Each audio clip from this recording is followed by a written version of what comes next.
Chapter 1235. In the end, the insect swarm did not last long enough to kill the largest stone giant. The entire area was filled with insect corpses. There were tens of millions of insect corpses, making the battlefield look like a ghost town. Standing in the middle of this ghost town was a stone giant that was more than 200 meters tall. At this moment, its body was in tatters, and there were spirits all over its body. The spirits were constantly injecting death energy into the stone giant's body, which made the golden light on the stone giant's body flicker. The golden long sword in the stone giant's hand slowly disappeared, and the golden divine power returned to the stone giant's body. With a boom, the stone giant's huge body exploded outwards. Every piece of gravel carried the last of its divine power and rushed in all directions. The spirits screamed as they were hit by the divine power. Without any defense, they could not resist the attack of the divine power and were scattered one by one. However, among these spirits, there were three that were special. Although they were hit by the divine power, they did not scatter. Instead, they withstood the attack of the gravel. David, who was watching the battle, knew that these were the spirits transformed from the souls of the three legendary insectoids. Although the stone giant's final attack was imbued with divine power, the prolonged attack had already exhausted the stone giant. The remaining divine power of the stone giant was scattered on the gravel, and its power was even weaker. The three legendary level spirits opened their mouths and vigorously absorbed the energy of the scattered spirits. This made the bodies of the three legendary level spirits more solid. On the other side of the portal, the Deathworm Emperor had a hint of pride.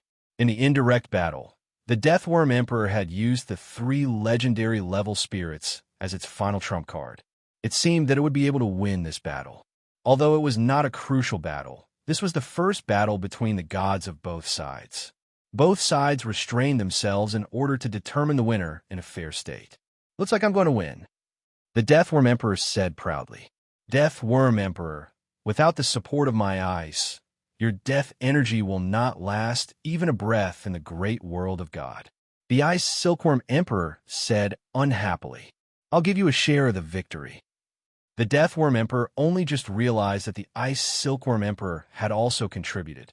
Although it was proud, it did not refute.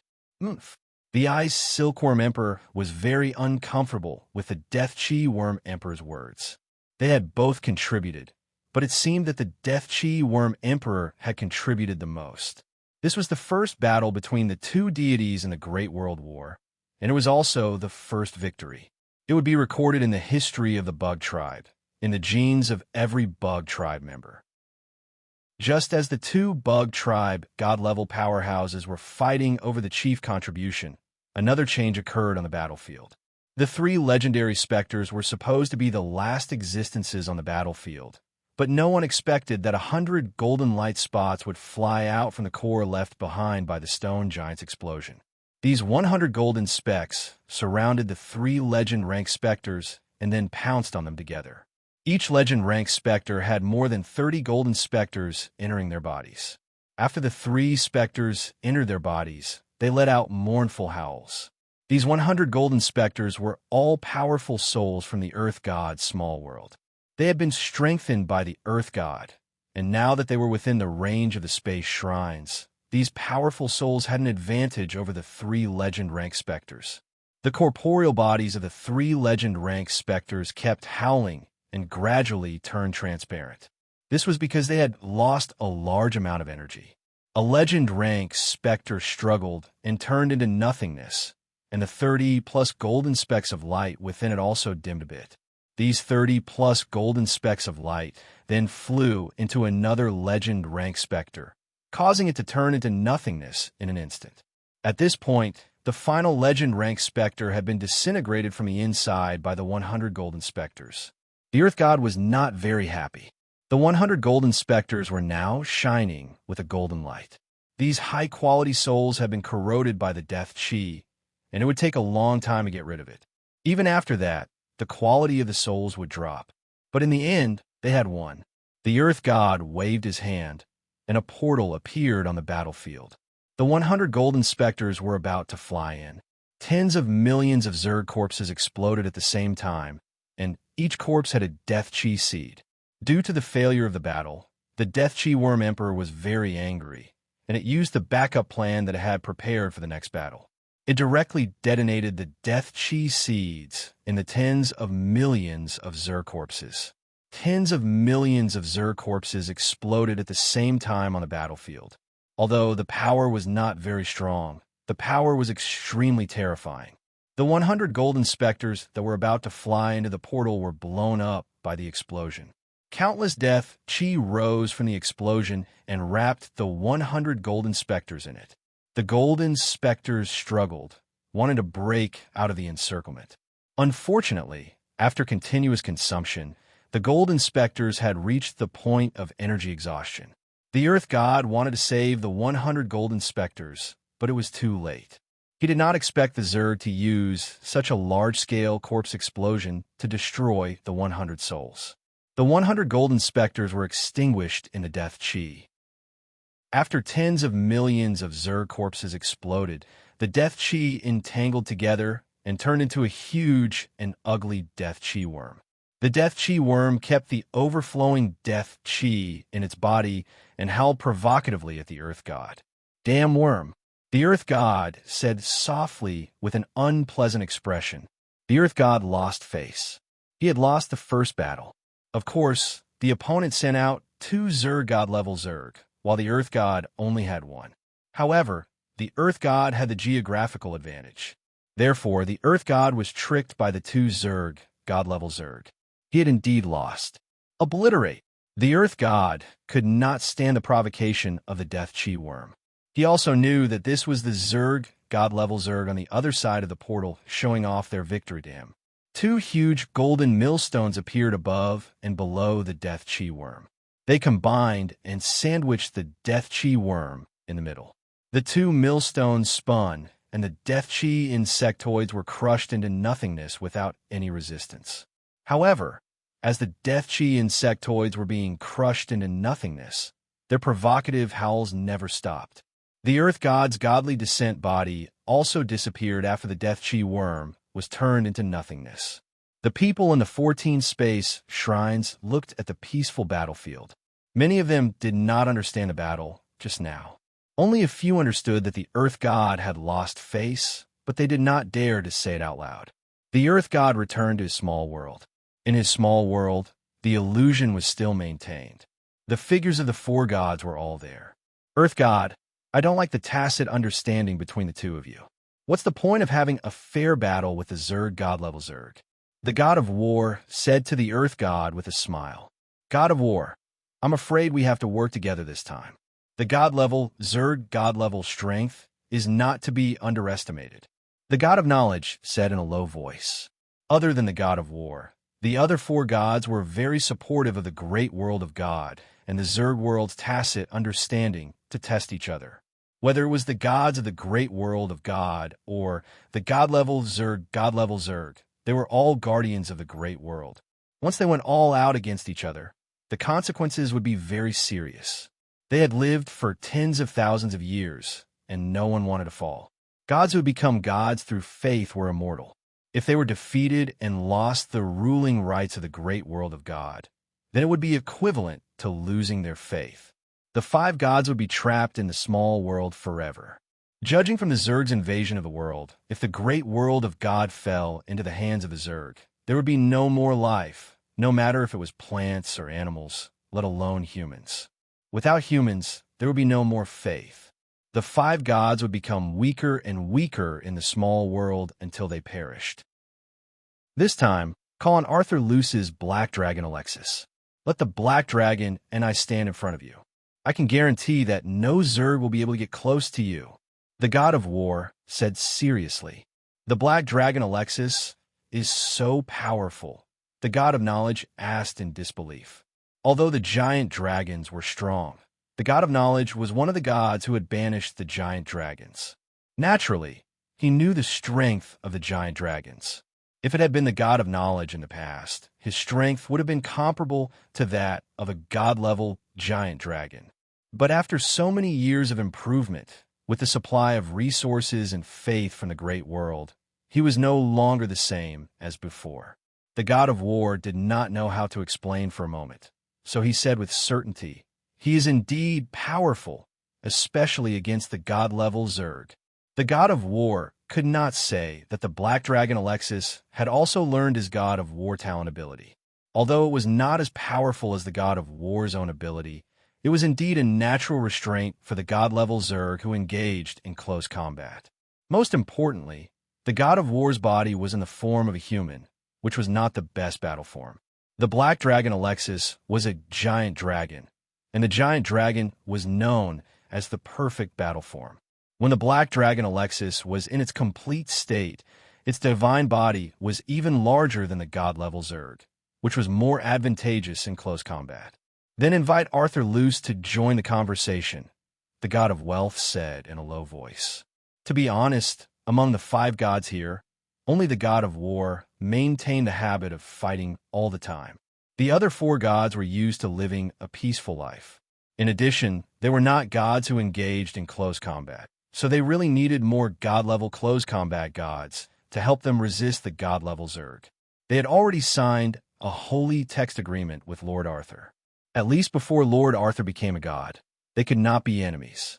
At this time, they could borrow the power of Lord Arthur. In the space castle, David opened the medium-sized portal. The aristocratic knights returned to Tula through the medium-sized portal and participated in the defense there. They were also far away from the possible divine war. More than 8,000 aristocratic knights expressed their most sincere respect to David. In this war, if it were not for David's help, perhaps many aristocratic knights would have been sacrificed. Even the rise of the aristocrats would have been weakened due to the fall of many legendary knights. David was in his own room, but every aristocratic knight who left would bow to David before entering the portal. Whether David saw it or not, the aristocratic knight expressed their gratitude in this way. At this time, David also received an invitation from the god of war. With the activation of the rune contact card, the illusions of the 5 gods appeared in his room. "Arthur Luce, I believe you have seen the power of the god-level Zerg. The god-level Zerg's power is beyond our expectations. We hope that Black Dragon Alexis can help," the god of justice said with a smile. No matter what the reason was, the god of earth had lost the first indirect divine war. This showed that the god-level Zerg were not easy to deal with. The god of war's proposal was agreed by the other 4 gods. That was why this invitation was issued. "Alexis, what do you think?" David looked at the black dragon Alexis on his shoulder and asked. Although David could order the black dragon Alexis, he was not prepared to do so. His relationship with the black dragon Alexis was not just a master-servant relationship. "I will obey the orders of my lord. The great world of God will not allow the Zerg to spy on it," Black Dragon Alexis said to David with its small body upright. Black Dragon Alexis' meaning was clear. It did not want the Zerg's invasion to succeed. Although the giant dragons had left the great world of God, the great world of God was still the world of the giant dragons and humans. No matter how the giant dragons and humans fought, it was still an internal matter of the great world. The Zerg invasion was different. Besides, the Black Dragon Alexis had followed David and seen the planet in the Zerg world. The planet in the Zerg world had long been destroyed. There were no plants, no life other than the Zerg. Every inch of usable land was occupied by the Zerg. In such a great world, only the Zerg could survive. All other forms of life would be annihilated. Black Dragon Alexis did not want to see the great world of God become such a world. Besides, it had been studying the talent of the god of war recently and had made some progress. It was a good opportunity to strengthen itself through the divine war. Of course, the most important thing was that Black Dragon Alexis had the bloodline of the giant dragons. It was a bloodline that had a crazy love for battle. God of justice, if Black Dragon Alexis is injured, I have the right to withdraw it from the battlefield. David did not feel nervous facing 5 gods. He made his own request. The god of justice nodded and said, Arthur Luce, this is not a problem. Black Dragon Alexis is fighting in its original form. It is different from us gods. We can understand this. This kind of thing did not need to be discussed with the other gods. The god of justice could agree. No deity would truly fight to the death. In fact, killing a deity wasn't an easy task. In times of danger, even gods needed to save their lives. When things were not going well, it was normal for Black Dragon Alexis to withdraw from the battlefield. Alexis, the Black Dragon, did not voice his opinion. He did not fear the battle between gods. Although he was fighting in his true form, there were not many gods like him who could be healed by the undying life force at any time. Moreover, the healing was unlimited. Chapter 1236. Spatial gates could now be used to pass through god ranks. After a probing battle, both sides began to judge the other side's strength and adjust the way they fought. On the great world of God's side, the five gods had invited the Black Dragon Alexis to participate in this battle, greatly increasing the great world of God's close combat strength. On the insectoid world side, the Queen Mother and the 6 insectoid gods began to analyze the situation. Although the Earth God had been defeated, the Queen Mother and the other gods who knew the truth knew that the Earth God had single-handedly fought against 2 insectoid gods. Perhaps the battlefield was within the range of the great world of God and the space shrines, which suppressed the insectoid tide, but tens of millions of insectoids against 100 temporarily constructed stone giants was enough to overcome the problem of the battlefield's environment. Before the Great World War truly entered the Great World War, the Queen Mother had to consider the problem of their chances of victory. If their chances of victory were too low, then this Great World War could not continue.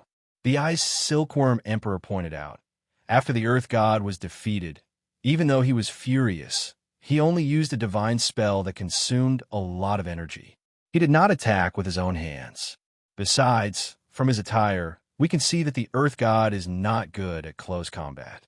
This is to our advantage. The Ice Silkworm Emperor pointed out, observing the battle directly through its ability.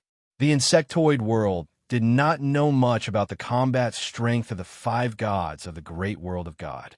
When the insectoid world, the great world of God, and the Interstellar Federation met, the insectoid world and the great world of God were only in a state of deterrence because the meeting place could not withstand the strength of gods, especially after discovering the vast amount of resources Warstar possessed.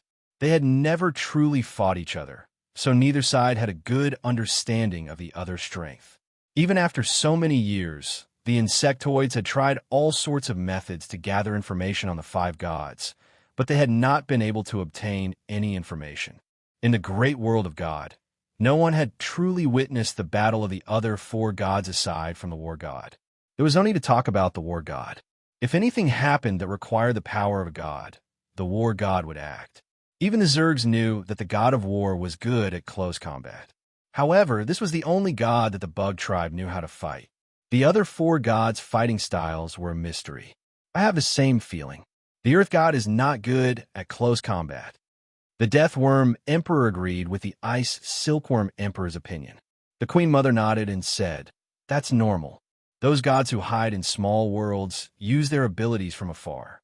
I'm already very surprised that there's a god of war." Mother Empress, I just checked the situation of the portal. After being devoured by the space-eating tick, although it increased the portability of the portal, it also decreased its lifespan by a lot. The extreme lightning sky Scorpion Emperor had been guarding the spatial door for a period of time and had a deeper understanding of spatial doors. It suddenly spoke. Spatial portals also had a lifespan.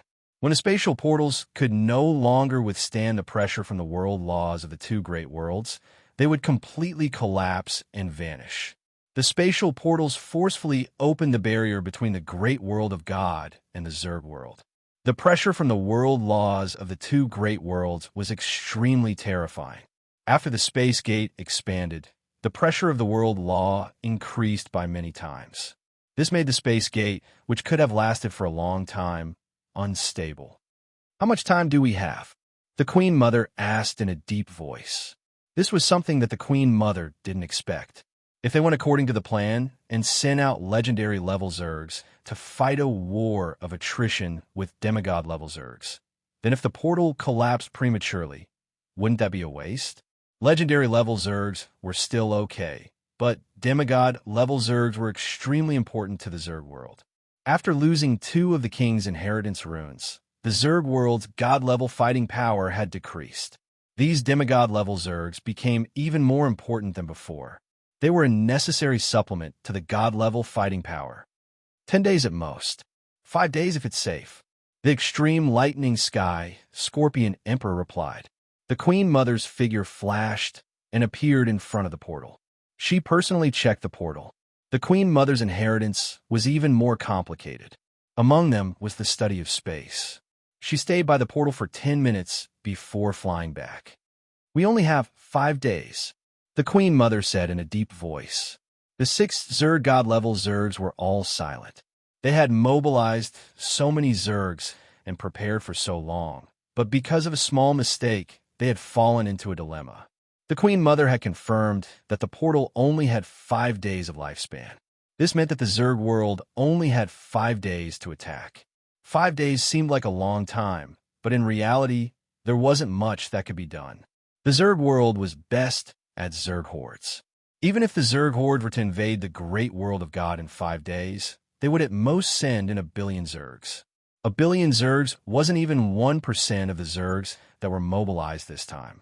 One must know that in order to mobilize the Zergs to gather at the portal, hundreds of wormholes have been working nonstop.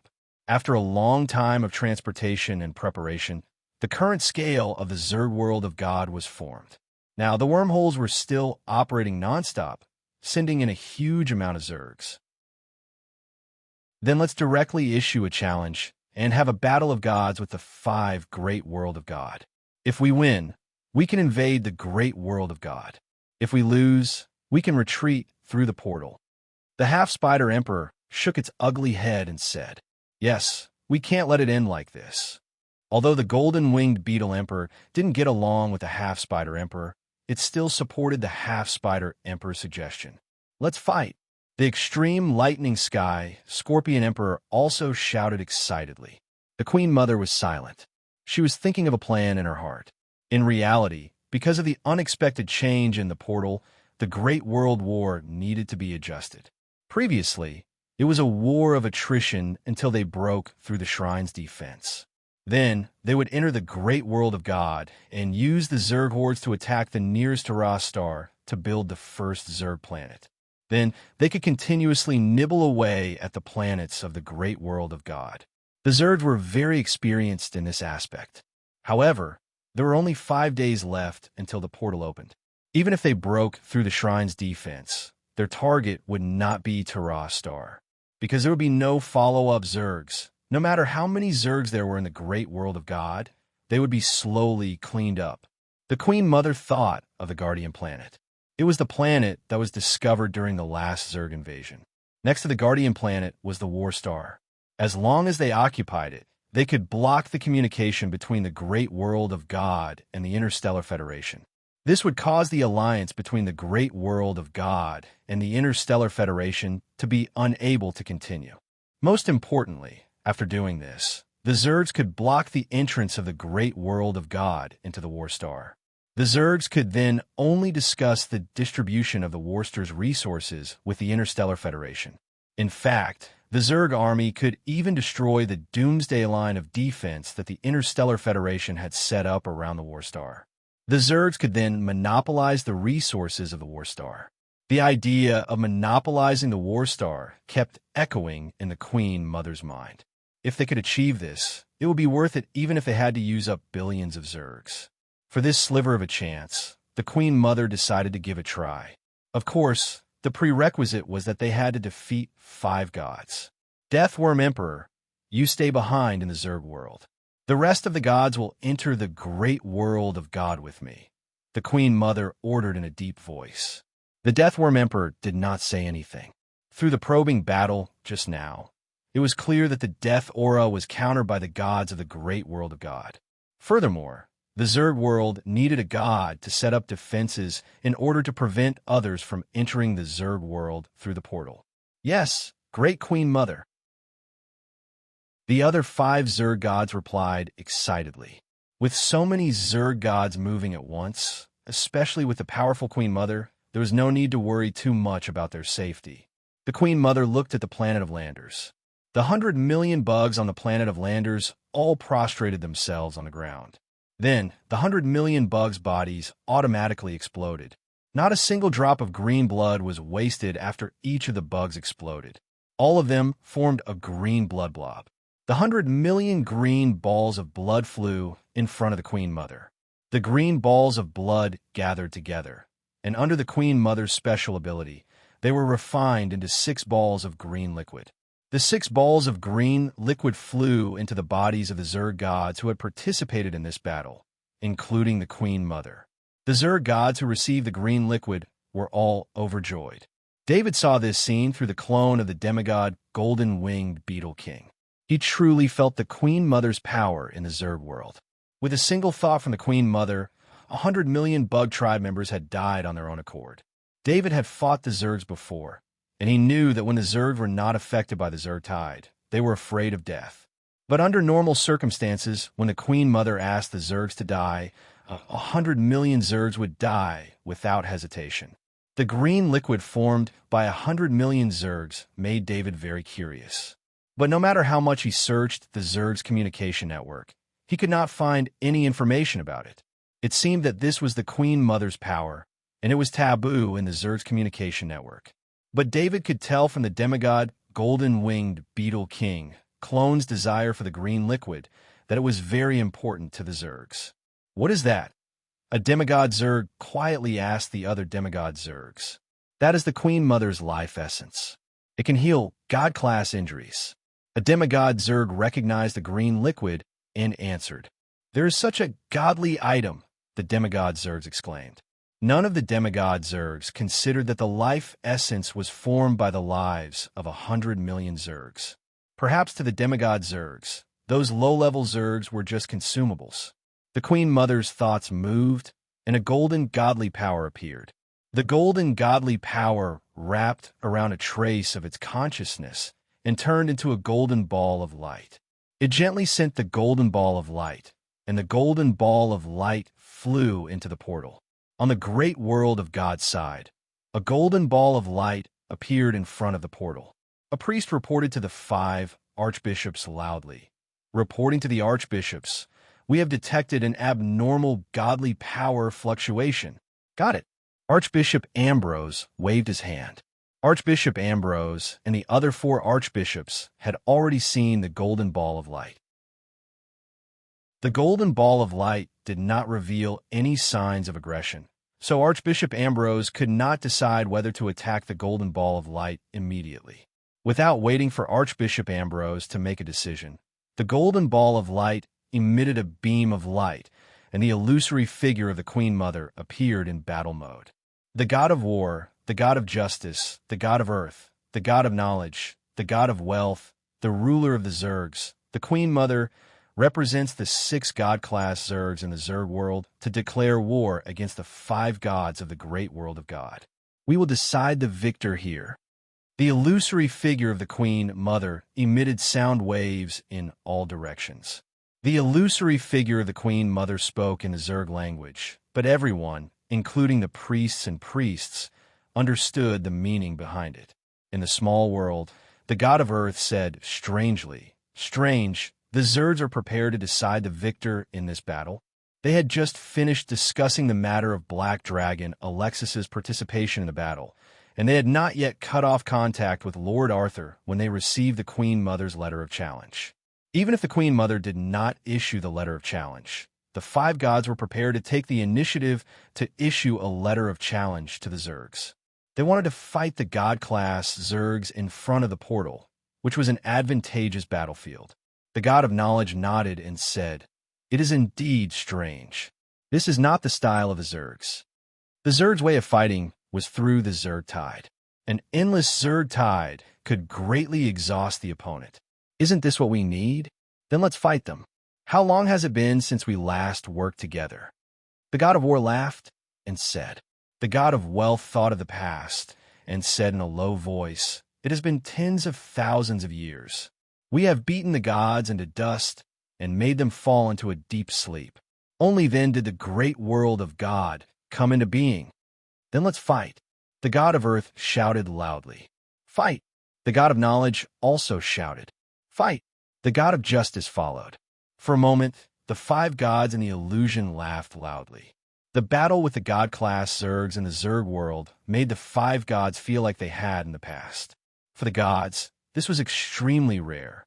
In this world, there were very few things that could affect the emotions of the gods, let alone make them so excited that their blood was boiling. David, an outsider, looked at the five gods and listened to their conversation. From their conversation, he could hear how powerful the five gods were in the past. The god of war said to David, Arthur Luce, please ask the black dragon Alexis to come with us to the portal and get ready. David nodded and said, Okay, the black dragon Alexis will go immediately. David disconnected the rune contact card and took out a large bucket. This was the undying life force that he had accumulated over time. Although the undying life force could be produced continuously, the premise was that David could not cultivate. He had to absorb all the absorbed energy from his bones. Only then could the undying life force be produced. Chapter 12:37. Alexis, keep this well. If the situation doesn't seem right, immediately leave the battle. I'll also be prepared. If anything happens, the Blade Mantis Emperor and Titan Golden Emperor avatars will come to your aid. David instructed Black Dragon Alexis. The Blade Mantis Emperor and Titan Golden Emperor avatars could not appear in front of the Zerg. To the Zerg, the Blade Mantis Emperor and Titan Golden Emperor had already fallen. If the Blade Mantis Emperor and Titan Golden Emperor appeared, the Zerg would definitely suspect many things. This was something that David did not want to happen. However, if the Black Dragon Alexis was in danger, David would not care about the trouble. The Black Dragon Alexis had helped him a lot. This was not a battle that the Black Dragon Alexis should participate in. The main reason the Black Dragon Alexis participated in the battle was to help him. Sir, I'm not that weak. With so much indestructible life force, I'll have no problem fighting the god of war alone. The Black Dragon Alexis said emotionally when he saw the bucket of indestructible life force and heard David's arrangements. The Black Dragon Alexis flew out of the castle and towards the portal. David had a thought. He made the Blade Mantis Emperor and Titan Golden Emperor avatars in the Zerg world stop training and get ready for battle. When necessary, David would return to the Zerg world to receive them. The entire process would not take more than 10 seconds. Arthur, what's the matter with the letter of challenge? Chairman Gould asked David. Chairman Gould had also heard the letter of challenge from the Queen Mother. In addition, the Black Dragon Alexis had left the castle and headed towards the portal. He could guess what happened next, but he still needed to verify it. Gould, after this, there will be a battle between the five gods of the great world of God and the six gods of the Zerg world. Both sides will use this battle to determine the outcome of the battle. The five gods have invited the Black Dragon Alexis to participate in the battle. David explained. Chairman Gould looked at David and sighed in his heart. Although the five gods had invited the Black Dragon Alexis, anyone could see that the Black Dragon Alexis was following David's lead. This was equivalent to the five gods inviting David's forces to participate in the battle. This was the five gods' recognition of the strength of the Black Dragon Alexis, and it was also the five gods' recognition of David's identity. Although Chairman Gould did not know how David gained the recognition of the five gods, David's superior status was already established. It seems that us legendary knights are of no use. Chairman Gould shook his head and smiled bitterly. He had thought that the nobles had left behind a legendary knight to help in the battle. Who would have thought that the Zerg and the shrines would directly engage in a large-scale battle of the gods? Not to mention a legendary knight, even a demigod would not dare to get close to such a battle. You can leave at any time, or you can stay here and watch the battle of the gods. I will ask the shrines to borrow their runes to let you see the scene of the battle of the gods. David said with a smile. They were at the rear, and there were space shrines blocking the front, so they did not have to worry about being affected.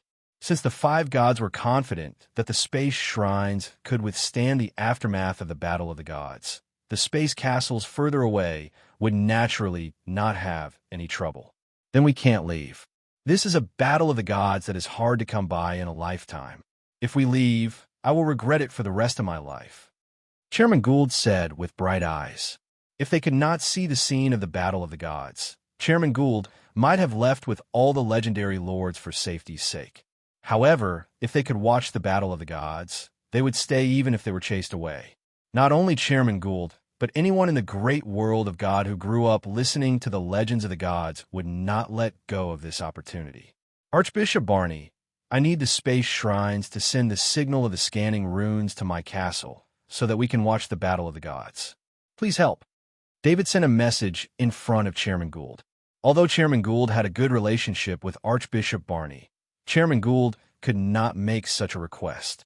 But David was different, especially when Archbishop Barney saw the black dragon Alexis enter the battle circle again. How could Archbishop Barney not understand the reason for the arrival of the black dragon Alexis? As for why Lord Arthur did not contact the commander-in-chief, Archbishop Ambrose, of course, it was because Archbishop Ambrose had offended Lord Arthur. Lord Arthur, no problem. I will immediately open the external transmission port of the runes. I don't know if your castle can receive the signal of the runes. If not, I will send someone to send you a set of temporary runes for you to use. Archbishop Barney said in an extraordinarily polite manner. That won't be troublesome. Just open the external transmission port. My castle can receive the signal of the runes. David replied with a smile. Gould, let's go to the hall.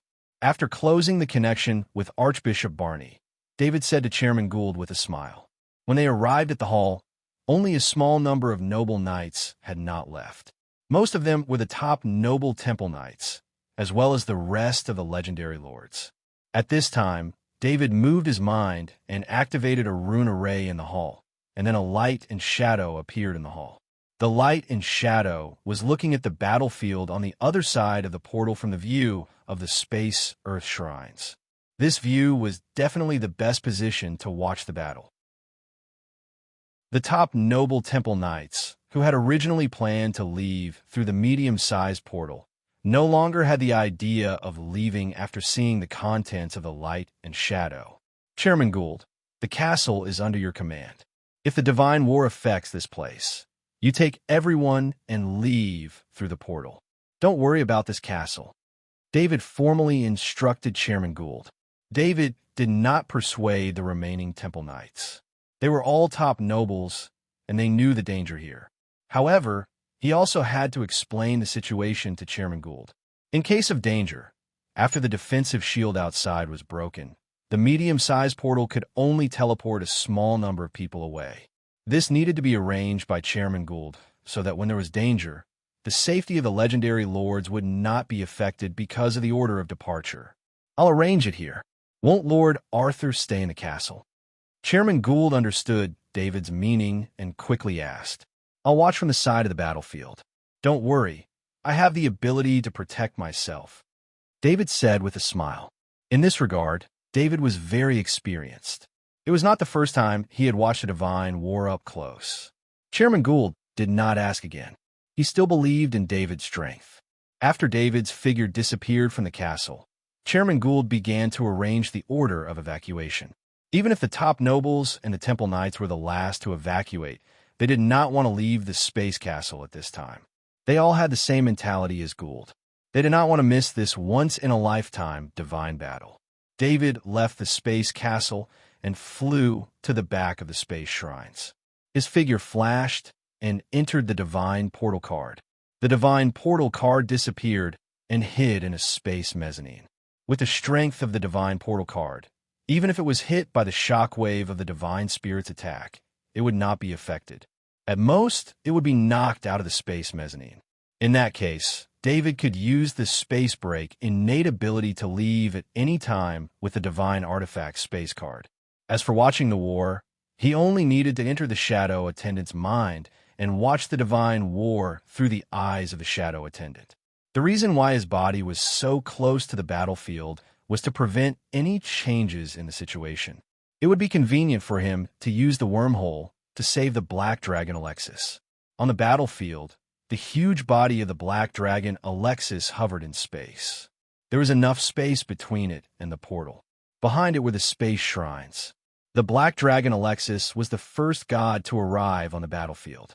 Shortly after it arrived, the 5 space shrines flashed. This divine descent was a bit special. The 5 space shrines all opened long-distance faith channels and gathered the power of faith of the shrines from afar. Then on the battlefield, the figures of the gods appeared beside the black dragon Alexis. Every god's divine descent was over 100 meters tall. After the 5 gods appeared, they looked at each other with long-lost smiles on their faces. The god of war reached his hand into the void and took out a huge golden battle axe. The other 4 gods also took out their own weapons and equipment and equipped their godly descending physique. It was obvious that the 5 gods attached great importance to this divine war. After doing this, the 5 gods waved their hands again. The 14 space shrines burst out with golden light. The golden light of the 14 space shrines intertwined and surrounded the battlefield in front of the portal. Behind the 14 space shrines, 14 long-distance faith channels continuously sent the power of faith to the 14 space shrines to support the defense of the battlefield.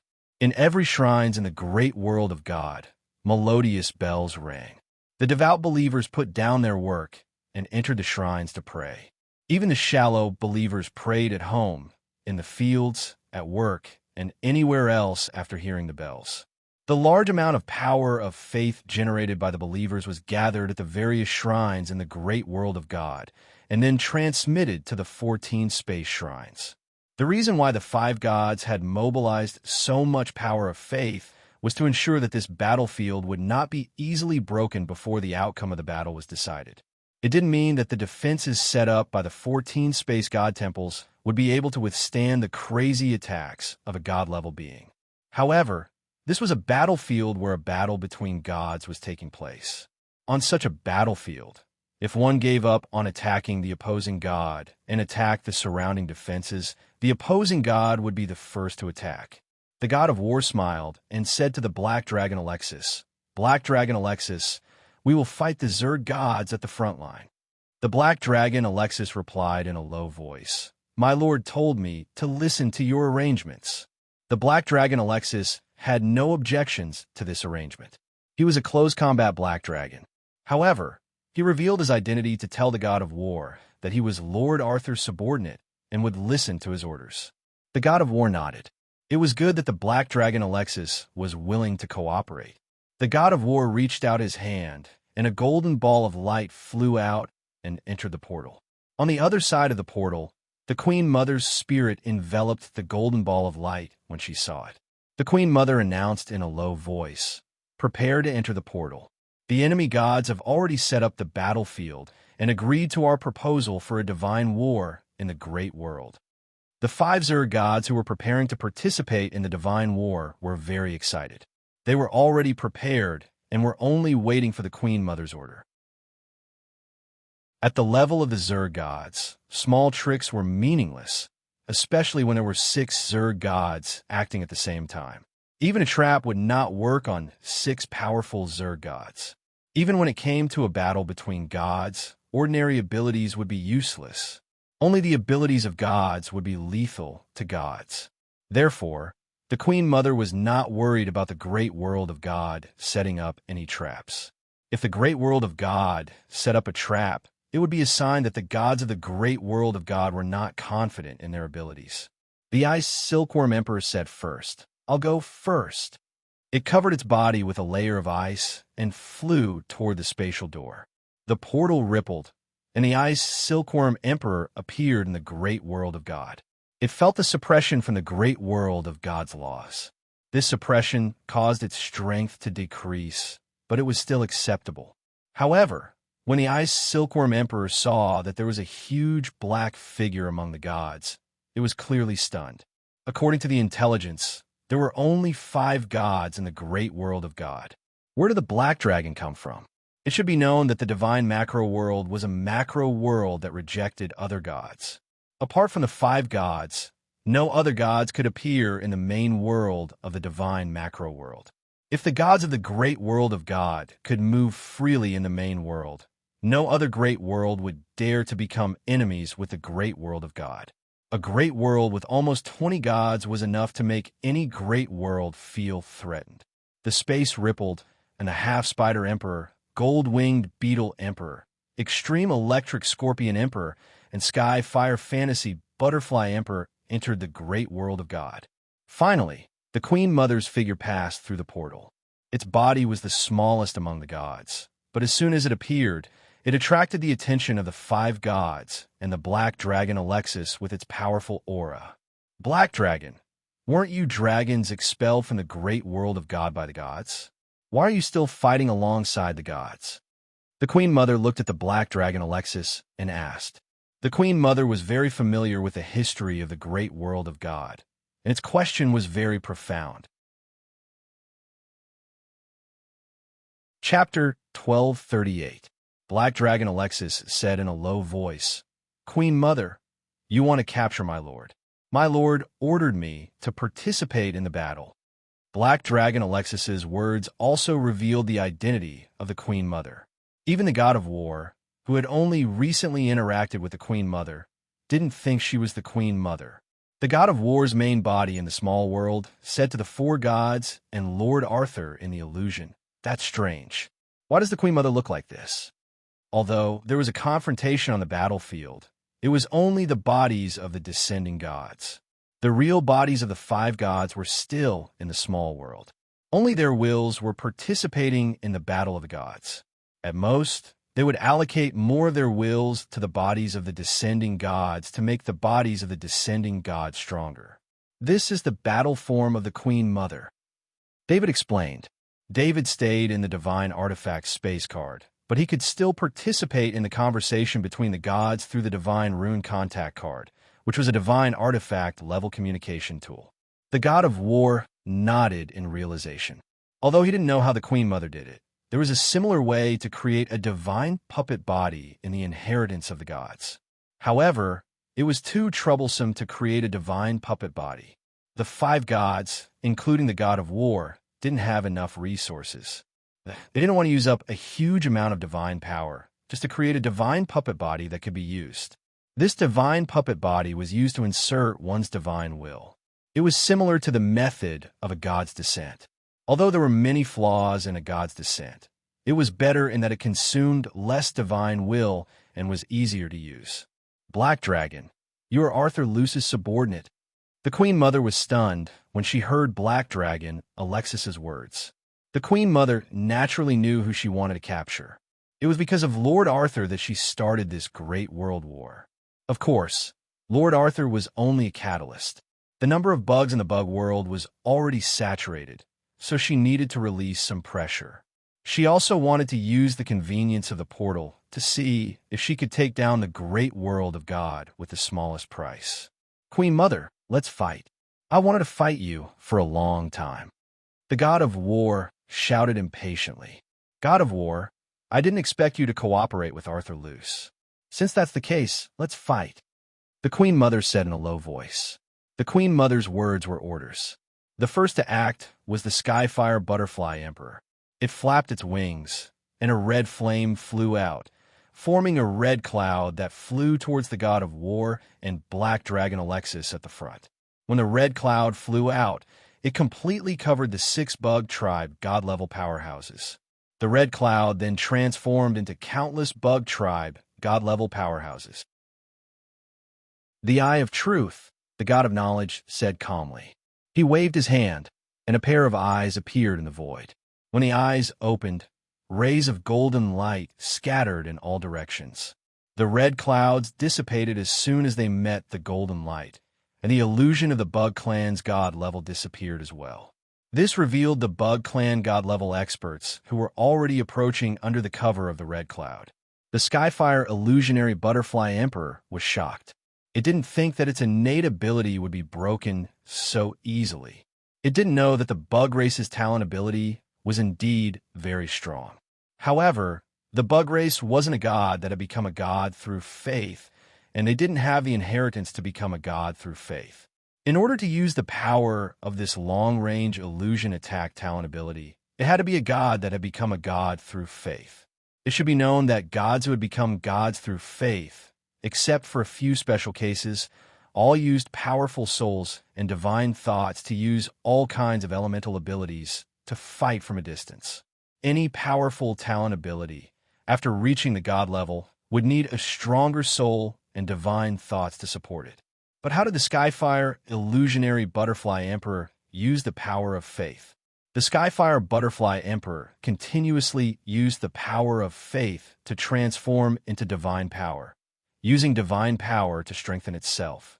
This was equivalent to using the energy of the power of faith to cultivate the path of becoming a god. Normally, when the Skyfire butterfly emperor encountered a god, its illusion talent ability and even its flame talent ability could make other god levels feel threatened. However, when fighting a god that was truly proficient in this kind of attack, it was naturally at a disadvantage. Needless to say, the Skyfire butterfly emperor was facing a god that ruled the great world of God. The god of earth held a golden sickle in his hand and waved it. Fine. The godly bodies of the 6 bug race gods that were flying over had gray, sticky earth energy added to them, causing their speed to decrease.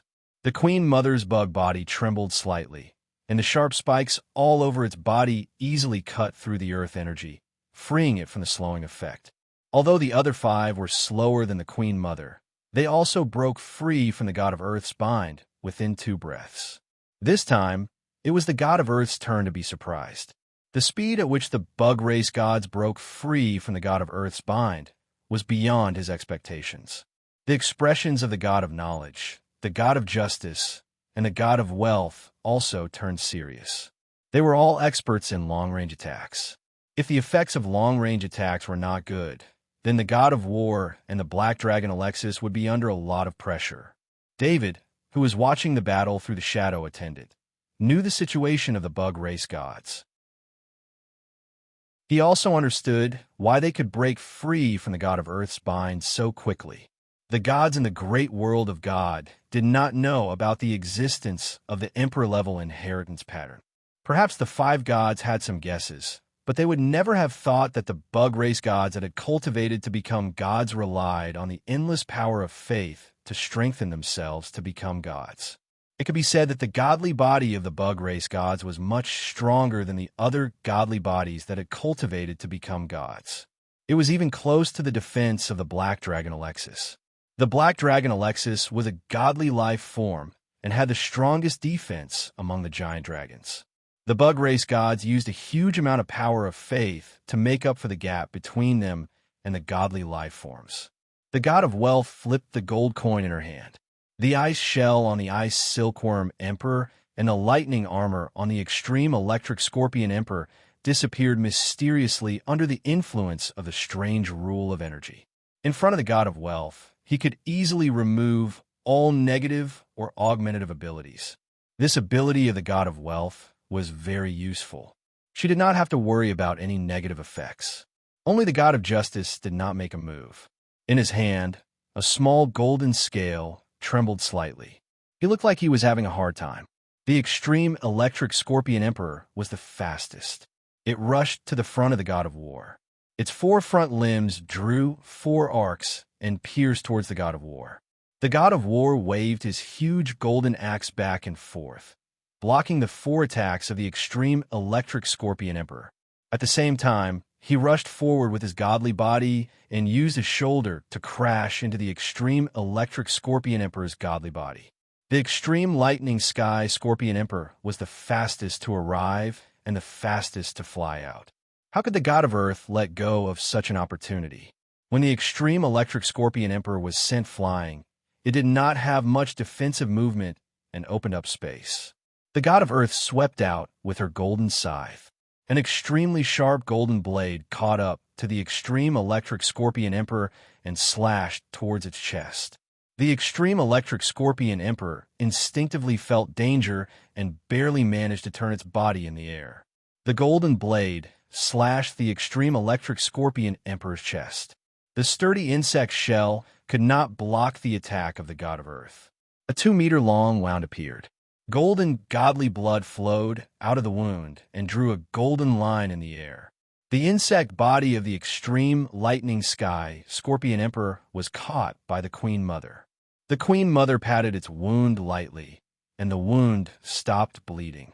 This injury was not serious for the extreme electric scorpion emperor. As long as the vital parts of the insect body were not injured, it could still fight. The Mother Empress's slap was equivalent to a light treatment.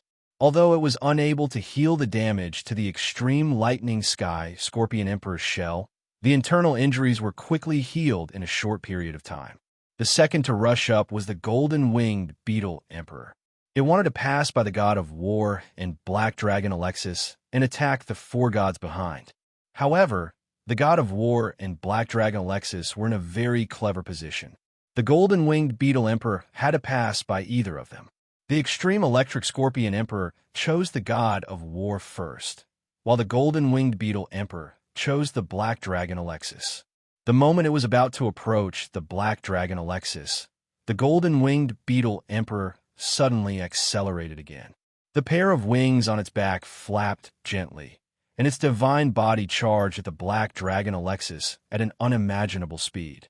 The black dragon Alexis had been following David and was very familiar with all of David's clones. Among them was a demigod golden-winged beetle emperor. Although the demigod golden-winged beetle emperor's combat power was far inferior to the golden-winged beetle emperor, its innate abilities were similar. Therefore, the black dragon Alexis had already guessed the golden-winged beetle emperor's next move when it attacked. The black dragon Alexis's huge dragon body made a nimble movement that was completely disproportionate to its huge dragon body. Its dragon body shrank, and this shrank happened to dodge the attack that the golden-winged beetle emperor thought would definitely hit. The black dragon Alexis also used the force of this shrinkage to transmit all of its strength to its dragon tail. Its entire dragon body was like a long whip. When the strength reached the dragon tail suddenly swung at the golden-winged beetle emperor. Although the golden-winged beetle emperor was very fast, at such a close distance, the black dragon Alexis's dragon tail used the long whip effect to reach a speed that was many times faster than the black dragon Alexis's actual speed. It also made it impossible for the golden-winged beetle emperor to dodge. The dragon tail slapped the golden-winged beetle emperor's body. The dragon tail was really too big, and under this attack, half of the golden-winged beetle emperor's body was hit. The golden-winged beetle emperor was a breath slower than the extreme electric sky scorpion emperor, but it also flew out. The golden book in front of the god of knowledge flipped open, and a set of words flew out to form a drawn bow, an arrow. The arrow was ready to shoot at any time. Just as the golden-winged beetle emperor was sent flying by the black dragon Alexis, this golden arrow also shot out. When the golden-winged beetle emperor was sent flying, a crack that was dozens of meters long appeared. That was the area where the black dragon Alexis's dragon tail had hit, and the area where the tail had hit had its carapace completely damaged. This was only the carapace damage. The golden-winged beetle emperor's body was even more seriously injured. As soon as the golden-winged beetle emperor was sent flying, the golden arrow shot through the area where its carapace had been damaged and wantonly destroyed its insides. "Retreat!" the Queen Mother shouted softly. Without any hesitation, the other Bug Clan god-level experts carried the injured golden-winged beetle emperor and flew away. The Queen Mother had no other choice. They had clearly underestimated the god of war and the black dragon Alexis, especially the black dragon Alexis. It was understandable that the god of war was strong in close combat, but how could a black dragon of the giant dragon clan also have such terrifying combat power? In just one exchange, it had sent the golden-winged beetle emperor flying. It should be known that the golden-winged beetle emperor was not some weakling. According to normal circumstances, it should have at least fought with the black dragon Alexis for a long time. It was because of this error in judgment that the golden-winged beetle emperor was heavily injured, and the Queen Mother had to reconsider the way she fought. The two sides separated, and the great world of God did not pursue. The other side was not without the ability to fight. and rashly attacking would only cause both sides to fall into a state of fighting to the death. More importantly, on this side, only the god of war and the black dragon Alexis could attack the other side. The other four gods could only provide support through long-range attacks. After the first round of battle on the battlefield, both sides were thinking about the process of the battle just now and analyzing the strength of the other side. Golden-winged beetle emperor, heal it and then stay at the back. For the next battle, you can't just rush up like this. We need to cooperate, the Queen Mother said in a low voice. Although the Bug Clan god-level experts here had never cooperated before, that was because there had never been an enemy worthy of their cooperation. The Bug Clan god-level experts were very familiar with each other, and it was very easy for them to cooperate. On the other side, the god of knowledge looked at the Black Dragon Alexis with a strange gaze. Black Dragon Alexis, you used the talent ability of the god of war just now. Although the god of knowledge was asking the Black Dragon Alexis, his gaze was looking at the god of war. Obviously, this question needed to be answered by the god of war. Why did the god of war's god-level talent ability appear on the Black Dragon Alexis? Without the god of war's talent ability, how could the Black Dragon Alexis complete this set of attacks in an instant? The Golden-Winged Beetle Emperor was also a god-level close combat fighter, and it was also extremely proficient in close combat. Unless it was a crushing defeat in terms of technique, there was no way the Golden-Winged Beetle Emperor could be sent flying in an instant. Of course, there was also the Golden-Winged Beetle Emperor underestimating its opponent. However, the god of knowledge could see the charm of the Black Dragon Alexis during the battle. That was the charm of the god of war's talent ability.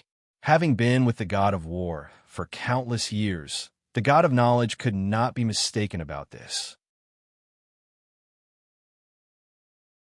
Chapter 1239.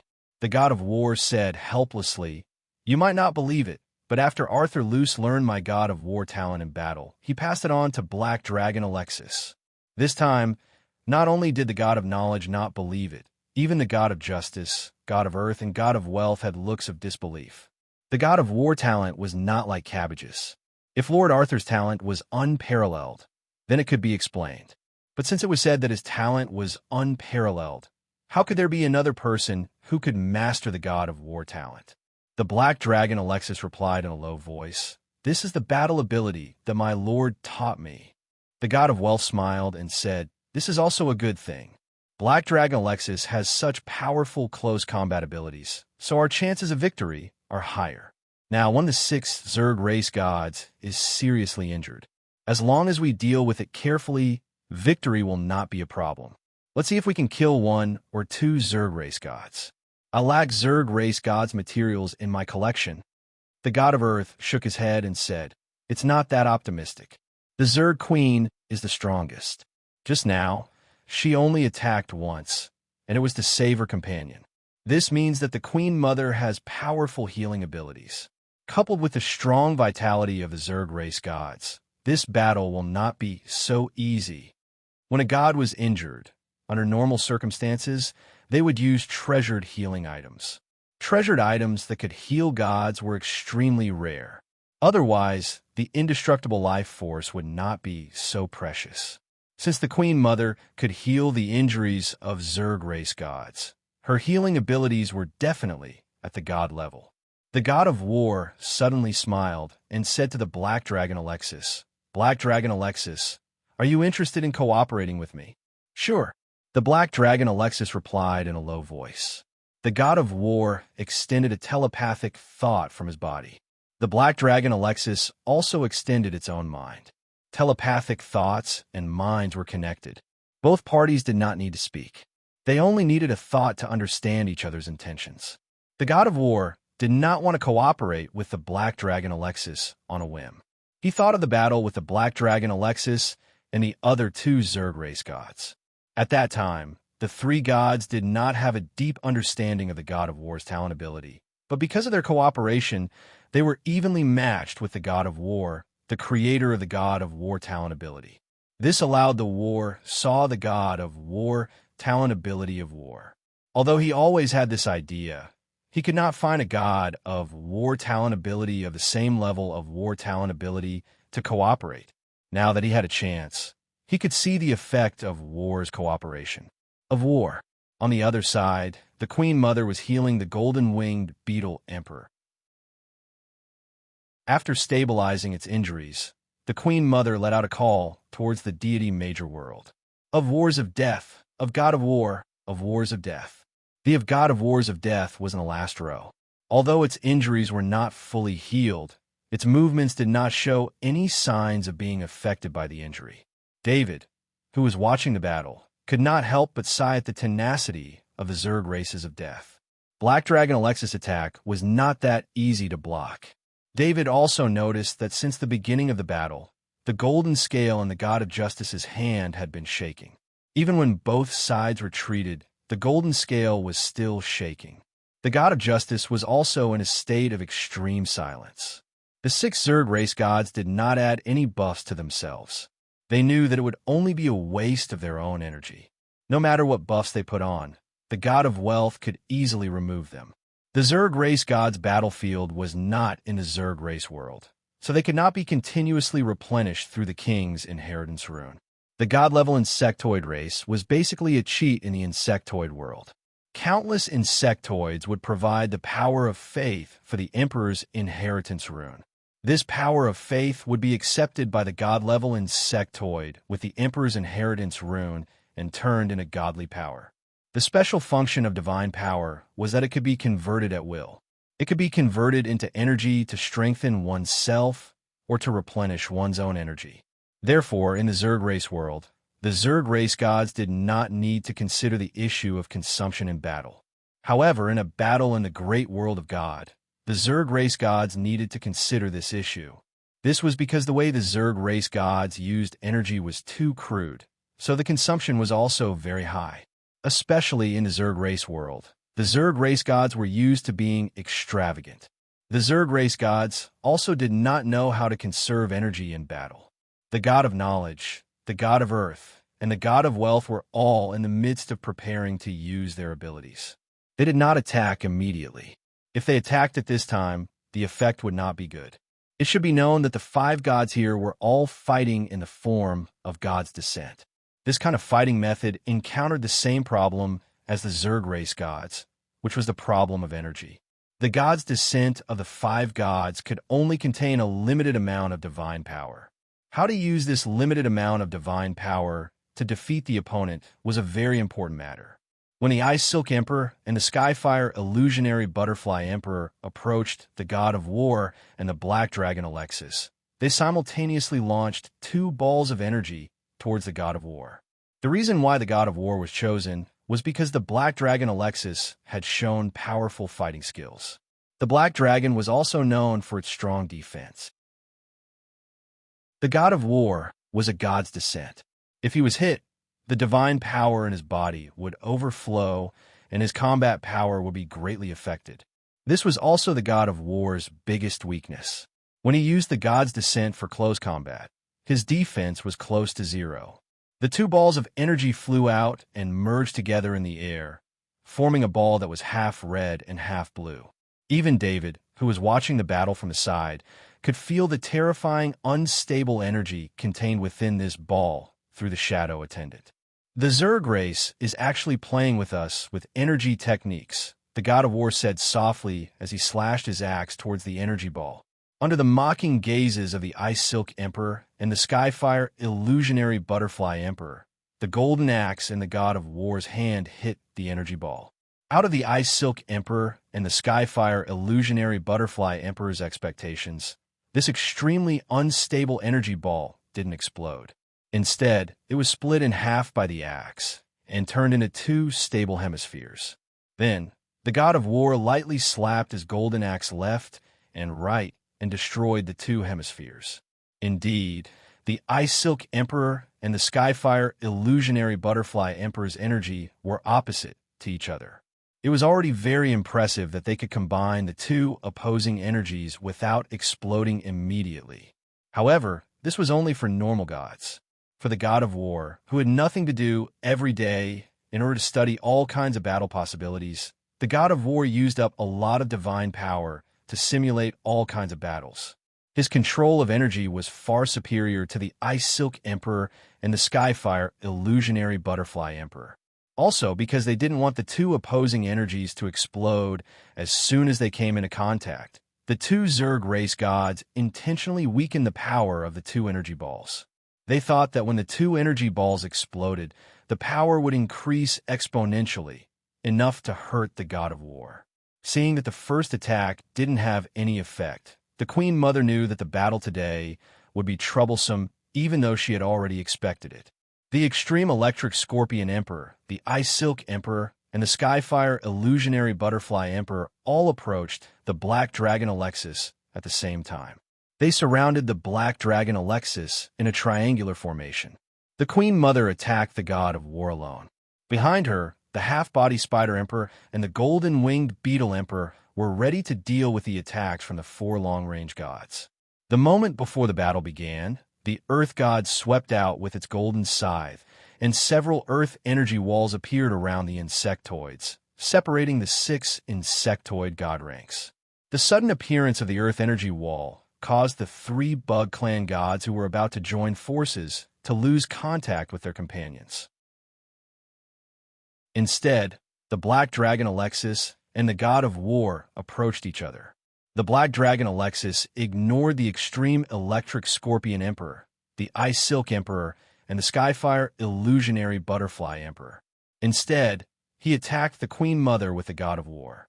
The god of war's golden battle axe chopped down first. Due to the god of war's talent ability, this attack was aimed at the weakest part of the Queen Mother's body. However, the Queen Mother's reaction speed was terrifying.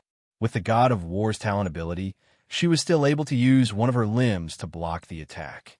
When the god of war attacked, a dragon claw reached out from the side of the golden battle axe towards the Queen Mother's chest. The Queen Mother's other limb also blocked the attack at an extremely fast speed. The god of war's attack wasn't a single attack, but a series of attacks.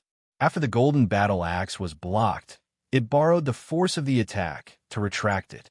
Then, it used the force of the attack to attack again. The Black Dragon Alexis was the same. Its cooperation with the god of war was extremely tight. After the dragon claw retracted, the other dragon claw followed. The Queen Mother had no choice but to retreat. Her 6 limbs formed a tight defense in front of her. As the god of war and the Black Dragon Alexis attacked again and again, each attack would leave a crack in the space in front of them. As for the Queen Mother, each time she waved her 6 limbs, a spatial tear would be created as well. Whether it was the shrines watching from the shrines in space or the noble knight in the space castle behind them, they all felt their scalps tingle. What kind of attack could break through space every time? How should one defend against such an attack? Fortunately, the Black Dragon Alexis also participated in the battle. It also showed strong combat power, so the noble knight didn't lose the confidence to fight against the shrines.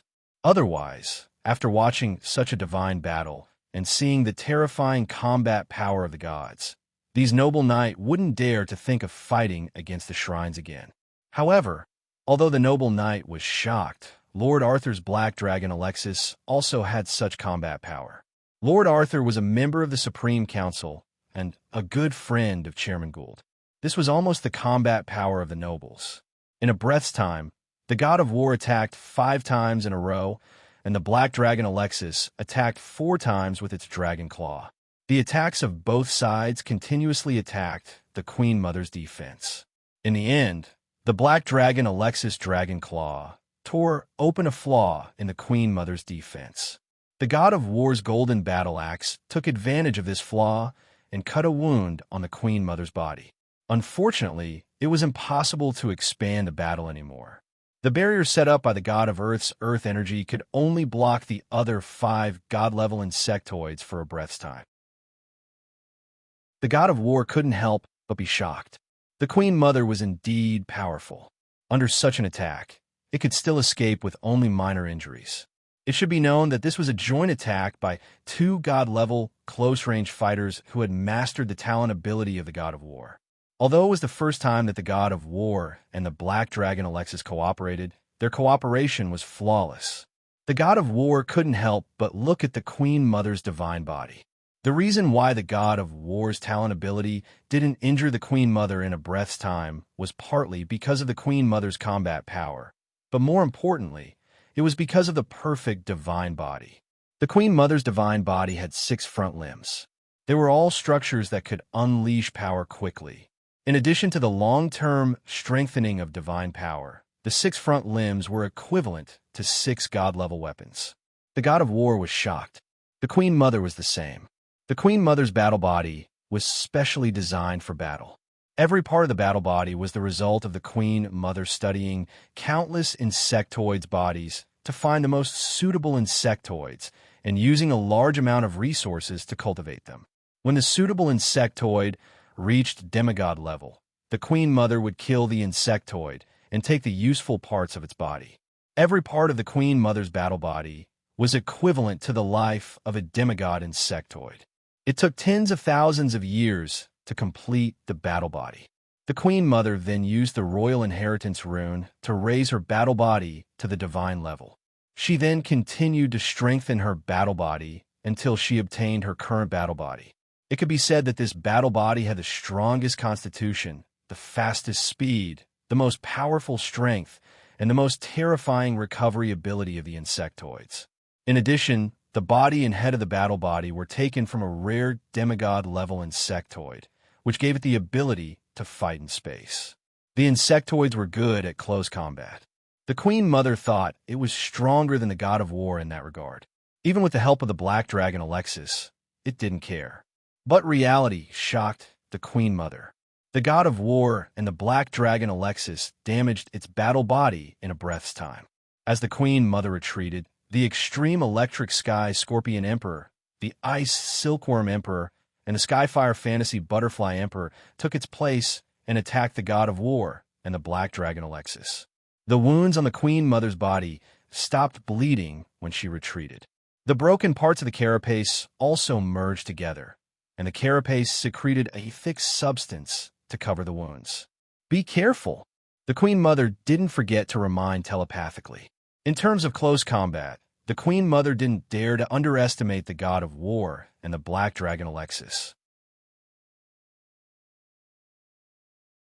Chapter 1240. The attacks of the extreme electric Scorpion Emperor, Ice Silk Emperor, and Skyfire Illusionary Butterfly Emperor carried 3 different types of energy: lightning, ice, and fire. They were still the main attacks of the black dragon Alexis.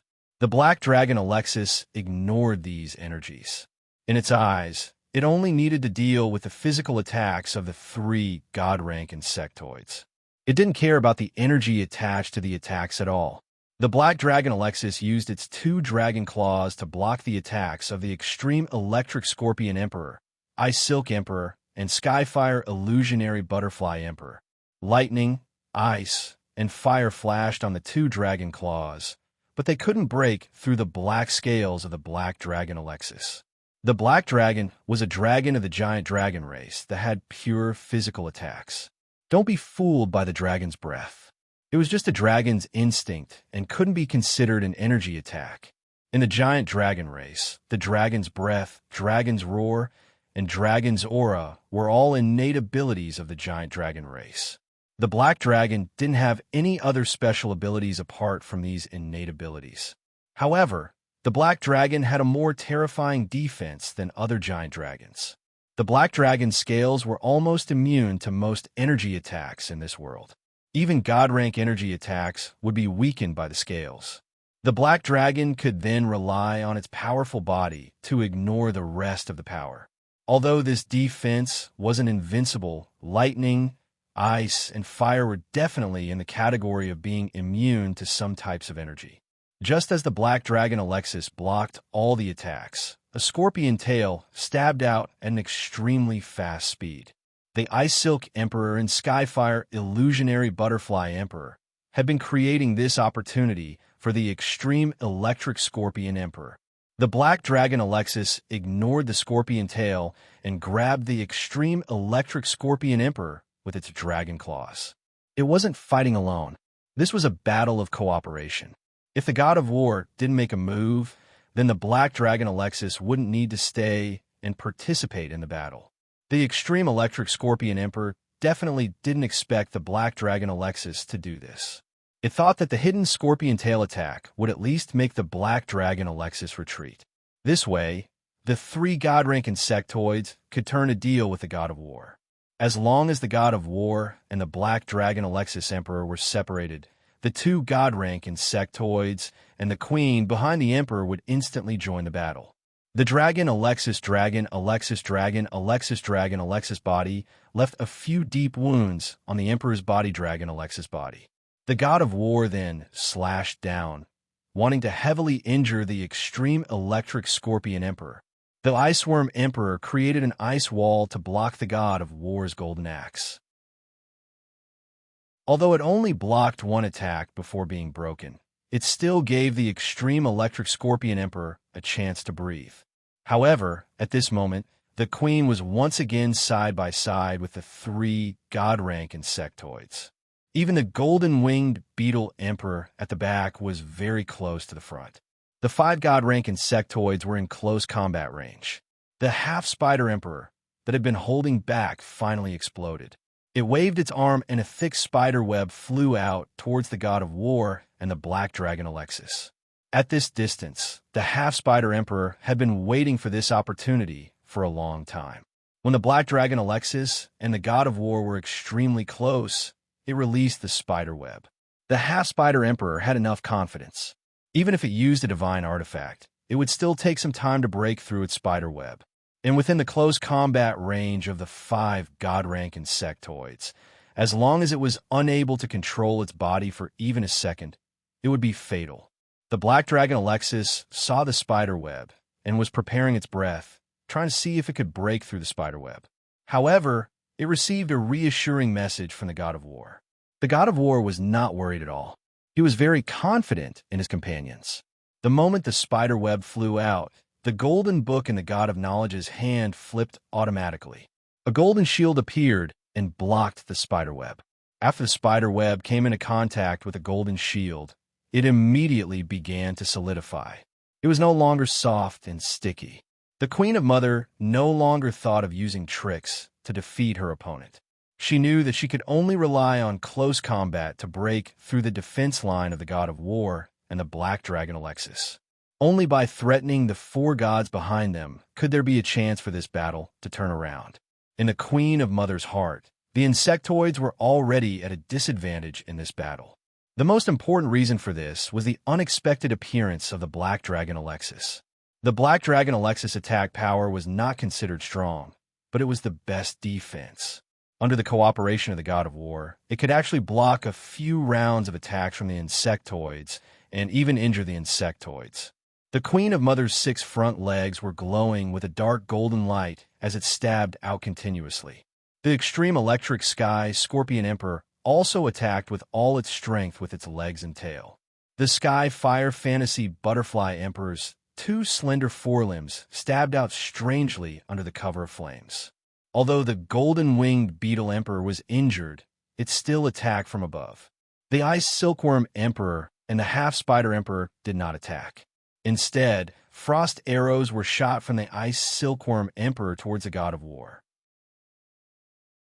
The Half-Spider Emperor shot out a strand of spider silk to entangle the Black Dragon Alexis.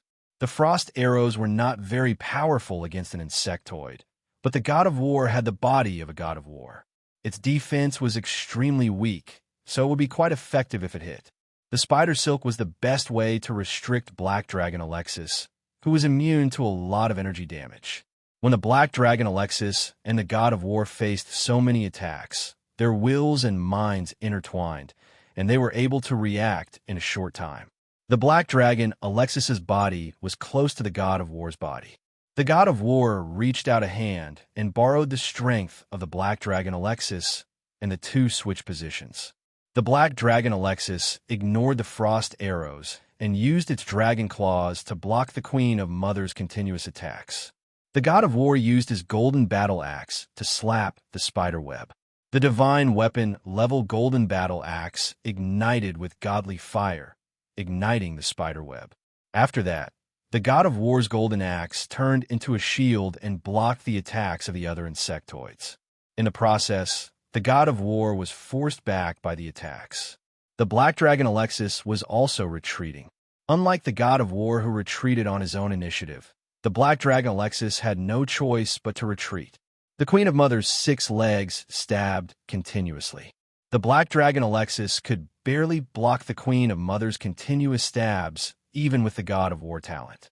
If he didn't retreat, the black dragon Alexis would be stabbed by the Queen of Mother at any time. This didn't mean that the Queen Mother was more powerful than the other 3 god-level insectoids combined.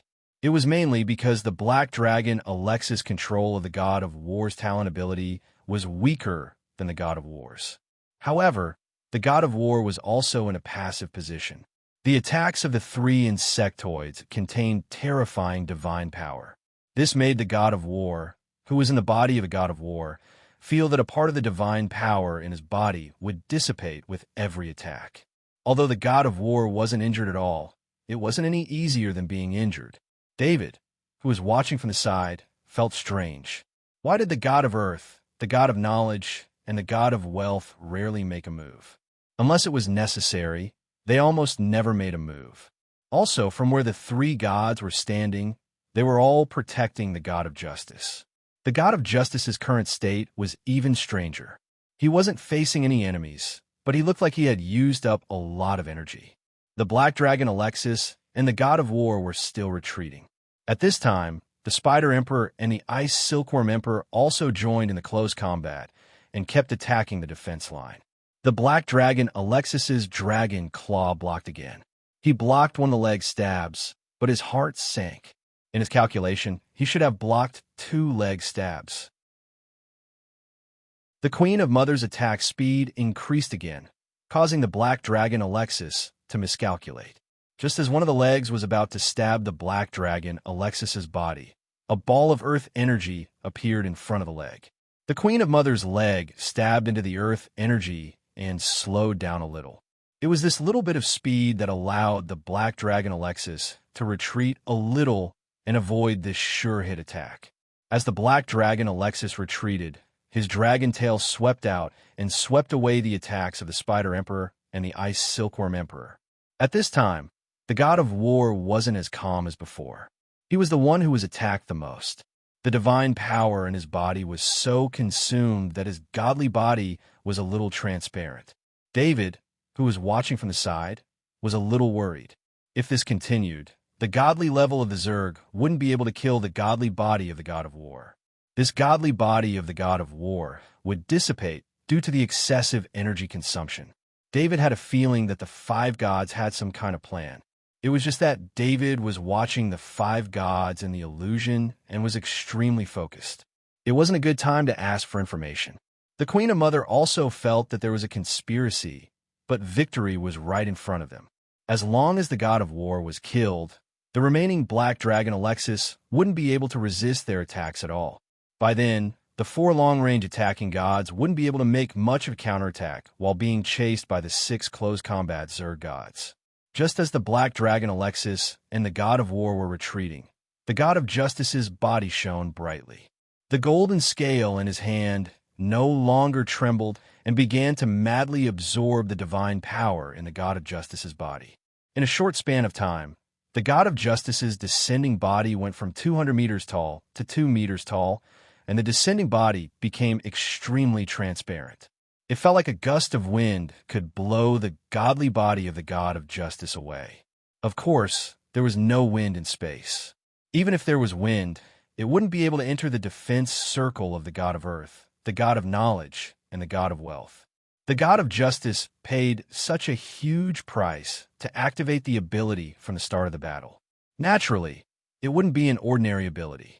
The godly weapon, the golden scale, split into 6 and appeared above the heads of the 6 Zerg gods. God's judgment. The god of justice said one last sentence, and his godly body disappeared. Even his divine consciousness became extremely weak.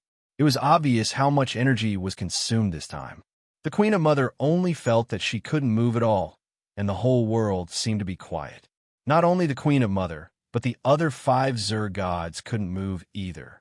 Only the golden scale above their heads emitted a golden light. The black dragon Alexis saw that the Queen of Mother couldn't move and was about to attack her. However, it was stopped by the god of war. During the god's judgment, the person being judged is protected by the rules of the world. External forces can't hurt the person being judged. The god of war explained. The battlefield calmed down. Everyone looked at the golden scale above the heads of the 6 Zerg gods. It was David's first time hearing about the god's judgment. However, just by looking at how it could freeze the 6 Zerg gods and even the terrifying Queen of Mother, one could see how powerful the god's judgment was. The Queen of Mother didn't have a good feeling. She sensed extreme danger. At this moment, she felt that her life wasn't in her control. The golden scale above her head swayed up and down. The Queen of Mother felt that the power of the rules of the world was brewing. If she knew that the gods of the great world of God had this ability, the Queen of Mother would never have come to the great world of God. The god's judgment was an extremely harsh ability. First, the person being judged had to be a god. This was a judgment that targeted gods. Secondly, the person being judged had to be an enemy of the world. If it was a god of the same great world of God, the god of justice had to designate the target as an evil existence of the great world of God before performing the god's judgment. Finally, the god's judgment was activated. It required a long time to brew and a high price to pay. The god's judgment was indeed very powerful. However, the limitations of its use made it very rarely used. Under normal circumstances, as long as the god of justice started brewing the god's judgment, the opponent would either directly escape the range of the god's judgment or forcefully attack the god of justice to interrupt the brewing process. During the god of justice's preparation time, the god's judgment could be interrupted with just a little bit of disturbance. Only when dealing with the invaders of the Zerg world, under the circumstances where the Zerg gods were completely unaware, could the god of justice achieve unexpected results. During the entire battle, the god of earth, the god of knowledge, and the god of wealth didn't dare to use their full strength. They were afraid that if they were too powerful, the Zerg gods would retreat. This was what David saw as strange. For most of the battle, the god of war and the black dragon Alexis were dealing with the attacks of the Zerg gods. The god of earth, the god of knowledge, and the god of wealth would only help the god of war and the black dragon Alexis when it was necessary. It could be said that the rhythm of this battle was controlled by the 5 gods. The Zerg gods were led by them. Chapter 1241. God's judgment was still going on, but the scales were falling more and more to the right. The 6 shadows of the golden scales were falling to the right by the same amount. The 6 bug tribe deities had a feeling that as soon as the golden scales completely fell to the right, extreme danger would descend. The half-body spider emperor, golden-winged beetle emperor, extreme electric sky scorpion emperor, ice silk emperor, and skyfire fantasy butterfly emperor wanted to struggle, but no matter how much power they used, they could not fight against the world's laws. Only the Queen Mother, who was the most powerful, still had a trump card that she had yet to use. At this time, she could only take the risk. The Queen Mother could not guarantee that the life essence she had prepared would be enough to heal the damage from God's judgment. If God's judgment was an ability that could kill directly, any healing would be unnecessary. The Queen Mother was not worried about her own life. This battle body only contained a small part of the Queen Mother's soul. Even if she lost this part of her soul, it would not cause irreparable damage to the Queen Mother. However, the Queen Mother could not bear to part with her battle body. This was the most perfect battle body. For this battle body, she had spent tens of thousands of years and killed more than 40 bug tribe demigods during this time. It was impossible for the Queen Mother to create another battle body. Now it was different from tens of thousands of years ago. The threat of the Interstellar Federation and the great world of God made it necessary for the bug tribe to maintain a certain number of demigods. Without these demigods as a deterrent, the bug tribe had to consider their own safety. Moreover, inside the bug tribe world, who knew if there were other races remaining? Although the bug tribe world had been conquered by the bug tribe, there were still other races hiding in the dark. Life forms that could survive in the bug tribe world were either extremely tenacious or extremely powerful. The Queen Mother could not let the bug tribe's strength weaken for tens of thousands of years just to create a second battle body. Most importantly, the bug tribe had lost two bug tribe deities. The Queen Mother could not afford to lose anymore. The spatial ability solidified in the Queen Mother's body was activated. It was not directly activated by the Queen Mother. Instead, the spatial ability had always been in a half-activated state. This was the Queen Mother's life-saving ability. It was also the only ability she could use now. Something unexpected has happened. The god of war said in a low voice. At this time, a huge wormhole appeared in front of the Queen Mother. The wormhole produced a bit of suction and sucked the Queen Mother's body in. The divine judgment was an attack of the world's edicts. It was equivalent to the great world of God's judgment on the Queen Mother. The Queen Mother's sudden action triggered a backlash from the great world of God, and a power that could tear everything apart acted on the wormhole. The supposedly indestructible wormhole collapsed under the might of the world's laws. Vaguely, the gods and Black Dragon Alexis could hear the Queen Mother's miserable wails. Just by hearing the screams of the Queen Mother, one could imagine how much damage the Queen Mother had suffered. The collapse of the wormhole, coupled with the attack of the world's laws, it was a miracle that the Queen Mother had survived. The Queen Mother was miserable. She had opened a wormhole to escape in order to preserve her body, which should have been the best solution. The wormhole had the strongest defense. As long as one entered the wormhole, they would be protected by the power of space.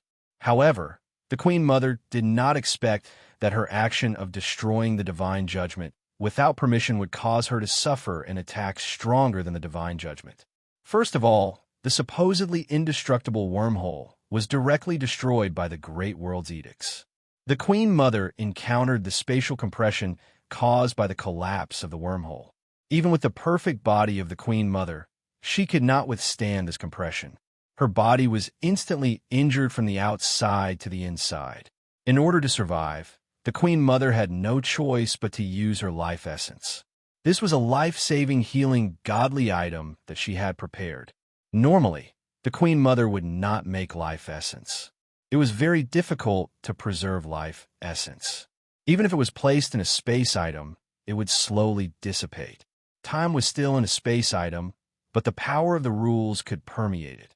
The life essence would be affected by the rules and slowly lose its effectiveness.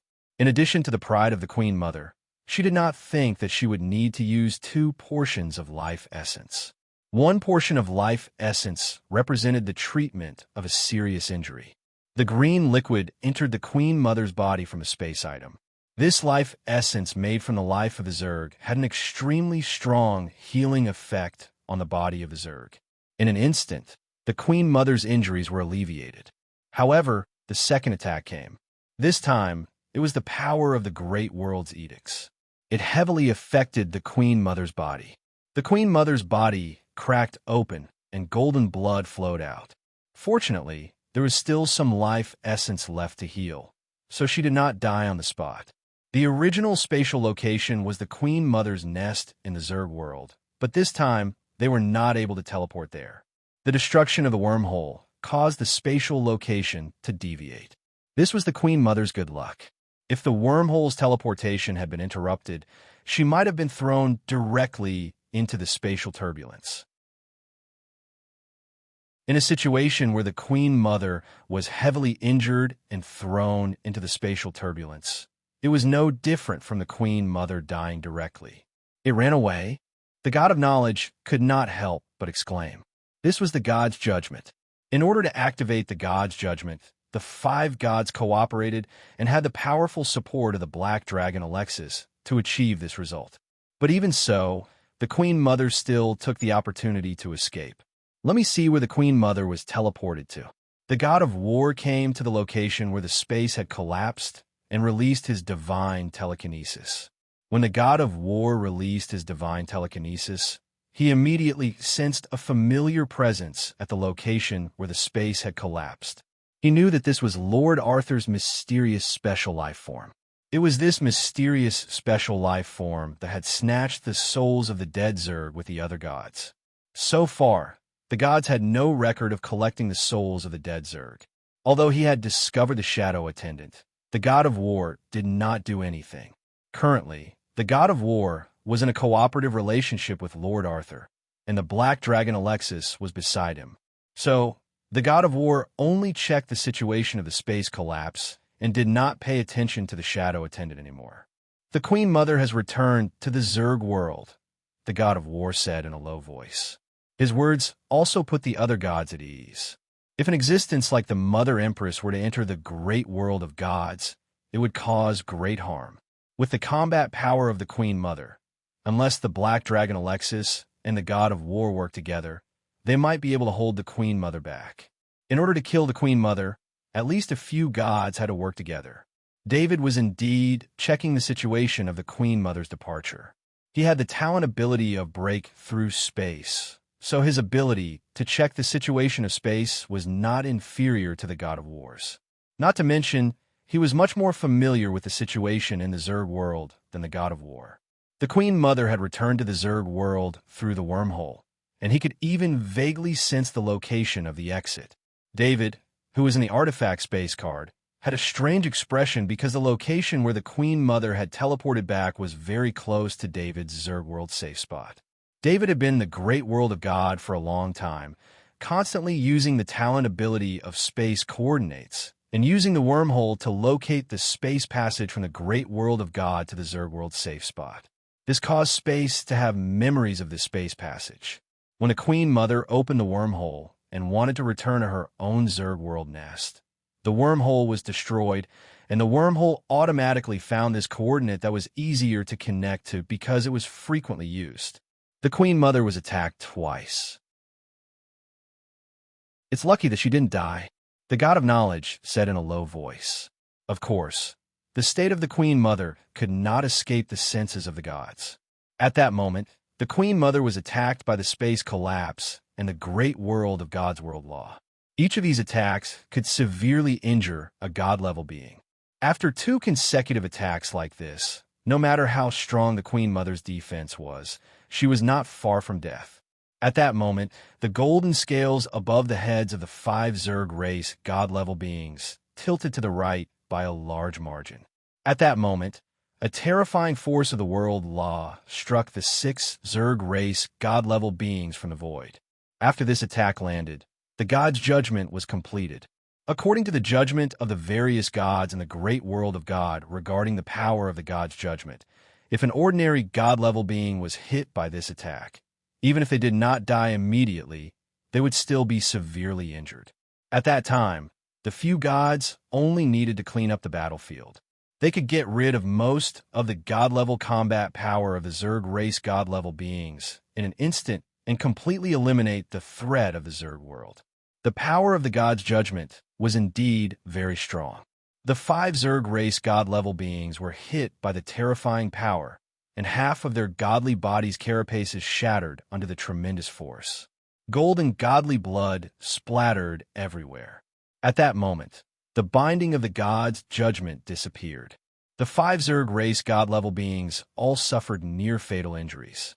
Just as the God of War, the God of Knowledge, the God of Earth, and the God of Wealth were about to finish off these 5 Zerg race God-level beings, and in this war, green light rose from the Zerg race God-level beings' bodies.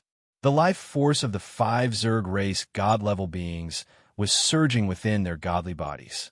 Wrapped in the green light, their heavily injured godly bodies were constantly being nourished. Although their godly bodies were not able to engage in an intense battle for a short period of time, escaping was not a problem for them.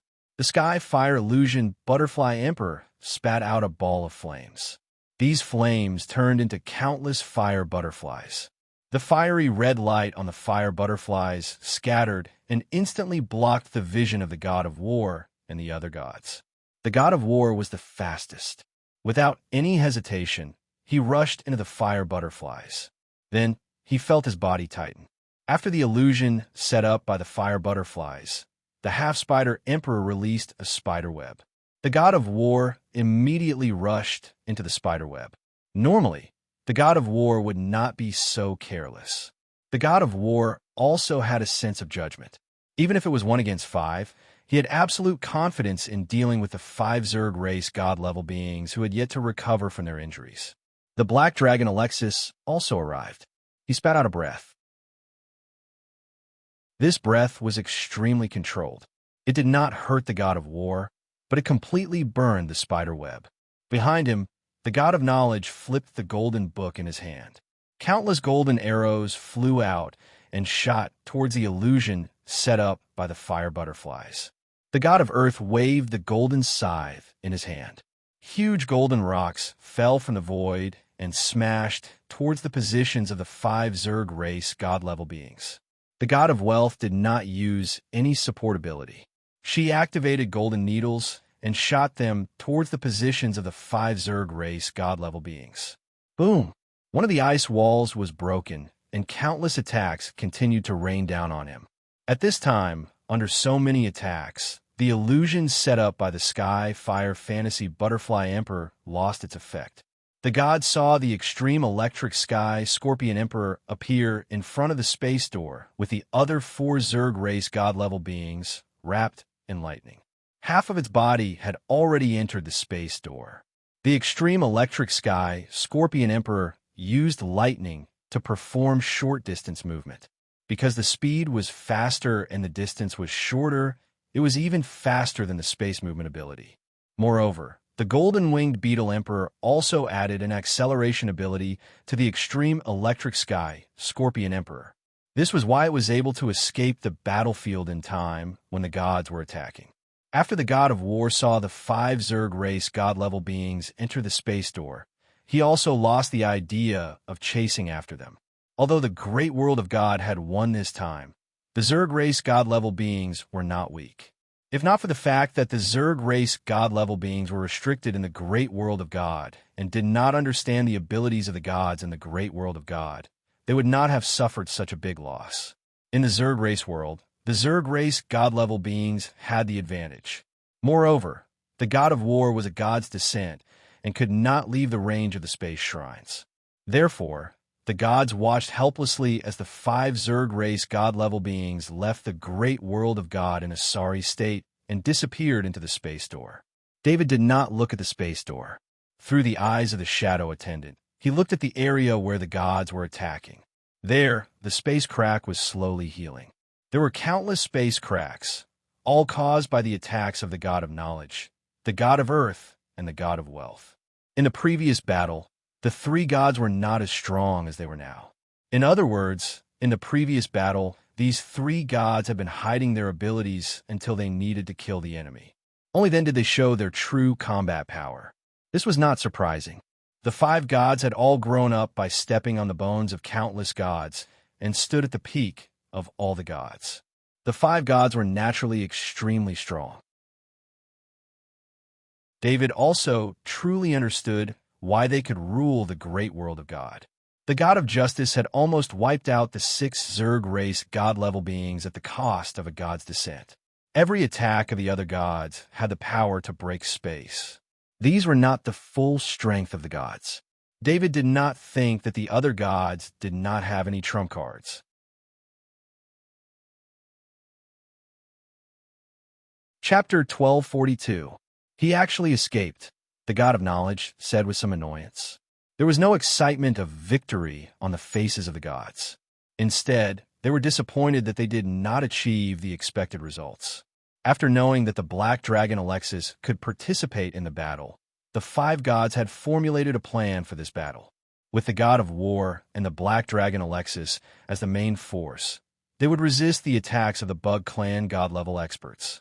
The god of knowledge, the god of earth, and the god of wealth would assist in the attack. Their most important task was to protect the god of justice.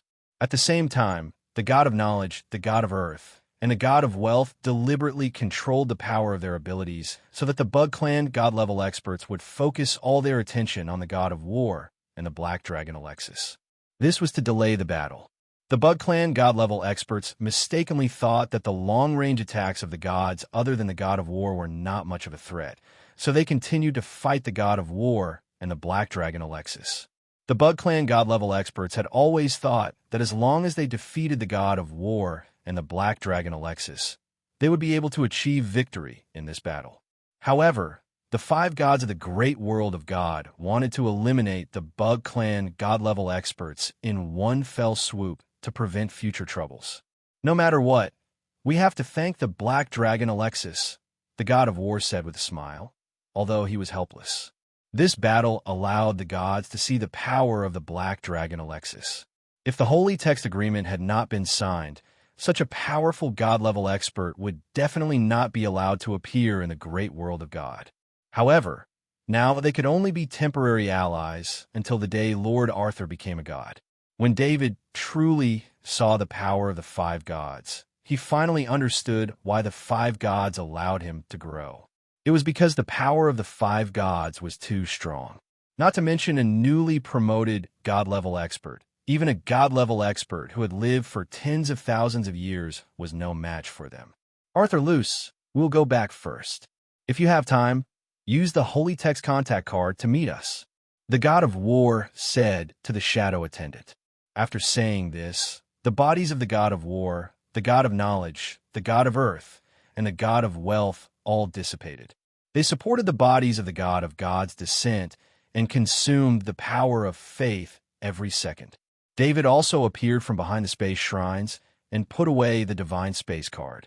The black dragon Alexis flew towards David. As it flew, its body became smaller and smaller until it was the size of kitten. It landed on David's shoulder. In the space shrines, due to the end of the war, all the priests and priests saw the final victory of the gods and the defeat of the Zerg race through the divine pattern array. This was also to strengthen the priests and priests' worship of their respective gods. However, the hundreds of thousands of priests and priests also saw the black dragon Alexis turn into the size of a kitten and jump onto David's shoulder to rest. This scene was even more shocking to the priests and priests than the gods defeating the Zerg race. The black dragon Alexis, who had just fought with the five gods and was extremely powerful, was like a docile kitten in front of Lord Arthur. This huge difference impacted the souls of all the priests and priests. The black dragon Alexis was an existence that could stand side by side with the five gods. Such an existence was interacting with Lord Arthur in the form of a pet. How could the priests and priests accept this? David didn't know what the priests and priests in the space shrines were thinking. He flew back to the space castle. Gould, I have something to do and have to leave. Annabelle will take care of you on my behalf. David said to President Gould. Arthur, if you have something to do, go ahead. I will also be leaving soon. The Supreme Council will have to hold a meeting to discuss the shrines. President Gould said as he waved his hand. David nodded to the other legendary lords, and his figure flashed and disappeared. He was in such a hurry because of the Zerg Queen. He was a little worried about the Zerg race's safety point, although David had left a level 5 Zerg clone there, and if anything happened, he would be the first to know. However, that was the Zerg Queen, and he was worried that the Zerg Queen would be so close to the Zerg race's safety point. Of course, David wanted to see if the Zerg Queen had fallen. According to the gods, the damage the Zerg Queen had suffered was very fatal. David used a few of his Void Break talent abilities to get away from the portal area. He opened a wormhole that connected to the Zerg race's safety point. He put the Black Dragon Alexis back into the Divine Space card and stepped into the wormhole. Everything in front of him was very normal. The spatial rift had not been discovered, which made David feel very relieved. David's heart skipped a beat. The Blade Mantis Emperor and Titan Golden Emperor clones in the territory of the demigod Golden Winged Beetle King clones shrunk their bodies and went to the safety point through the portal. With 3 god-level Zergs by his side, David could look for the Zerg Queen without worry. The Zerg Queen was very miserable. It did not know that if it had not tried to escape, the damage caused by the divine judgment would not have been so severe. With the life essence, it could definitely stabilize the damage caused by the divine judgment and retreat from the great world of God calmly. Just like the other 5 Zerg god-level Zergs, although they were heavily injured, their injuries were stabilized after returning to the Zerg race's world under the effect of the life essence. The Zerg Queen had used up all of its life essence, so its healing skill could not do much to the heavy injuries on its body. Most importantly, the Queen Mother didn't have a royal inheritance rune inside her body, so she couldn't replenish her energy. The Zerg Queen's body did not use the Imperial inheritance pattern after it was completed. At most, it would share a portion of its divine power with the Zerg Queen's main body. This body only needed to replenish its divine power through the Imperial inheritance pattern in the main body every few hundred years to maintain the strength of the body. The strength of this body had also reached the high level of the God level. If it wanted to improve further, it could not be done with divine power. The Zerg Queen's body floated in space, waiting for reinforcements to come. This reinforcements would not come too quickly, because there was only one Death Worm Emperor in the Zerg race's world guarding the portal. The Zerg Queen could not use the Death Worm Emperor to save its body. After learning that the 5 Zerg race gods had returned to the Zerg race's world with injuries, the Zerg Queen was even more embarrassed to ask the Zerg race gods to save its body. On one hand, it was worried that the gods of the great world of God would pass through the portal and come to the Zerg race's world. On the other hand, the Zerg Queen would end up worse than the 5 Zerg race gods who did not risk their lives. The Zerg Queen did not want the 5 Zerg race gods to know about this. It would affect the Zerg Queen's image in their eyes. The Zerg Queen's main body could not be mobilized at all. Why did the Zerg Queen spend so much effort to create this body? It was because its main body was too big, and it was not good for fighting. The Zerg Queen's main body was good at mental strength. Although its main body was several times bigger than a normal Zerg race god, its movements were slow. The Zerg Queen's main body usually did not leave the nest, let alone break through space to save its body. However, the Zerg Queen had cultivated some demigods. At this moment, demigods were rushing over at full speed. They would arrive in a few hours at most. What the Zerg Queen needed to do now was to reduce the consumption of its body and slow down the loss of its life force. Just as the Zerg Queen was summarizing the battle, a mental strength scanned it. Even though it was heavily injured, its body was still sensitive enough to sense this mental strength. The Zerg Queen was very strange. This location was very remote. If it were not for the fact that the body had a spatial talent and could sense space, it would not have been able to locate this location. This was an empty galaxy without any planets. There were almost no life forms here. Only Zerg race gods could use mental strength to scan from afar. The Zerg Queen did not think that it was some other life form. This was the Zerg race's world. In such a remote area, it could only be the Zerg. David left the Zerg race's safe zone and began using his void-piercing talent to head toward the Zerg Queen's teleportation destination. He wanted to see if the Zerg Queen was still there. In fact, he did not have much hope in this. This was the Zerg race's world. Even if the Zerg Queen was heavily injured, it could still ask the Zerg for help at any time. When David appeared at the target's coordinates, there was no sign of the Queen Mother. He released his mind, and everything within 1,000 meters was within his mind's perception. After searching for a while near the target location, David's mental strength scanned the Zerg Queen. However, the Zerg Queen was clearly in a very bad state. Cracks had appeared on its perfect shell, revealing the golden tissue inside. The Zerg Queen's injuries were fatal, but its vitality was still very strong. If there were no accidents, it would not die. David narrowed his eyes. He wanted to do this accident, an accident that would lead to the Zerg Queen's death. He scanned the divine artifact space card with his mental strength. The black dragon Alexis flew out of the divine artifact space card and enlarged. "Alexis, I found the Zerg Queen. Let's go kill it." David jumped onto the black dragon Alexis's back and patted the black dragon Alexis's neck. Black dragon Alexis was immediately excited. The 5 gods of the great world of gods had schemed for a long time, including black dragon Alexis himself, but none of them had been able to kill a single god-level insectoid. But on David's side, he easily found the fleeing Queen Mother. The black dragon Alexis could not help but admire David's ability to take advantage of the situation. It was also happy to kill a Zerg god. The Zerg Queen heard an earth-shattering dragon roar. When it heard the roar, it was shocked. It struggled to move its body and look in the direction of the roar. It saw a small black mountain approaching. That black mountain was the black dragon Alexis that it had fought before. The Zerg Queen was very confused. How could the black dragon Alexis find it so accurately? It should be known that even the gods of the great world of God who had spatial abilities could not locate the coordinates of another great world. However, what the Zerg Queen did not know was that the wormhole that had been destroyed seemed to be randomly relocating, but there was an inevitable reason for it. This caused the Zerg Queen to almost send its body to David's Zerg world safe spot. It was not David's fault. After all, David was too familiar with the coordinates. This allowed David to locate the Zerg Queen's exact location. That was why he was chasing after it. The Zerg Queen did not care about its dignity anymore. It began to ask the other Zerg gods for help. Unfortunately, among all the Zerg gods, only the Death Worm Emperor was not injured. The rest of the Zerg gods wanted to save the Zerg Queen, but they were powerless, especially when they heard that the Black Dragon Alexis had come to the Zerg world. The consequences of fighting the Black Dragon Alexis while its injuries were not healed yet. Moreover, the Zerg Queen was not its main body. Even if its body was destroyed, the Zerg Queen's life would not be affected.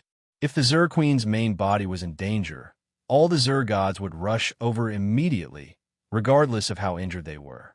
The Deathworm Emperor wanted to rush over, but it happened to be one of the few Zerg gods that broke through space the slowest. This meant that it would need at least a few minutes to reach the Zerg Queen's location. A few minutes was considered extremely fast for a long distance in space. However, for the Zerg Queen that was in danger, it was like water from afar that could not quench its immediate thirst. The Zerg Queen tried to mobilize the remaining divine power in its body. It wanted to stall for time. This was a Zerg world. The Black Dragon Alexis was suppressed by the world's laws. It still had a chance. The Black Dragon Alexis flew in front of the Zerg Queen. The 200-meter-tall Zerg Queen was like a child in front of the Black Dragon Alexis. Black Dragon Alexis, give me a chance to fight fairly, the Zerg Queen said in a low voice. The Zerg Queen spoke in a language of the great world of God. It was hard to believe that the spiritual leader of the Zerg race was proficient in the language of gods. Although they were in space, once a god's strength reached the level of a Zerg, they could use their energy to vibrate the space and transmit their voice. Just like Alexis Dragon's roar, the dragon's roar could be heard by the enemy in any environment. My lord ordered me to kill you, the Black Dragon Alexis said coldly. As the Black Dragon Alexis spoke, it approached the Zerg Queen. At the same time, light flashed on its dragon claws. Wait a minute. What did Lord Arthur give you? I have 5 world crystals here. I can use them to trade for my life. Or you can state your conditions. As long as you state them, I will do my best to fulfill them. The Zerg Queen hurriedly continued. The Zerg Queen did not notice David, who was covered in the scales of the Black Dragon Alexis. David wore the Stalker's crown on his head and the phantom necklace on his neck. His presence was hidden very well. Coupled with the god-level presence of the Black Dragon Alexis, the injured Zerg Queen did not notice him at such a close distance.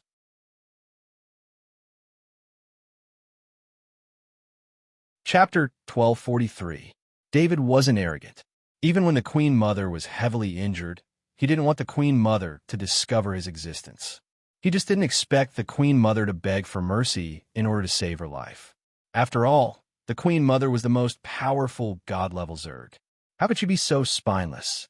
What David didn't know was that the Queen Mother's main body wasn't known for its battle prowess. Instead, its powerful spirit made the Queen Mother more intelligent and knowledgeable than other god-level Zergs. It was precisely because of this knowledge that it didn't have the determination to die like most Zergs.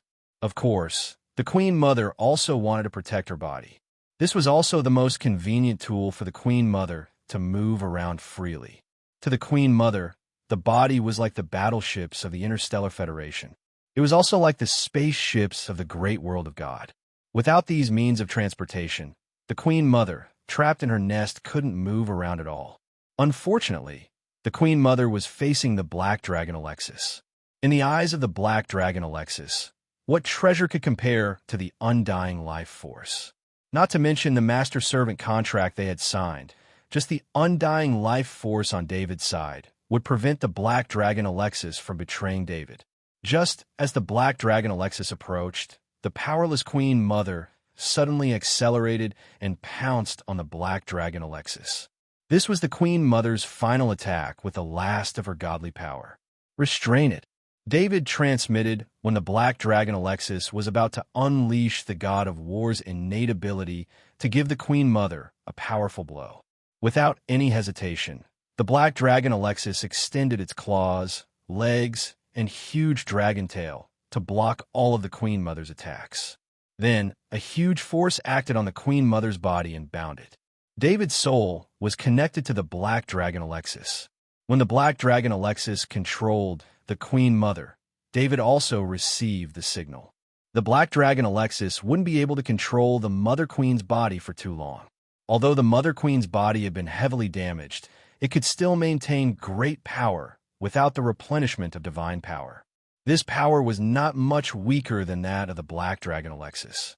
The black dragon Alexis was already having a hard time controlling it. Just when the black dragon Alexis and the Mother Queen's body were engaged in close combat, a slight space wave was generated, and the Mother Queen sensed extreme danger. However, David, who had activated the law of speed and used his innate ability, void piercing, had reached the front of the Mother Empress's chest before it could sense anything. There was a place David had already observed to attack. There was a crack, and behind the crack was the heart, which was protected by the muscles.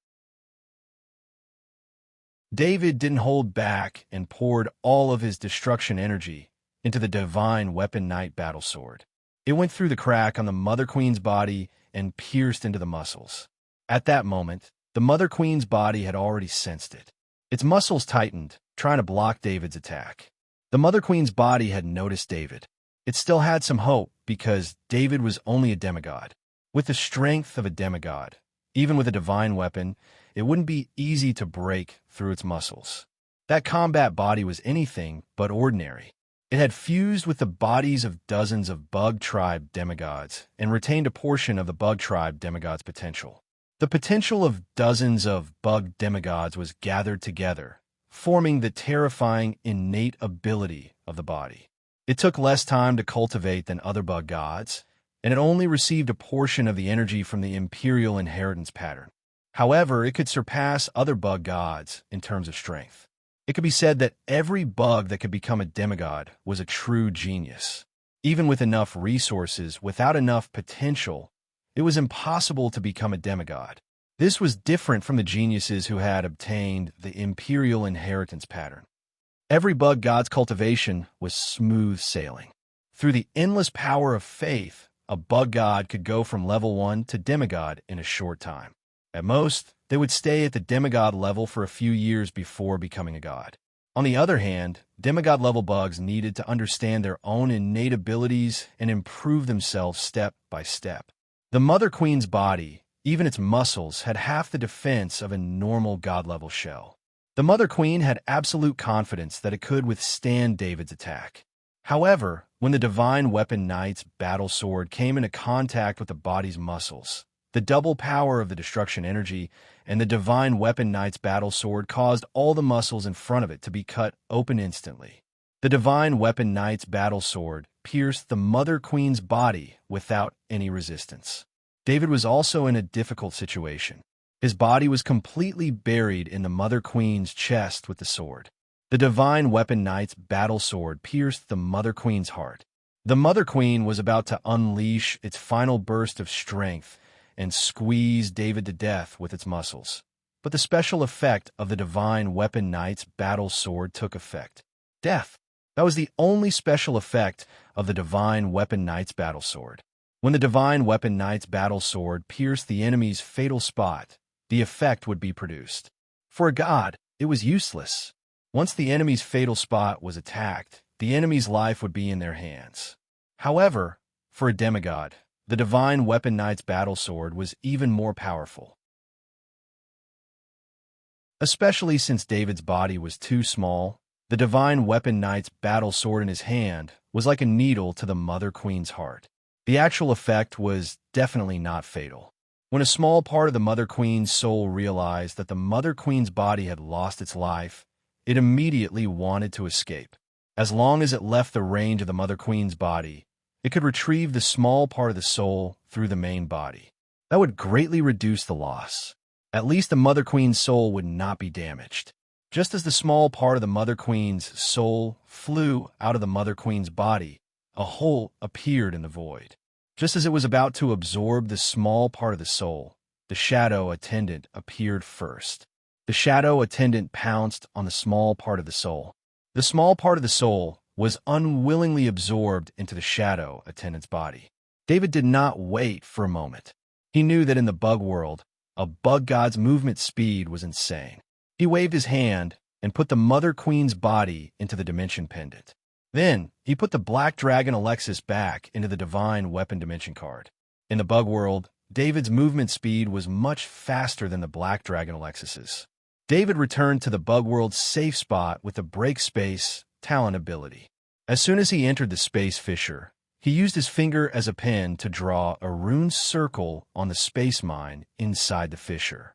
He used the power of faith from the small world in his soul space as ink. The insectoid world's safe spot was extremely well hidden, especially since it was in the middle of a space crack.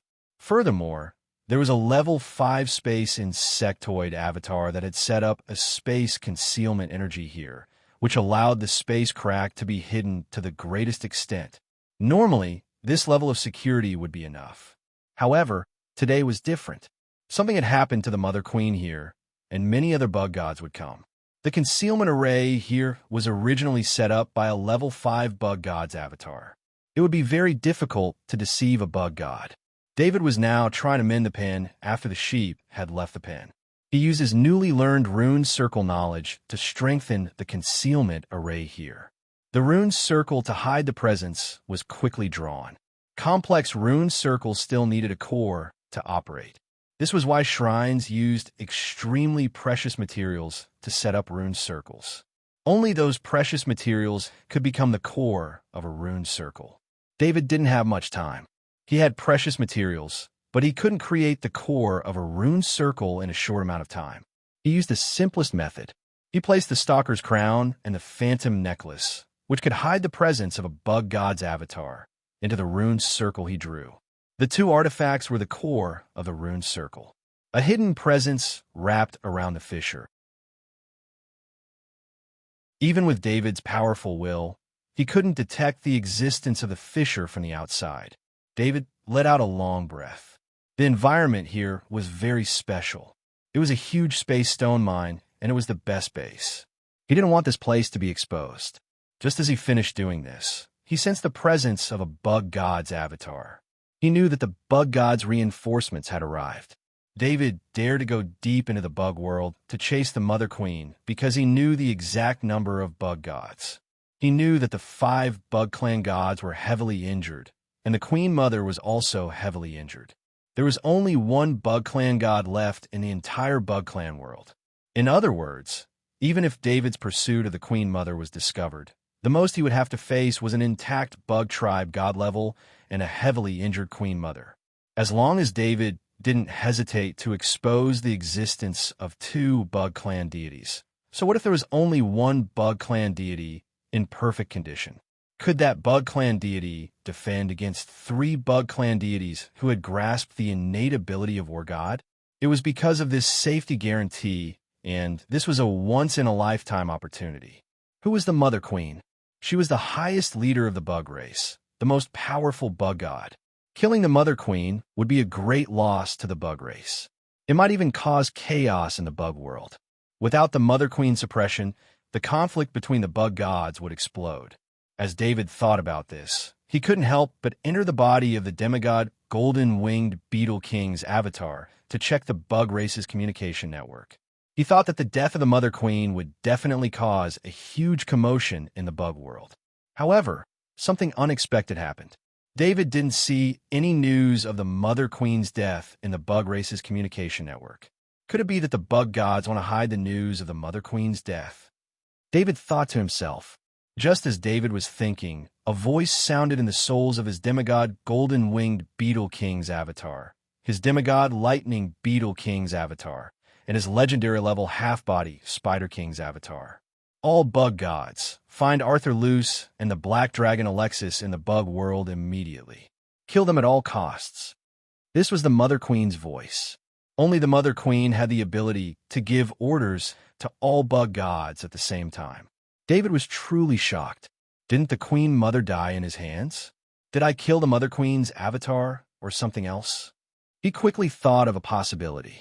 David scanned the Mother Queen's corpse in the space pendant with his mind and confirmed that it was the Mother Queen that he had fought in the great world of God.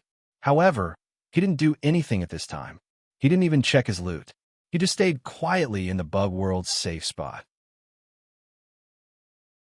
The Death Chi Emperor Worm arrived at the location where the Mother Queen's body was asking for help as quickly as possible. It didn't see the Mother Queen's body.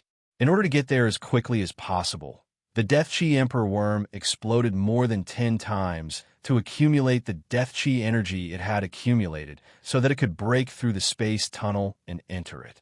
This time, the Death Chi Emperor Worm had rushed over as fast as it could, but it was obviously a step too late.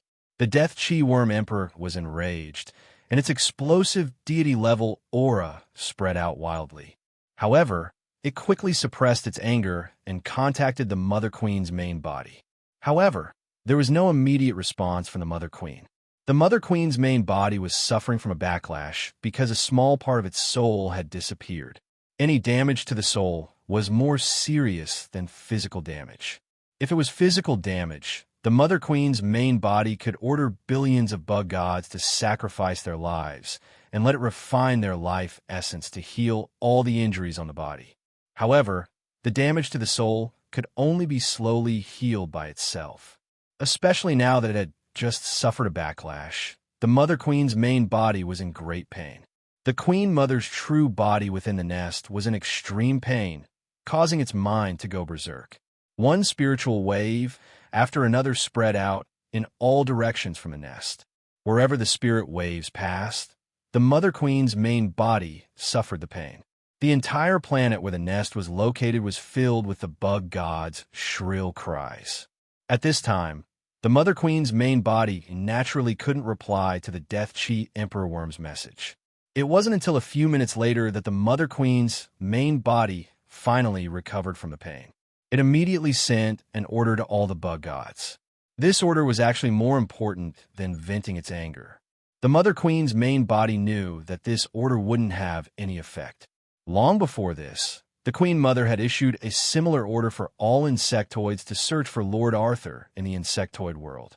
However, she had sent out countless scouting insectoids who were proficient in scent and scent, but they had failed to find any trace of Lord Arthur.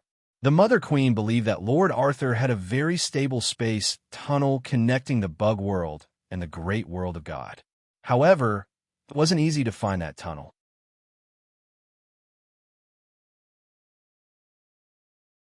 Chapter 1244. Deathworm Emperor. Search for Lord Arthur there. Lord Arthur and the Black Dragon Alexis must have used some kind of spatial ability to find my battle form so quickly. There must be some spatial energy residue nearby. The Queen Mother ordered after seeing the message left by the Deathworm Emperor. The Queen Mother did not blame the Deathworm Emperor. She knew that it would take too little time to subdue a powerful god-tier giant dragon like the Black Dragon Alexis. It was so fast that the Deathworm Emperor could not save it in time. The Queen Mother also knew that even if the Deathworm Emperor found Lord Arthur and the Black Dragon Alexis, it might not be a match for the Black Dragon Alexis. However, she could not let go of her anger. If she could not find Lord Arthur this time, it would be very difficult for her to take revenge in the future. The Queen Mother had fought a great world war with the great world of God. She knew that the great world of God was not easy to deal with. After losing 2 god-tier insectoids, the remaining god-tier insectoids could not compete with the gods of the great world of God in terms of numbers.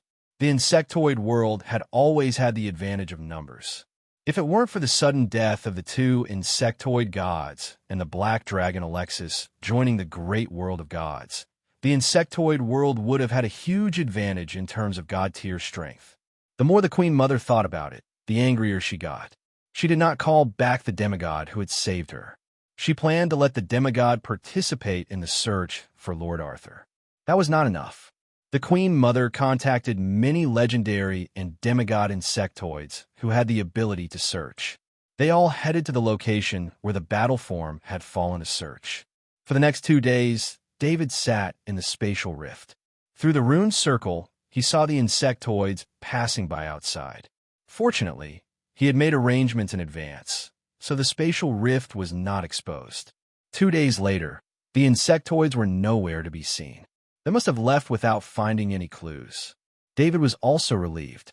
He stayed in the space crack for a few more days until he was 100% sure that the insectoids had given up on searching this area. Only then did he take back the phantom necklace. As for the stalker's crown, he left it in the rune circle of the space crack. At the very least, he wouldn't take back the stalker's crown before he set up an official divine rune concealment formation. This was David's most important safety point, so he couldn't be too careful. For safety reasons, he had even stopped operating the underground base in the territory of the demigod golden-winged beetle king's avatar, concealing all auras. Over the past few days, David had heard from the insectoid network that the insectoids were frantically investigating various places. This time, the Queen Mother was thoroughly enraged, and she had mobilized all the insectoids she could. Even the insectoids under the demigod golden-winged beetle king's avatar had gone on a search mission under the Queen Mother's command. David also let the 5 demigod clones go through the portal to the insectoid world's safety point. He then put them into the divine portal card. His divine portal card also brought the black dragon Alexis and the 2 god-tier insectoids. He opened a wormhole and returned to the great world of God. After coming out from the underground of planet Gamma, David went through the planet-level portal and went directly to the space castle in the chaotic system. Legend Annabelle saw David and bowed with a smile. "Master, you're here." The happiest person here was the legend of Annabelle. Now that David's status had increased, Legend Annabelle was the one who had benefited the most. Legend Annabelle was previously wanted by the Shrines of War because she had betrayed the Shrines of War. However, because of David's protection, even though the Shrines of War knew that Legend Annabelle was on planet Gamma, they couldn't go to planet Gamma to capture her. However, Legend Annabelle was also greatly restricted. She couldn't go out in public. For someone like Legend Annabelle who loved to make friends, this was very uncomfortable. Legend Annabelle could only stay on planet Gamma, Lord Arthur's territory, and Lord Harlow's territory. She was worried that she would cause trouble for her friends if she went to other places. This was because if the Shrines of War knew where Legend Annabelle was, it was very likely that her friends would be in trouble. Not everyone had the ability to fight against the Shrines of War. Lord Arthur had paid a heavy price to fight against the Shrines of War. However, it was completely different now. Just a few days ago, the Shrines of War had lifted the wanted order on Legend Annabelle. This meant that Legend Annabelle could move freely in the great world of God and didn't have to worry about the threat of the Shrines of War. Legend Annabelle naturally knew why this was done. Everyone could see the relationship between Lord Arthur and the 5 gods. Alexis, the black dragon who followed Overlord Arthur, even participated in the battle against the insectoid god level together with the other 5 gods and displayed great combat power. Archbishop McIntyre of Shrines of War naturally couldn't offend Lord Arthur for Legend Annabelle. Besides, the wanted order was just for show and had no effect. It was better to stop it and give face to Lord Arthur. "How's the situation?" David saw that Legend Annabelle was in a good mood, so he asked with a smile. "The noble knights have all left, but the 14 space shrines didn't leave. They are still surrounding the portal. However, no Zergs have come to the portal these days. It's very quiet there. Also, the Shrines of War have lifted the wanted order on me." Legend Annabelle couldn't help but talk about her situation when she was reporting. "That's good. You don't have to stay in Gamma Star all the time. There aren't many things to do on Gamma Star. You just have to do your job well. The rest of your time is up to you," David said with a smile. "Yes, my lord." Legend Annabelle bowed gratefully. "You can leave now. I'll take back this castle and return to Gammy Star. We are not needed here for the time being." David waved his hand and said. Legend Annabelle listened to David's arrangement and returned to Gammy Star through the portal. David also let Anton the legendary knight return to Gammy Star through the portal. After that, he put the castle back into the portal pendant. Before he left, he looked at the 14 space shrines. David suddenly felt a strong fluctuation in the space. It was coming from the direction of the portal. He was shocked and hurriedly waved his hand. His innate ability, void piercing, tore open a spatial tunnel in front of him. He flashed and entered. When he reappeared, he was already outside the space god temple. David saw that the space door was emitting a bright light. It was as if it wanted to release all of its energy in an instant. This was the last light of the portal. The collapse of the portal didn't create a shockwave of space energy. After the bright light, it slowly shrank as if it was forcibly suppressed. The bright light of the portal was swallowed up by the void and finally disappeared. Space returned to normal. There was no trace of the portal. Just as the Queen Mother had predicted, the portal that was forcibly expanded by the Zerg using the space-eating tick only existed for 5 days. David happened to see the final process of the spatial gate dissipating. Only the priests and priests on duty in the space temple were able to see this spectacular scene. This was a real miracle of the big world. The portal, which even the gods couldn't destroy, finally collapsed under the pressure of 2 big worlds. In the space shrines, the 5 archbishops who were resting with their eyes closed were awakened by the fluctuation of space energy. However, it was too late when they woke up. The 5 archbishops had experienced a great world war and then watched a battle between gods and god-level experts. They were mentally exhausted. However, they didn't leave the command room and insisted on commanding the space shrines. The 5 archbishops' rest was to close their eyes and pray for a while. This could also relieve their mental fatigue and not affect their judgment. However, the 5 archbishops were now a little annoyed. If they had known that the portal would only dissipate in 5 days, they definitely wouldn't have rested. The 5 archbishops were prepared to stay here for a long time, so they prayed to rest. The 5 archbishops wanted to cry, but had no tears as they looked at the location of the spatial door in space. There was already nothing there. They had missed the process of the spatial door dissipating. Watching the collapse of the portal was extremely beneficial for the 5 archbishops. In the ancient books of the shrines, it was recorded that many powerhouses had an epiphany after watching the world wonder, which led to a leap in their strength. Perhaps the collapse of the portal would have no effect on ordinary priests and priests, but was very useful for level 5 and legendary level priests and priests. In particular, legendary level priests needed to master their own laws and the opportunity to watch the world wonder. On the other hand, a demigod like David had already established his own path of growth. Watching the collapse of the portal was just a memory. The war is over. The big world war is over. Archbishop Ambrose said in a deep voice. Archbishop Ambrose was not in a good mood. This war was not a good experience for him. He had made the right decision, but it brought about terrible consequences. He could not imagine how much conflict the shrines of knowledge, or even the 5 shrines, would have with the nobles and the Supreme Council. It was all because of an order from Archbishop Ambrose, which had yet to achieve the effect it should have. The other one who was in a bad mood was Archbishop McIntyre. He muttered that it was over, but he was thinking about the losses of the shrines of war. After this experience, the shrines of war would probably not be able to actively participate in various cleanup missions for at least 10 years. The god of war loved to fight. This was also the reason why the shrines of war had always stepped forward to take the initiative to carry out missions when there were major events. It was because only continuous battles could make the god of war pay attention to the shrines and receive the god of war's grace.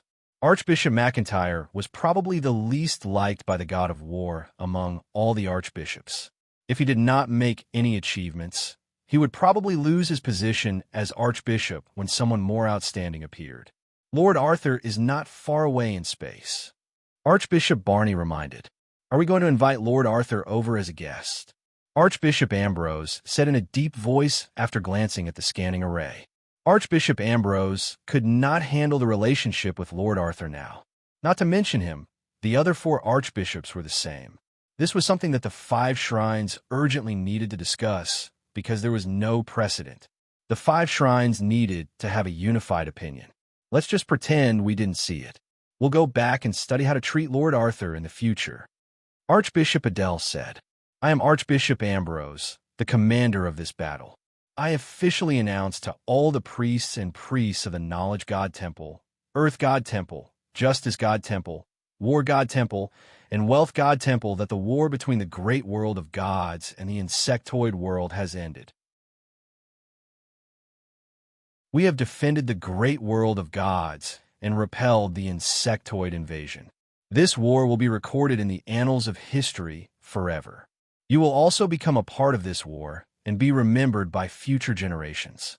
Archbishop Ambrose opened the array in front of him and made a public speech to the 14 space shrines. The collapse of the spatial portal had just happened, so not many people knew about it. Archbishop Ambrose's words surprised everyone. Although the escape of the Zerg made the 5 shrines priests and priests believe that they would win this war, who knew what crazy things the Zerg world would do next? Thinking about the attacks that the Zerg world had made in this war, everyone who had experienced this war felt their scalp tingle. After hearing the news that the war had ended, many priests and priests could no longer control themselves and cheered wildly. In particular, the priests and priests of the 2 space war shrines were even more emotional. The shrines of war had lost too much in this war. The priests and priests of the space war shrines alone had sacrificed more than 10,000 priests and priests, and all the 5 knights who had participated in the war had also fallen. The priests and priests who had survived more or less had friends who had died. The war had ended. This news made every priest and priest feel relieved. Whether it was those who had participated in the war or those who had only been praying in the space shrines at this moment, what they wanted most was to return to land, to the shrines on the surface. All space shrines prepare to return. Archbishop Ambrose finally announced, My command has ended. Thank you for your cooperation. Archbishop Ambrose bowed to the 4 archbishops. The 4 archbishops returned the bow. They did not say anything because they did not know what to say. This time, Archbishop Ambrose's command did not bring him any benefits. Instead, it brought him a lot of trouble.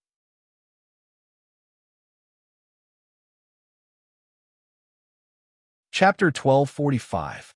As the space shrines left one by one, the battlefield was soon empty.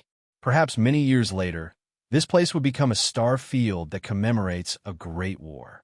David used the space break talent himself. He was already used to this method of movement.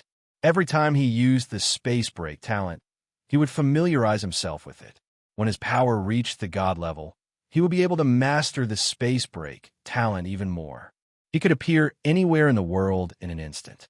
Even now, David had not fully unleashed the demigod-level power of the space break talent ability. This required him to continuously use the space break talent ability and improve his control over it. After returning to Gammy, David placed the castle back in its original position and explained to Legend Annabelle. Then, he returned to the bug world safe point through the wormhole. Now, David had a bunch of bug corpses in his pendant. If they needed to be resurrected, they could only be resurrected in the bug world. In addition, the situation in the bug world was very tense. David needed to constantly observe his interests in the bug world. If there was any trouble, he could immediately deal with it with his combat power. After David arrived in the bug world, he used his mind to contact the demigod Golden-Winged Beetle King's clone in the bug world safe point. After a few days, the Queen Mother had obviously calmed down. She was no longer as angry as before. She no longer ordered the bugs to act crazily. Of course, part of the reason was that David had chosen to retreat. The 2 Imperial Inheritance patterns were not activated, which made the Queen Mother feel that Lord Arthur had most likely left the bug world. Other than that, the 5 bug tribe god-level powerhouses were all heavily injured. Although they were healed by the life essence, their vitality was greatly damaged, and they needed some time to recuperate. Therefore, the bug world was very peaceful. The conflicts between territories due to resources had also stopped. David did not let out the 5 demigod clones and the 2 god-level bug clones to continue using the imperial inheritance patterns to train. Now, it was best to deal with it coldly for a period of time and let the Mother Empress completely accept this loss. Although David didn't know the relationship between the corpse and his space pendant and the Queen Mother, he was sure that the loss this time had made the Queen Mother extremely angry. David returned to the underground space of the demigod golden-winged beetle king's avatar's territory through the portal. After arriving here, he spent some time to add some divine rune arrays to this underground space. This time, David wasn't in a hurry. He had a lot of materials in his space pendant.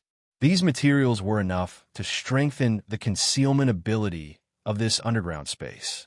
The reason why they came here was because this was the only place with enough space. Of course, other than the cube super artificial intelligence system that maintained the basic energy requirements, all the other facilities here stopped working to reduce the possibility of being discovered. After a few days of work by David, the security of this place was further enhanced after he set up a divine rune array. After that, the lights in the underground space lit up again, and energy flowed continuously into the cube's super AI system, continuing its previous research. With safety guaranteed, David scanned the space pendant with his mind. This time, the harvest was really great. The demigod Zerg had the corpse of the Titan golden-armored king, and there were many more legendary level Zerg.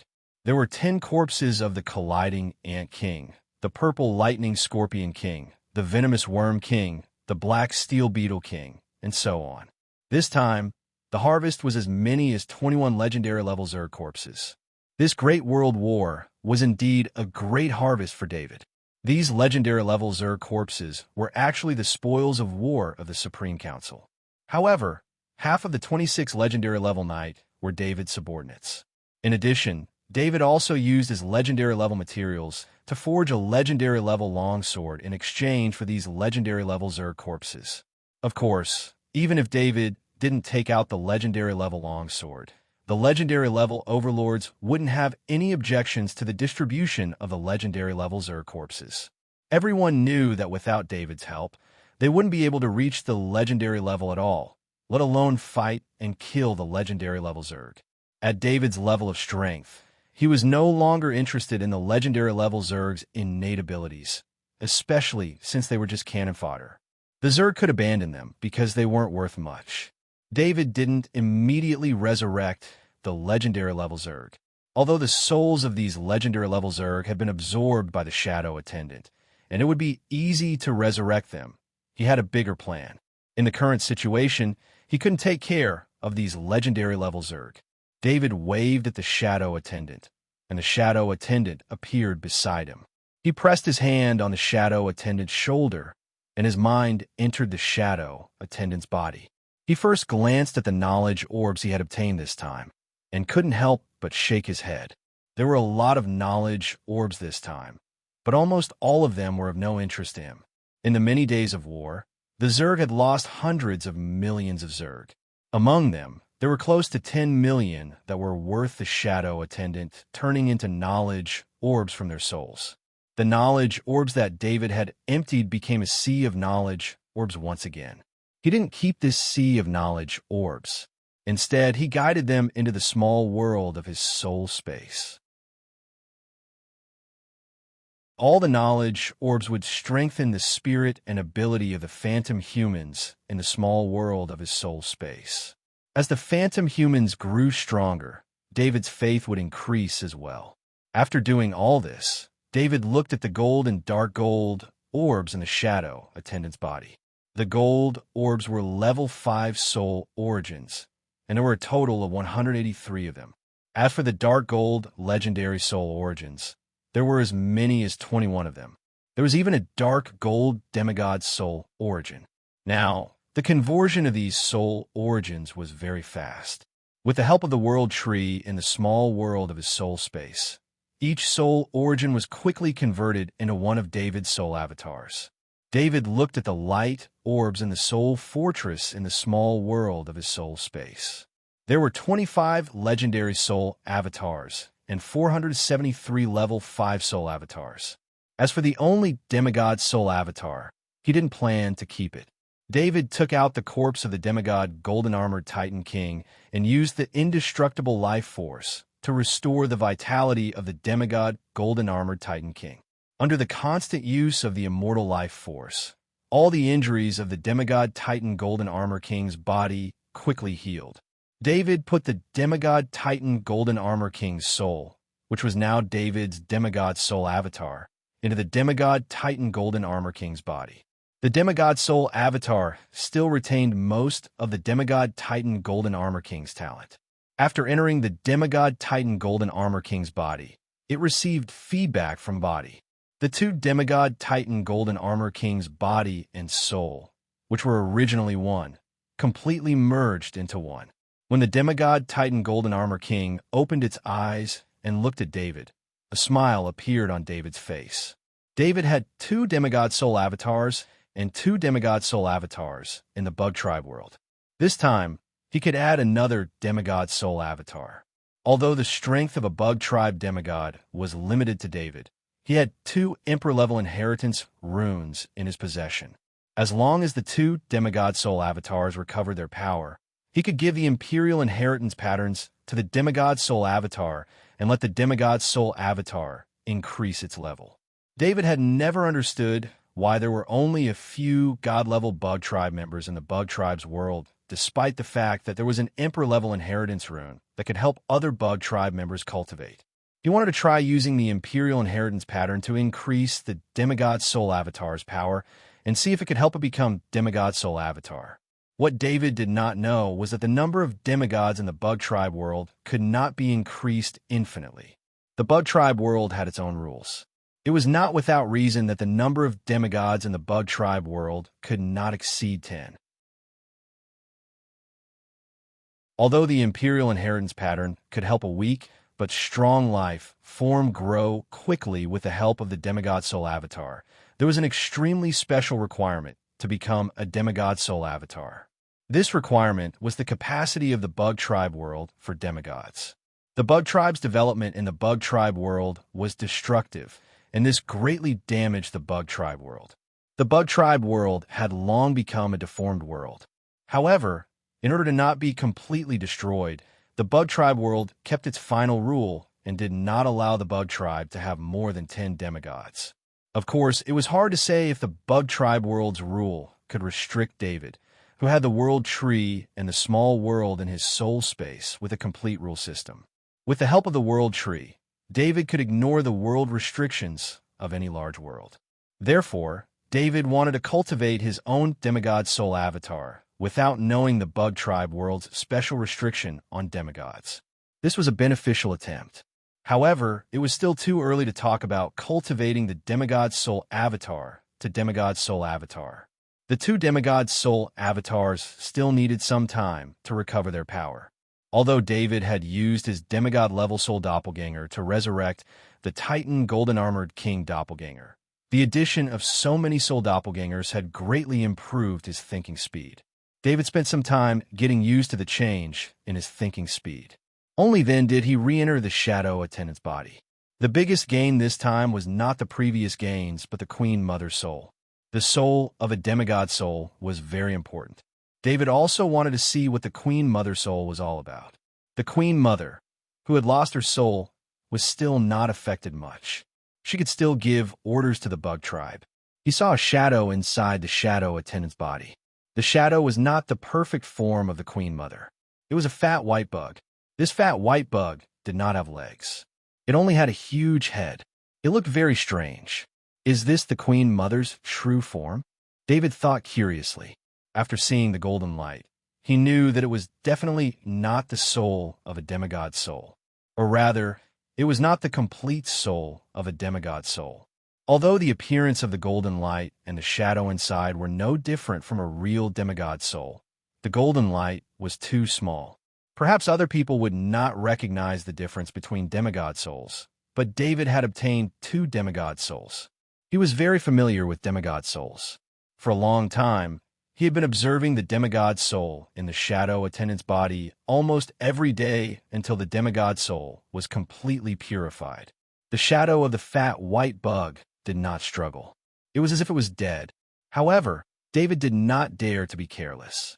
He remembered that when he was purifying the demigod's soul, he almost got hit because of his carelessness. This was the Queen Mother's soul. Even if the demigod soul was very small and was very likely only a small part of the Queen Mother's soul, it was still the Queen Mother's soul. No matter how important it would not be overboard. Now that the shadow attendant had absorbed a huge amount of soul energy and purified the demigod soul twice, it was equivalent to absorbing a part of the demigod soul's energy. This made the shadow attendant's ability greatly enhanced. In addition, the Queen Mother's soul did not resist. It was not a complete demigod soul, so the purification process was very fast. According to David's judgment, it would take at most 2 days to completely purify the Queen Mother's soul. Just as David was preparing to stay in the hidden underground space of the bug world for 2 days, a message came from Anton's legendary knight clone in the great world of God. The 5 shrines were preparing to reward this time's great world war and invited David to participate. David was a little surprised. How could the 5 shrines be so fast this time? It should be known that the end of a war in the past would drag on for at least a month before the meritorious personnel would be rewarded. The shrines have been deliberately suppressing the rewards and reducing the number of top nobles. The top nobles have been unable to maintain the full number of top nobles at 99 because of the suppression of the shrines. Some of the top nobles' achievements had not exceeded the level that the shrines could not refute, and the shrines would not reward them. David was preparing to continue the operation of the 2 demigod inheritance runes in 10 days. So this time, he returned to the great world of God with 2 demigod clones and 5 demigod clones. Instead, he left his demigod and legendary avatars in the insectoid world to protect the territory of the demigod golden-winged beetle king avatar. This territory was also an important base for David to establish himself in the insectoid world. David passed through the wormhole and appeared in the great world of God 500 meters below the Gamma planet. With another break through space, he appeared in the castle's hall.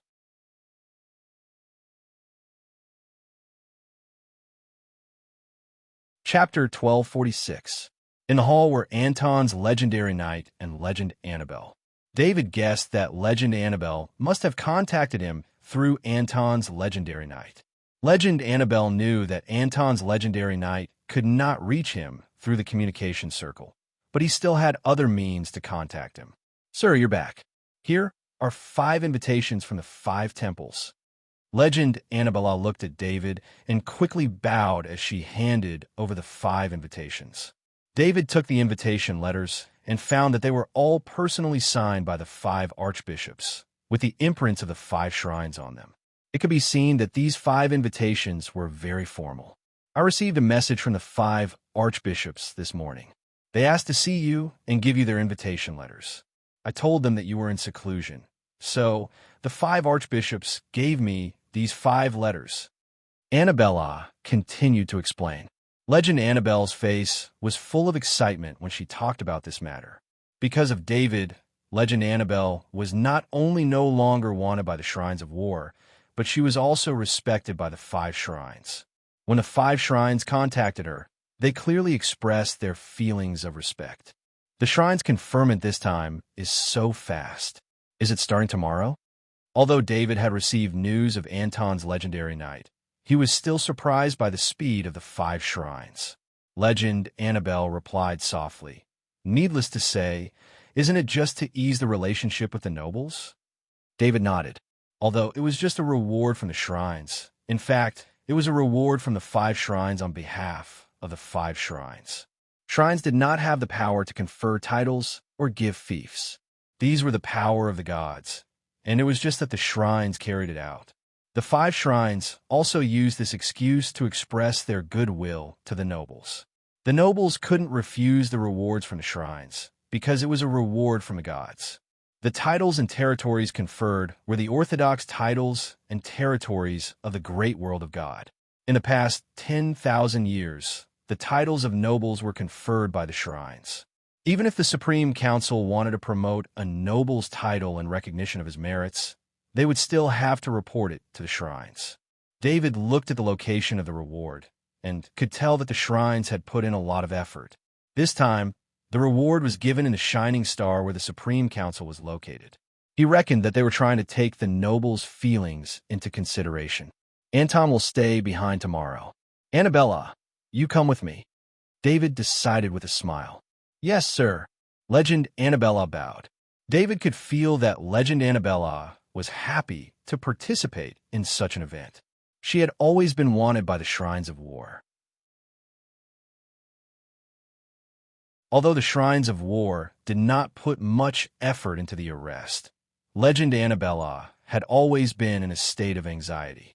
Now that she could participate in any large-scale event, Legend Annabella was naturally happy. David was about to return to his room when he received a call from Chairman Gould from the Lord Communication Portal. He looked at the Lord Communication Portal again and realized that Chairman Gould had contacted him many times before. He reckoned that he was still trying to contact him.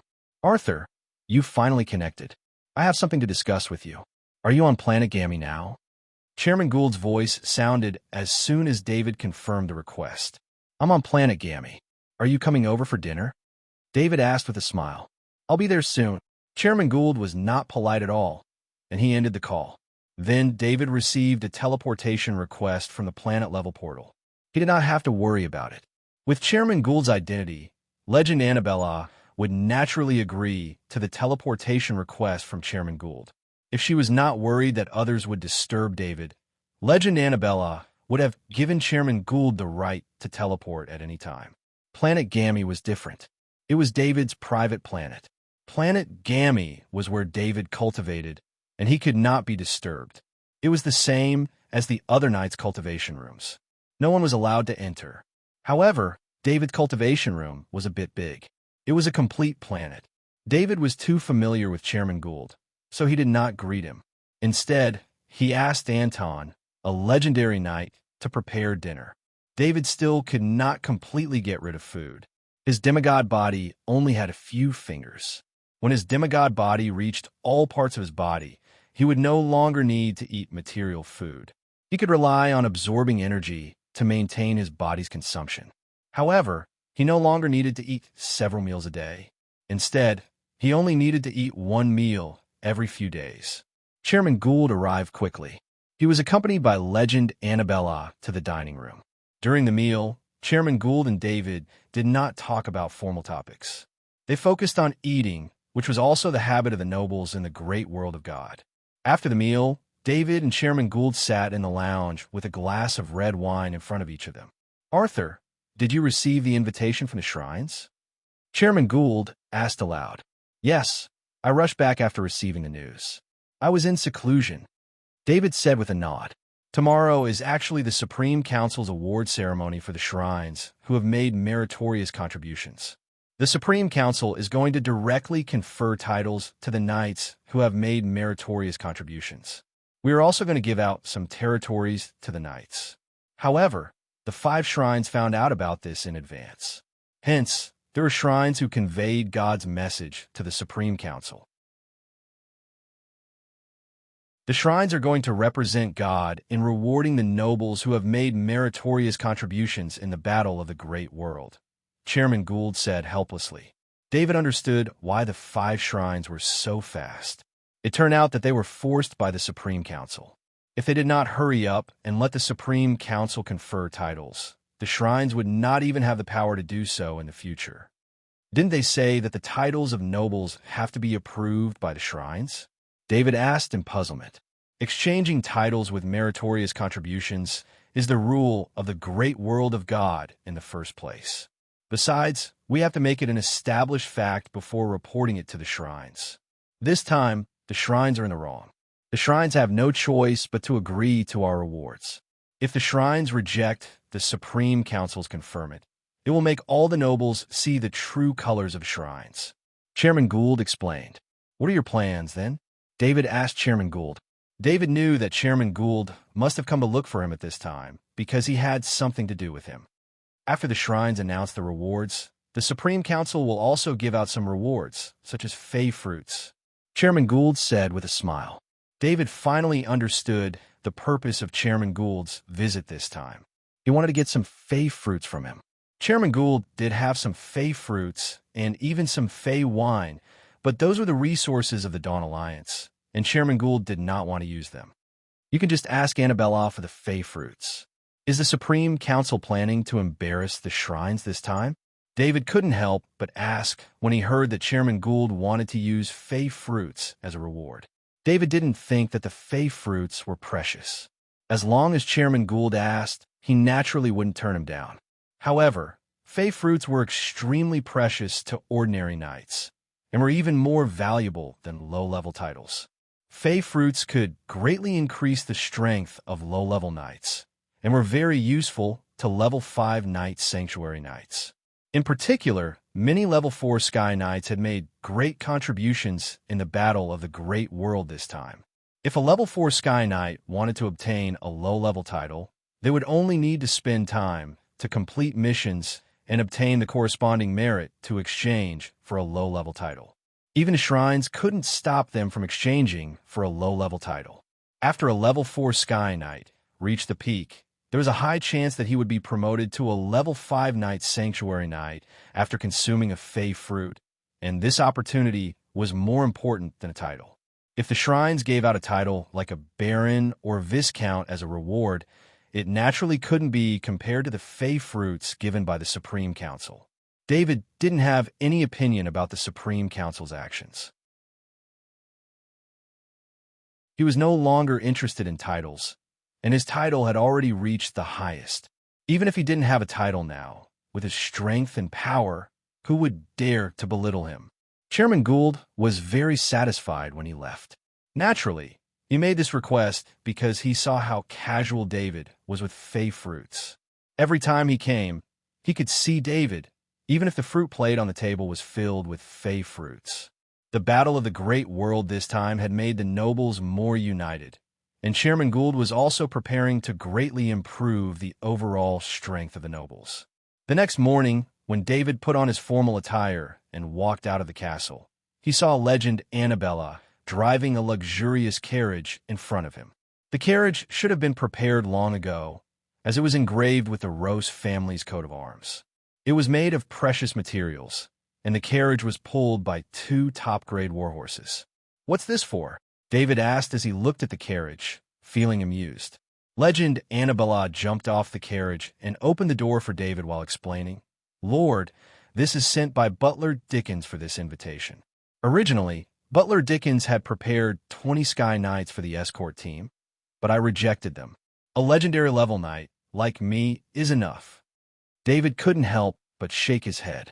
As a noble butler, it was really hard on Butler Dickens.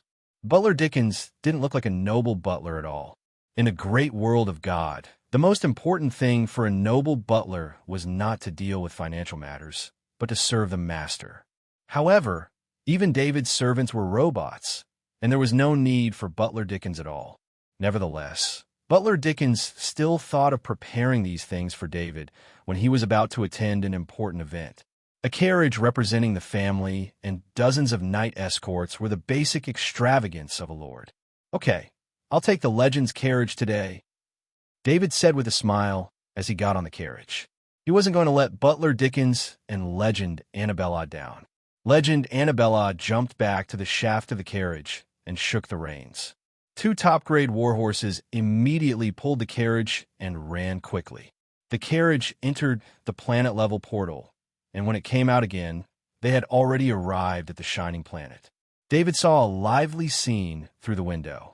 It wasn't far from the Supreme Council, and there was a wide road connected to it.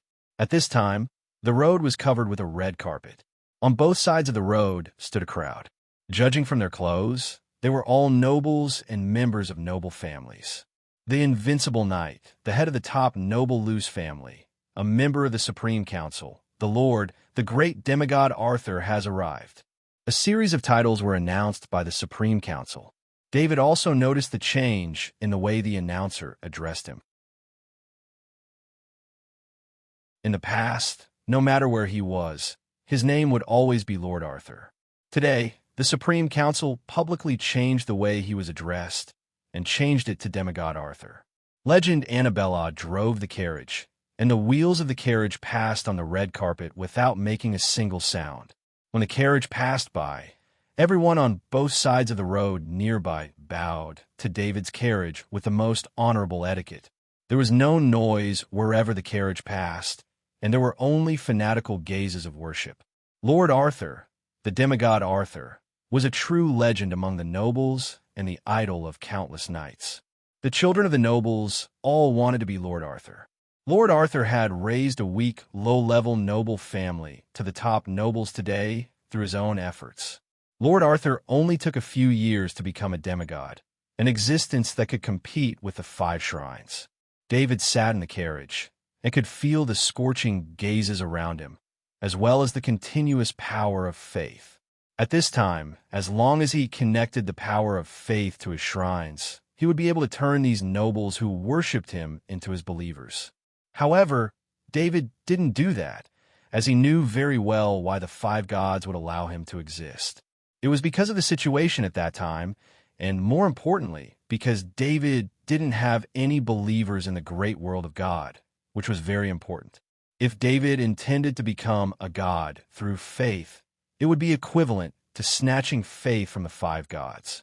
Snatching faith in the great world of God would affect the fundamental interests of the 5 gods, which was absolutely unacceptable. David didn't care about the power of faith either. How much power could an ordinary believer provide? The 4,000-century-old ascetics in the small world of his soul provided him with the power of faith of 40 million ordinary believers. He wasn't really prepared to become a god through faith, and these believers were enough. Archbishop McIntyre of the War Shrines has arrived. When David's carriage arrived in front of the Supreme Council, he heard the voice of the announcer coming from behind. He scanned with his mind and found that the originally enthusiastic crowd was all standing there quietly, staring at the carriage of the War Shrines without saluting. Usually, this would be an extremely rude behavior, but at this time, it could only reflect the hostility of the nobles towards the War Shrines.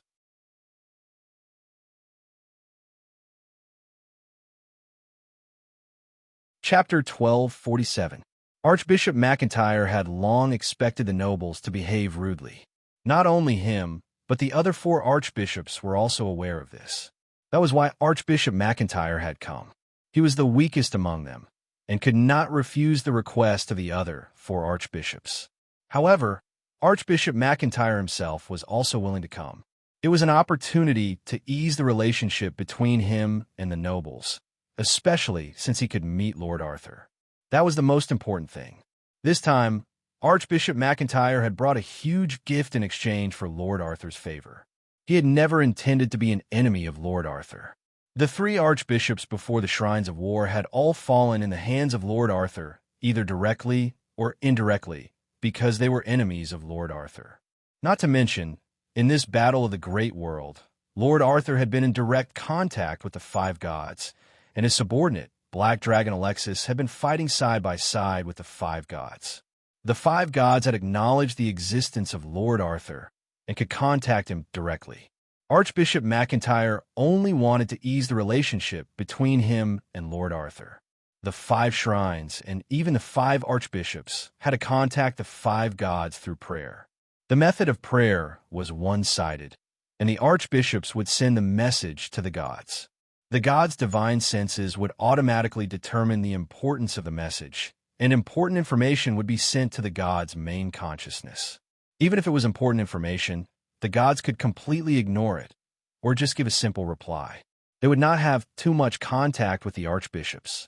However, the divine rune contact token in Lord Arthur's hands was different. It was an artifact that could directly contact the 5 gods. "Great demigod Arthur, welcome," Chairman Gould said with a bow as he watched David get off the carriage. "Chairman Gould, is this your arrangement?" David asked as he bowed in return. David looked at the many top-level nobles standing beside Chairman Gould.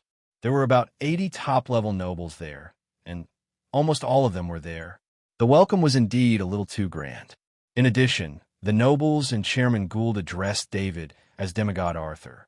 This should be the Supreme Council, or Chairman Gould's, meaning that David was addressed as demigod Arthur. These top-level nobles all bowed deeply, not only to David, but also to the black dragon Alexis on David's shoulder. The nobles, knights, and shrines who had participated in the Great World War knew that the kitten-like pet lying on David's shoulder was the god-tier black dragon, a terrifying existence that could resist several god-tier Zerg. Every councilman came to welcome you on their own accord. Many councilmen have already mentioned to me that they shouldn't address you as Lord anymore, as it makes them feel too embarrassed to call themselves Lord. Chairman Gould replied with a laugh.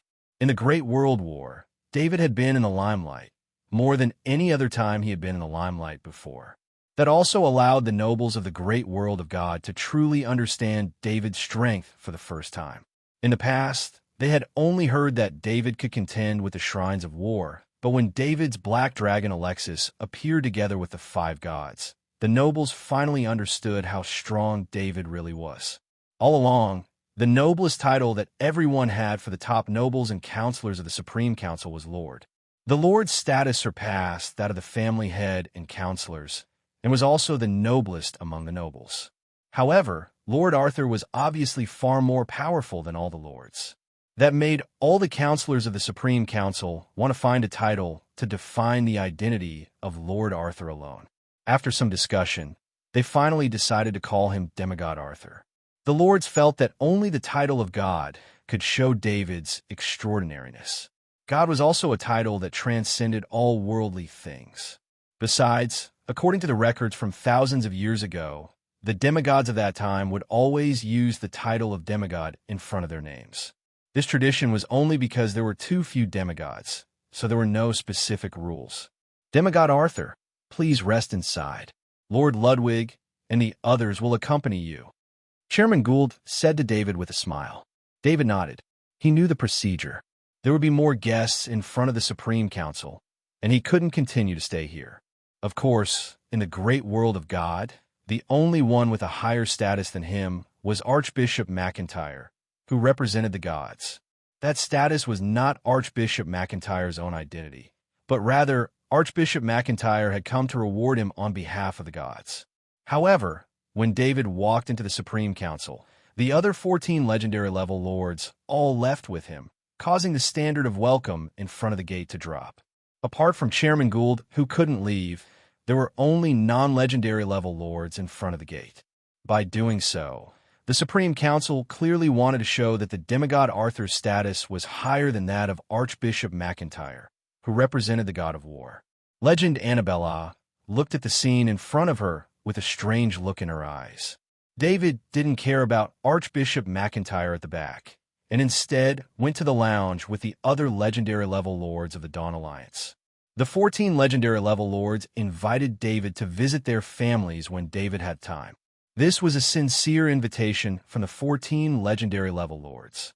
They had already lowered their status and treated David as an existence of a higher level. David's attitude didn't change because of his change in status. He smiled and chatted with the 14 legendary-level lords, answering their questions from time to time. Lord Ludwig stood up and bowed respectfully. Demigod Arthur, there's something I'd like to ask you for advice. The other legendary-level lords weren't curious about Lord Ludwig's attitude. They had long known Lord Ludwig's plan. Lord Ludwig, what's the matter? David asked, puzzled. Lord Ludwig's grand gesture was a little inappropriate. Using such a grand gesture at a time like this meant that he had something important to ask of him. If it was something important, why didn't he ask in private? In fact, Lord Ludwig had no choice. In the entire great world of God, except for a few people, almost no one could contact David. Especially after the War of the Great World, lords like Lord Ludwig had almost no chance to get along with David in private. Demigod Arthur, I've encountered trouble in my practice. I don't know what direction I should go in the future. Please enlighten me. Lord Ludwig said with a bow. Demigod Arthur, I have the same problem as Lord Ludwig. Please enlighten me. Lord Darrell also stood up and bowed. The other 12 legendary level lords also stood up and bowed. "Sit down, Lord Ludwig. Let go of your body's defense, and let me check," David said with a wave of his hand. "Thank you, demigod Arthur." Lord Ludwig heard that this was an agreement and quickly walked to David. As for letting go of his body's defense in front of a demigod, was there a difference in safety between letting go of his body's defense and not letting go of his body's defense? Lord Ludwig withdrew all his bloodline power into his mind space and completely let go of his body. David's spirit swept across Lord Ludwig's body and immediately understood Lord Ludwig's problem. The dawn training method was an extremely good practice method. Although it wasn't as good as the perfect night training method, this simplified version was far better than the other night training methods.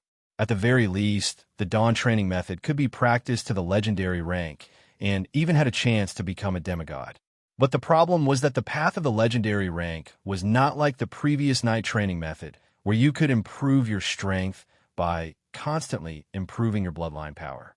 At the legendary rank, there was a qualitative change in the control of power. In the early stage of the legendary rank, you only needed to improve your bloodline power to the extreme. After that, you needed to master a law. In this way, you would reach the second stage of the legendary rank. Now, in the entire great world of God, even among these top aristocratic families, there are only a few words about the cultivation of the legendary rank. Among these 14 legendary level lords, not all of them had reached the extreme of their bloodline power. Only Lord Ludwig and Lord Darrell were about to reach it. But these experienced legendary level lords also found a big problem in their cultivation through their own cultivation. They couldn't find their own law. Cultivation was an extremely private matter. They originally planned to try it themselves, but after such a long time, they couldn't even find a direction, let alone try. "What do you want to know about the law?" David looked at Lord Ludwig and the other legendary level lords and asked, "Please help us." Lord Ludwig and the other legendary level lords bowed in unison. "Your situations are different, especially Lord Ludwig and Lord Darrell. Both of you have dragon bloodlines. If I guide you, it's likely that you'll lose the opportunity to master the law contained in your bloodline. As for the other lords, your bloodlines are very high grade, and there are laws in your bloodlines. You just need to discover them." David explained in a deep voice. In terms of cultivation, David could really be their mentor. Although David was groping for cultivation alone, he had come into contact with too many laws and was in the demigod realm. He was qualified to teach these legendary level lords in terms of laws, just like his own 14 legendary level knight avatars, all of whom had the Black Dragon bloodline. He had already imparted knowledge about the Black Dragon power law to these 14 legendary level knight avatars. As for when the 14 legendary level knight avatars could fully master the Black Dragon power law, it would depend on their comprehension ability. However, because the 14 legendary level knight avatars had a soul connection, he believed that they could quickly master the Black Dragon power law through cooperation. In fact, among these legendary level knight, Legend Annabelle had gone the furthest. When she became a legendary level knight, she activated the gravity law of the Rainbow Phoenix bloodline. Although she didn't master much now, she was the first to find the right cultivation path. Lord Ludwig secretly glanced at the Black Dragon Alexis and asked David, "Demigod Arthur, can you ask His Highness Black Dragon Alexis about the Golden Dragon bloodline?" "Alexis, look at Lord Ludwig's Golden Dragon bloodline.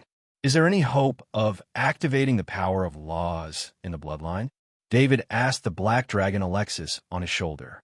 The Black Dragon Alexis opened his eyes and glanced at Lord Ludwig, then at the rest of the legendary level lords. "Sir, the bloodline of the two dragon bloodlines here is extremely thin. Unless you find a way to strengthen the dragon bloodline by more than 2 times, it is impossible to obtain the laws in the bloodline." The Black Dragon Alexis replied. Hearing the answer of the Black Dragon Alexis, Lord Ludwig and Lord Darrell were extremely disappointed. They understood that only the laws in the dragon bloodline were the most suitable for them. "Thank you, His Highness Black Dragon Alexis." Lord Ludwig and Lord Darrell still bowed to the Black Dragon Alexis. This was the guidance of a god. They didn't even dare to think about this before. The black dragon Alexis closed his eyes and was too lazy to pay attention to them. This didn't make Lord Ludwig and Lord Darrell have any thoughts. The two legendary level lords thought that the attitude of the black dragon Alexis was normal. If it weren't for David's question, this trivial matter of Lord Ludwig and Lord Darrell wouldn't be worth the black dragon Alexis waking up from his sleep. The sleep of the black dragon Alexis was for cultivation. Disturbing the cultivation of a god was not something that anyone could do. Let's do it this way. I will leave the knowledge of a law with Speaker Gould. If you really can't find your own law, then you can read the knowledge of that law. I hope you understand one thing. Once you read that law, you will lose your own path of cultivation. Your strength will probably stop at the legendary stage. It will be impossible for you to become a demigod forever. David thought about it and said in a deep voice. What David was going to take out was the knowledge of the wind law. This was the law of the golden-winged beetle family and a very versatile law. David had other laws, such as the lightning law, the blade law, and the holy law, but these laws had many restrictions and required preconditions. If the legendary level lords here really learned the knowledge of the wind law, then with their soul strength, they would never be able to master a second law. Of course, the wind law was also very strong. It was an upper middle level law among the many laws, but it was not suitable for them. In addition, the knowledge of the wind law was given by others, so the legendary level lords who learned the wind law could not go further in the wind law and form the wind domain. They would not be able to become a demigod in this life.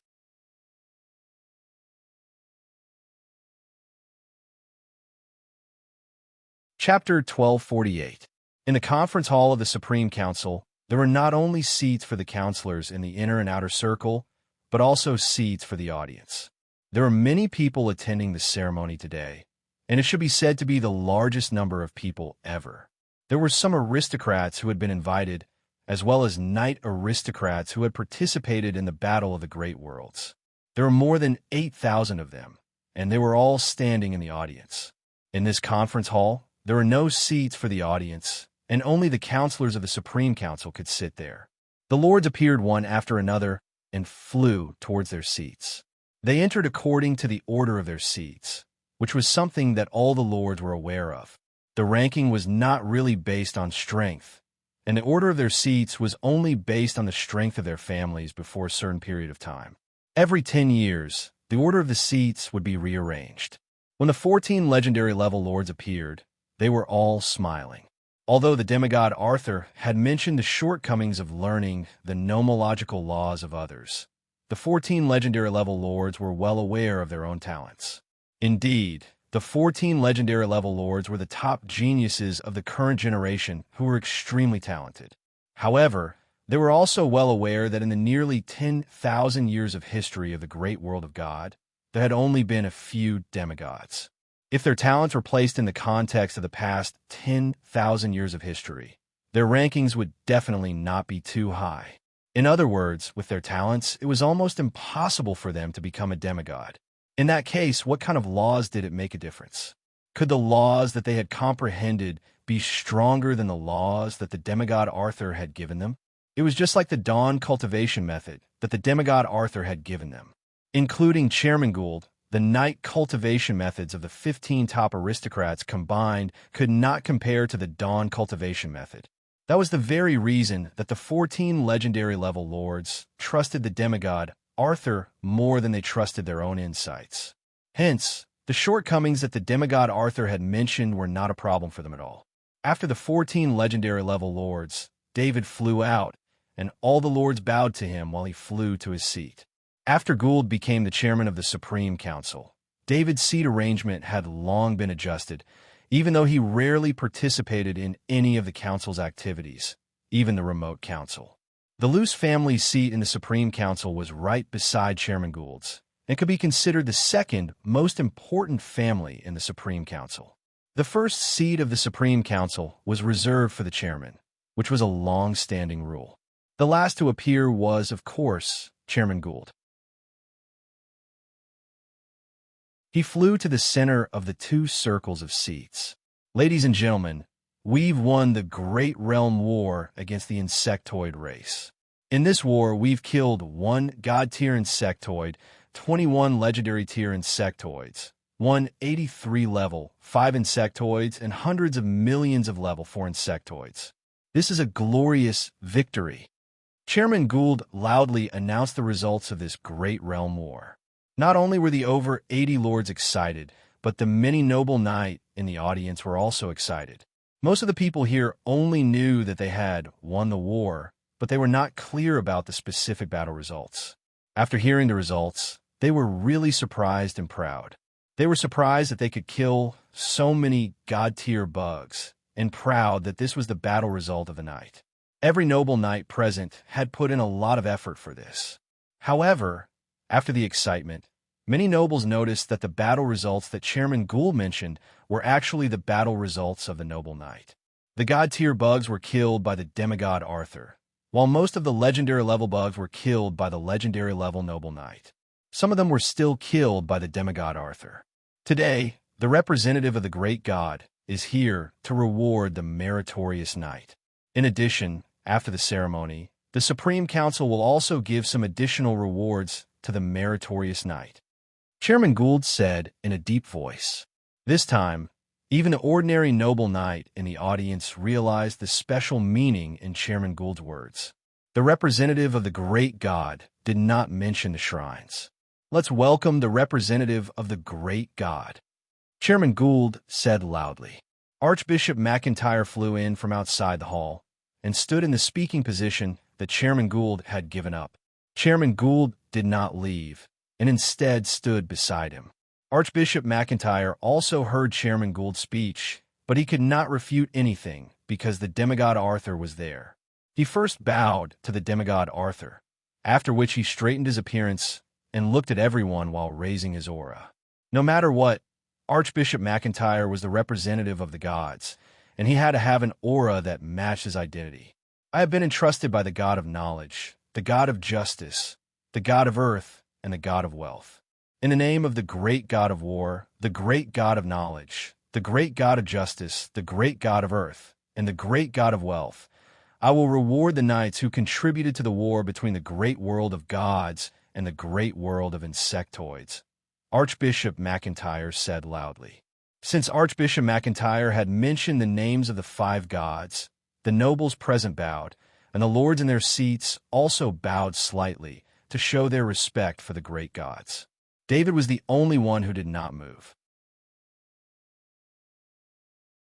Ever since he had signed the agreement with the 5 gods, and his subordinate, Black Dragon Alexis, had been invited to participate in the war, his status was considered to be on the same level as the 5 gods to a certain extent.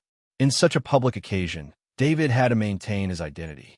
If he did not do so, how could others respect his status?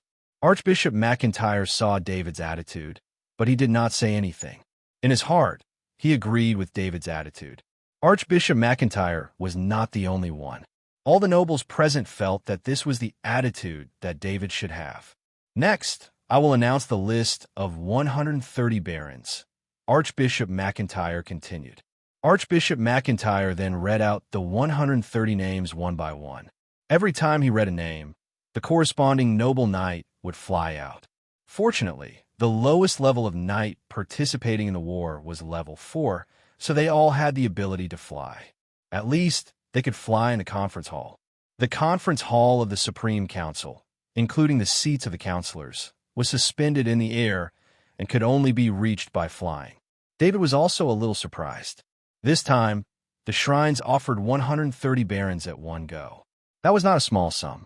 The 130 noble knights were excited. It was their moment of glory. Under the witness of more than 8,000 nobles, they flew to the center of the circular conference hall of the Supreme Council in front of all the lords. This position was the most sacred position for most of the nobles. It was the place where the members of the council spoke and the chairman presided over the meeting. It was the place of the highest honor for the nobles. Archbishop McIntyre handed a certificate of nobility to each noble knight. In addition to the certificate of the baron's title, there was also a piece of land that matched the baron's title. It was a title that was conferred based on military achievements, and a piece of land was a must. It was also the source of motivation for the noble knight to fight to the death. The 130 new barons held the certificate of nobility and were about to leave, but Chairman Gould, who was at the side, gestured for them to stay and stand at the side. The 130 barons couldn't wait to stay there for a longer period of time. The longer the glorious moment, the better. Next, I will announce the list of 42 viscounts. Archbishop McIntyre continued to announce. It was the territory of the Supreme Council, and Archbishop McIntyre was there to ease the tension. He didn't want to meddle with the internal affairs of the nobles. Hence, he wouldn't say anything even if Chairman Gould arranged it. The 42 noble knight flew to the center of the circular conference hall to receive the rewards from Archbishop McIntyre. Next, I will announce the list of 20 earls. Archbishop McIntyre continued to announce after the end of the conferment of the 42 viscounts. The large-scale conferment made the noble knight extremely excited. The title of baron was easier to obtain as long as one worked hard. However, it was much more difficult to obtain the titles of viscount and earl. Besides, the shrines had been controlling the number of viscounts and earls. The merit required to exchange for the titles of viscount and earl was too high. For example, among the earls, there were already level 5 knights of the sanctuary who were receiving the rewards. The nobles present also understood that the earls should be the limit of the rewards this time. All the noble knights who participated in the war had an estimate of the meritorious personnel in the great world battle and knew which noble knight should be rewarded. This time, the shrines had clearly allowed the rewards to be conferred. Almost all the noble knight who should be conferred a reward had been conferred one. Although it was said to be a reward from the gods, the shrines were conferring rewards on behalf of the gods. However, in fact, the gods wouldn't care about such trivial matters. Hence, the conferment of rewards was all discussed by the 5 shrines. Everyone, as I said just now, in addition to the rewards from the great gods, the Supreme Council has also prepared rewards for the knights who have contributed to the war this time. Chairman Gould interjected when the last earl received the document proving that he was a noble. Chairman Gould's behavior was extremely rude, but considering the conflict between the nobles and the shrines, it was understandable. At least, the person involved, Archbishop McIntyre, didn't dare to say anything. When Chairman Gould spoke, he tactfully shut his mouth. 130 newly promoted barons go to the warehouse to receive 1 fey fruit. 42 newly promoted viscounts go to the warehouse to receive 2 fey fruits. 20 newly promoted earls go to the warehouse to receive 3 fey fruits. Chairman Gould announced loudly. As soon as he finished speaking, all the noble knight went crazy. In particular, the noble knight who had contributed to the war effort standing in the middle were even more excited. As long as one's talent wasn't too bad, 1 fey fruit was enough to safely push a pinnacle level 4 sky knight to a level 5 knight of the sanctuary. In the past, only the 5 shrines had a small distribution of fey fruits. The nobles also knew the effects of the fey fruits through the rumors from the shrines. 130 barons and 42 viscounts were all level 4 sky knights. With the help of the fey fruits, there would be at least 200 sanctuary knights among them. The reason it was 200 was that the 42 viscounts would have 2 fey fruits, which would allow their families to have an additional level 5 sanctuary knight.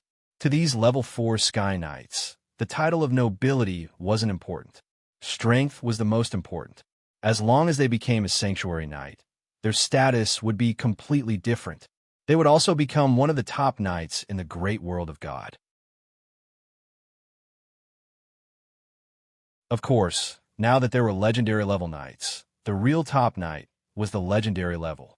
However, everyone knew that apart from Chairman Gould's small circle, no other knight could be promoted to the legendary level.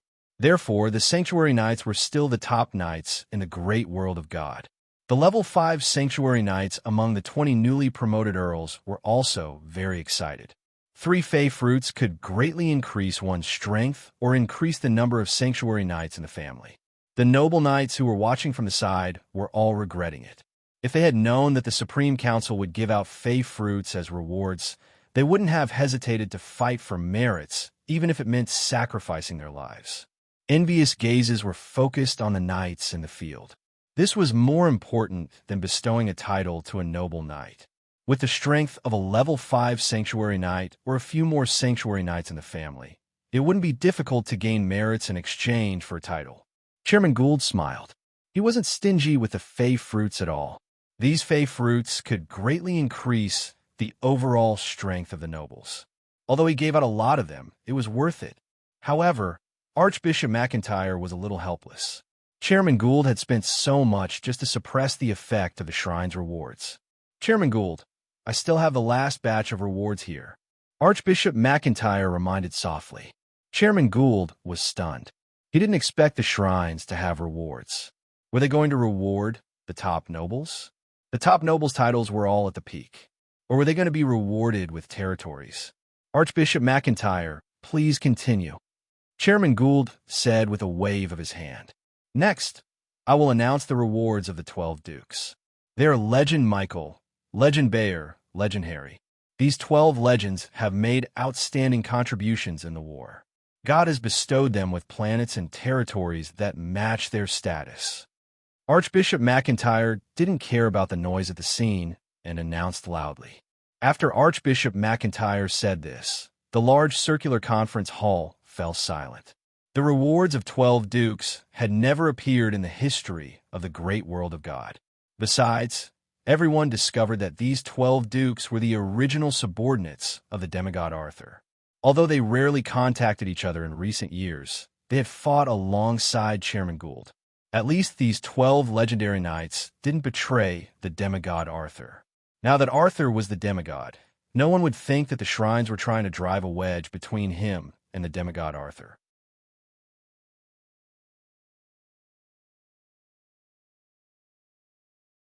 Chapter 1249.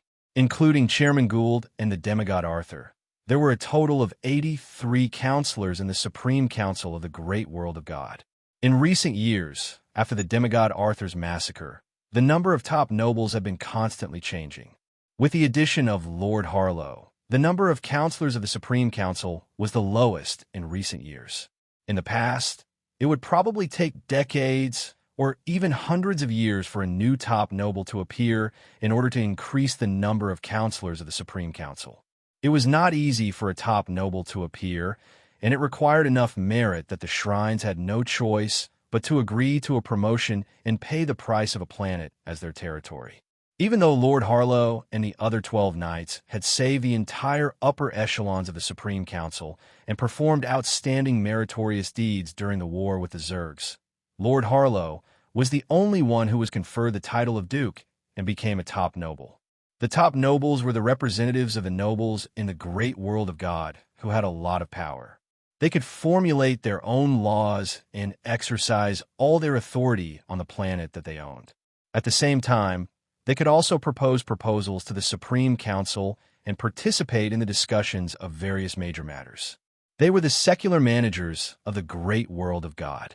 Every top noble was the peak of the nobles in the great world of God, and there were at most 99 of them. However, ever since the establishment of the nobles in the great world of God, the number of top nobles rarely reached 99. That was also related to the fact that the shrines had tried their best to reduce the number of top nobles. This time, the shrines had conferred 12 dukes at once, increasing the number of counselors to 95. Hence, the nobles could tell that the shrines were trying to be friendly to the demigod Arthur. Now that Arthur had reached the status and strength of the demigod, there was nothing else in the secular world that could reward him. The shrines could only use an indirect method to ease their relationship with the demigod Arthur by rewarding his subordinates. After Archbishop McIntyre made the announcement, he glanced at the demigod Arthur. After seeing the smile on the demigod Arthur's face, Archbishop McIntyre finally heaved a sigh of relief. In Archbishop McIntyre's opinion, the demigod Arthur was satisfied with the rewards this time. Speaker Gould, who was standing beside Archbishop McIntyre, also had a look of joy on his face. Why did Chairman Gould have such a good relationship with demigod Gould? Most importantly, they never had any conflicts of interest. In addition, almost everything that Chairman Gould had was given to him by demigod Arthur, which made their relationship even closer. Demigod Arthur never had any demands for power. In fact, if he was willing, the nobles of the great world of God would follow his lead. However, demigod Arthur only cared about his own cultivation. Chairman Gould thought that this might be the reason why demigod Arthur's strength improved so quickly. The Supreme Council had increased the number of top nobles who were all legendary level, but that did not reduce the authority that Chairman Gould had. Instead, it increased Chairman Gould's authority. The 12 new councilors were 100% on Chairman Gould's side. During the war, the 12 legendary level knights had risked their lives to protect Chairman Gould. Even the demigod knights of the Holy Spirit did the same. The 12 legendary level knights flew into the arena and received the documents of nobility that Archbishop McIntyre handed over. When receiving the documents of nobility, the 12 legendary level knights did not get on one knee, nor did they take an oath. Archbishop McIntyre also seemed to have forgotten that part. Although the 200 nobles had just gotten on one knee and taken an oath to the deity, they still did not do so.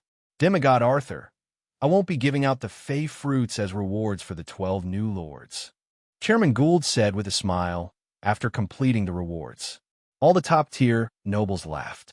They all understood what Gould was trying to say. It was because they all knew that there were only two places in the great world of God that had fey fruits. One was the shrines, and the other was the demigod Arthur. Needless to say, the rewards given by the Supreme Council this time were definitely obtained by Chairman Gould from the demigod Arthur. According to their knowledge, the shrines did not have such a large sum of money. Most importantly, there were 12 more legendary level knights in the Supreme Council. With the addition of Lord Harlow, who had just exposed his strength, there were 28 legendary level knights in the Supreme Council. The Supreme Council also had the demigod Arthur and his black dragon Alexis, as well as 2 god-level combat power that they could mobilize. At present, the true strength of the Supreme Council was no longer inferior to any of the shrines. However, the 5 shrines were a single entity, and they could not be considered individually. David couldn't help but laugh.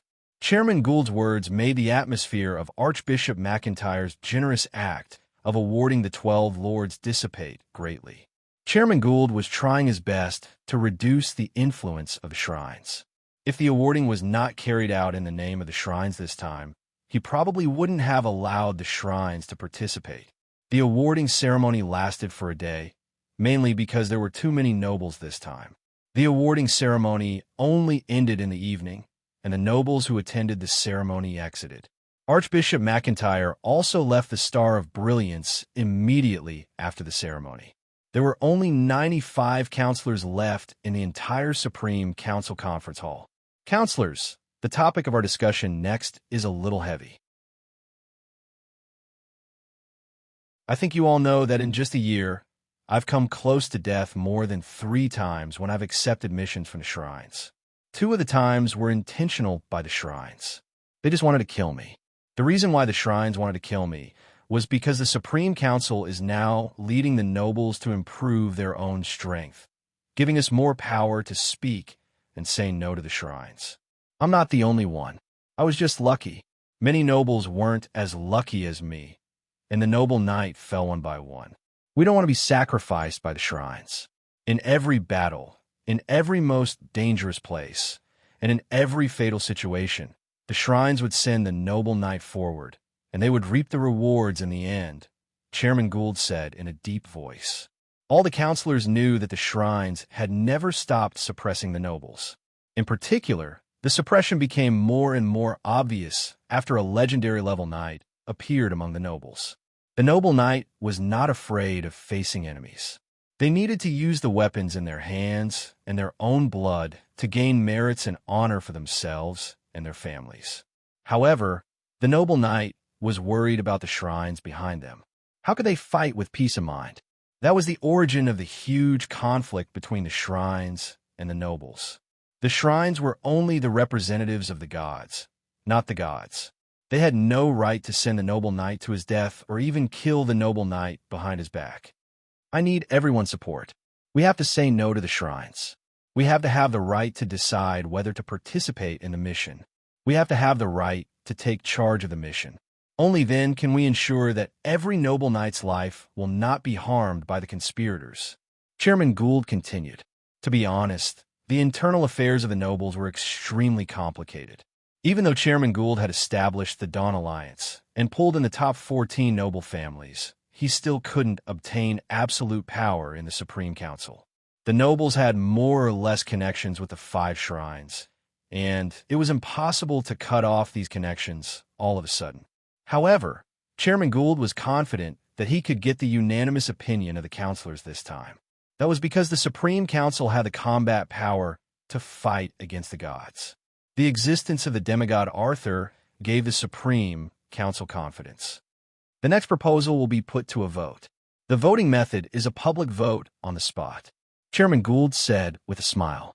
As the chairman of the Supreme Council, Gould had the right to decide the voting method. The public vote on the spot was the most transparent. The more than 90 councilors present could immediately know the results of the vote through the live vote. There was no problem with this method. Usually, this was the fairest voting method. However, this time was different. There is a huge difference between this vote and the previous one. That was, the demigod Arthur was present. The Hopkinson family agrees with Chairman Gould's proposal. The lives of our noble knight are not pawns that the shrines can consume at will. Lord Ludwig was the first to raise his hand and say, "The Fish family agrees with Chairman Gould's proposal." Lord Darrell then raised his hand and said. Subsequently, the other legendary rank lords of the Dawn Alliance expressed their agreement. They were allies with Chairman Gould, and this proposal had been discussed long before the Supreme Council meeting. This was also related to the vital interests of the legendary rank lords. After all, the shrines must first deal with the legendary rank noble knight. The actions of the shrines in a row had illustrated this point. The legendary rank knight now dared not believe in the shrines at all. David's mind moved, and his 13 legendary rank avatars also raised their hands to express their support for the proposal. All the legendary rank lords of the Supreme Council agreed to the proposal, and then the other lords raised their hands one after another. Even those lords who had ulterior motives also raised their hands and agreed to the proposal after hesitating for a while. These lords who had ulterior motives had no choice but to agree. To be honest, they didn't have the guts to oppose Chairman Gould's proposal in front of the demigod Arthur. These lords were even more annoyed with Chairman Gould. Chairman Gould was obviously borrowing the power of the demigod Arthur. Otherwise, why would he make this proposal when the demigod Arthur was participating in the meeting? The demigod Arthur rarely participated in the Supreme Council meetings. Now that he was sitting there, no one wanted to be hated by him. Not to mention, the black dragon Alexis was lying on the shoulder of the demigod Arthur, which put pressure on the lords who had ulterior motives. None of the lords present objected, and they all raised their hands. The Rose family supports Chairman Gould's proposal. David finally raised his hand and said with a smile, "To be honest, if it weren't for Chairman Gould, he would have returned to planet Gammy long ago. With his experience, the affairs of the Supreme Council couldn't pique his interest at all." Very well, all the members of the Supreme Council have agreed to my proposal. In the future, the missions of the shrines must be issued by the Supreme Council and led by the Supreme Council. I will send the Supreme Council's decision to the 5 shrines and inform them of our decision. Chairman Gould said with a wave of his hand.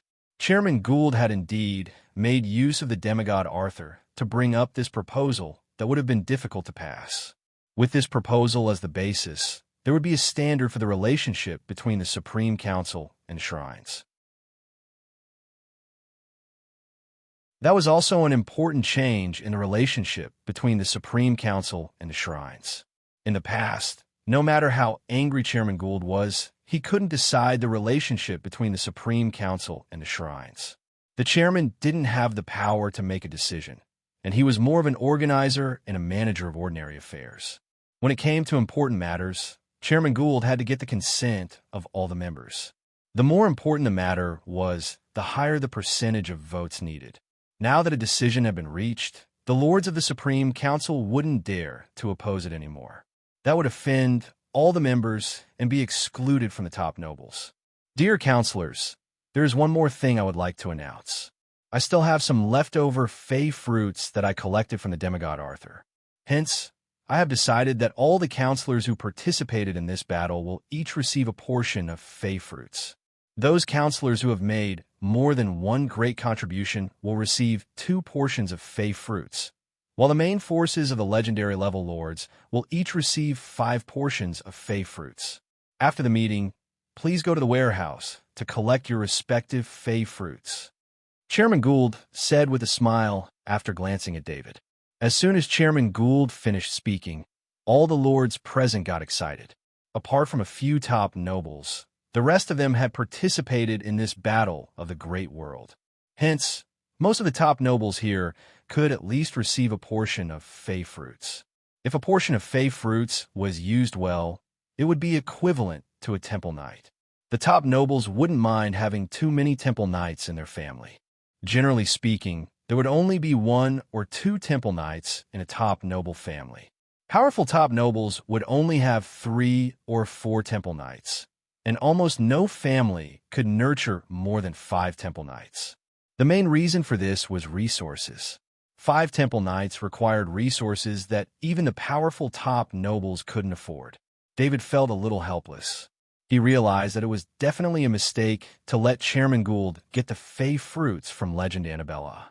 As Legend Annabella and Chairman Gould were very close, David looked at the fey fruits rewarded this time. He reckoned that all the fey fruits that he had given to Legend Annabella for daily use had fallen into Chairman Gould's hands. Of course, David wasn't angry. It was definitely a good thing to be able to enhance the overall strength of the nobles in the great world of God and allow the noble knight to fight against the 5 shrines.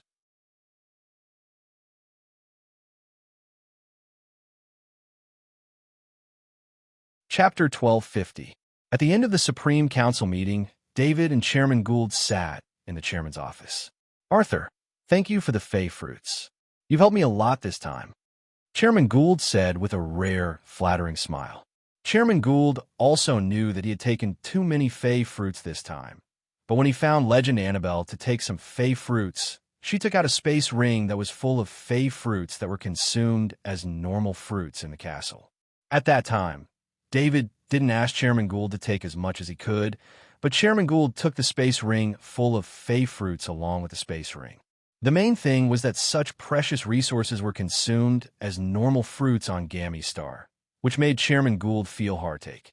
In the entire Gammy Star, only David, Legend Annabelle, and Legend Anton were the 3 knight, and those fey fruits were enough to make hundreds of Knight Templars appear among the noble knights. The fey fruits have been given out as a reward, so I won't ask you to take them back. However, I need you to find someone to help manage the territory of my 12 new lords. David said with a wave of his hand. David didn't have a choice. It wasn't a problem for him to fight with 12 legend rank avatars, but he definitely didn't have the ability to manage the lords. This is a small matter. Leave it to me, Chairman Gould said with a laugh. Although there weren't many stewards who could manage a planet's territory, and the main family couldn't find 12 experienced stewards, there were still 14 legend rank lords in the Dawn Alliance. It wouldn't be a problem for each of them to take out a steward and lead a group of stewards. After receiving so many benefits from David, he had to do something. This is an insight ball that I made. It contains the rule of wind. It is also something that I promised the legend rank lords of the Dawn Alliance. The energy contained in it is enough to comprehend it 20 times. Use it yourself, David said as he took out an item and handed it to Chairman Gould. This insight ball was the knowledge of the law of wind that David had copied from the demigod golden-winged beetle king's avatar through a long-distance soul connection. The technology of the perception sphere was obtained from the space destruction shrines. It was originally used by the shrines for their priests to comprehend divine spells. The energy inside the perception ball was the power of faith. After David filled the perception ball with the power of faith, he removed the recharging function. So if one wanted to recharge the perception ball, other than God's spirits, no one else could do it. Even shrines cannot do it. The comprehension of a type of law was an extremely important inheritance for any force. Although it was easy for David to obtain the rule of wind, it wasn't the reason why he could give it away without any restrictions. The rarer it was, the more precious it was. Including Chairman Gould, there were a total of 15 legendary lords in the Dawn Alliance. In addition to the new members, David had made 20 perception balls, which was more than enough. Giving the perception sphere to Chairman Gould would also allow him to better control the Dawn Alliance. I heard that they asked you for a favor. In fact, they overstepped their boundaries. You've given them enough. It's better to keep this important law inheritance. Chairman Gould declined.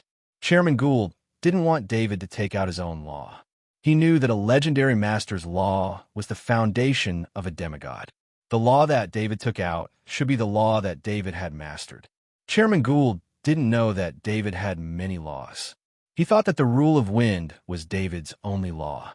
It should be known that comprehending one type of law was already extremely difficult, let alone comprehending multiple types of laws. Gould, this rule of wind is just a law that I got by accident.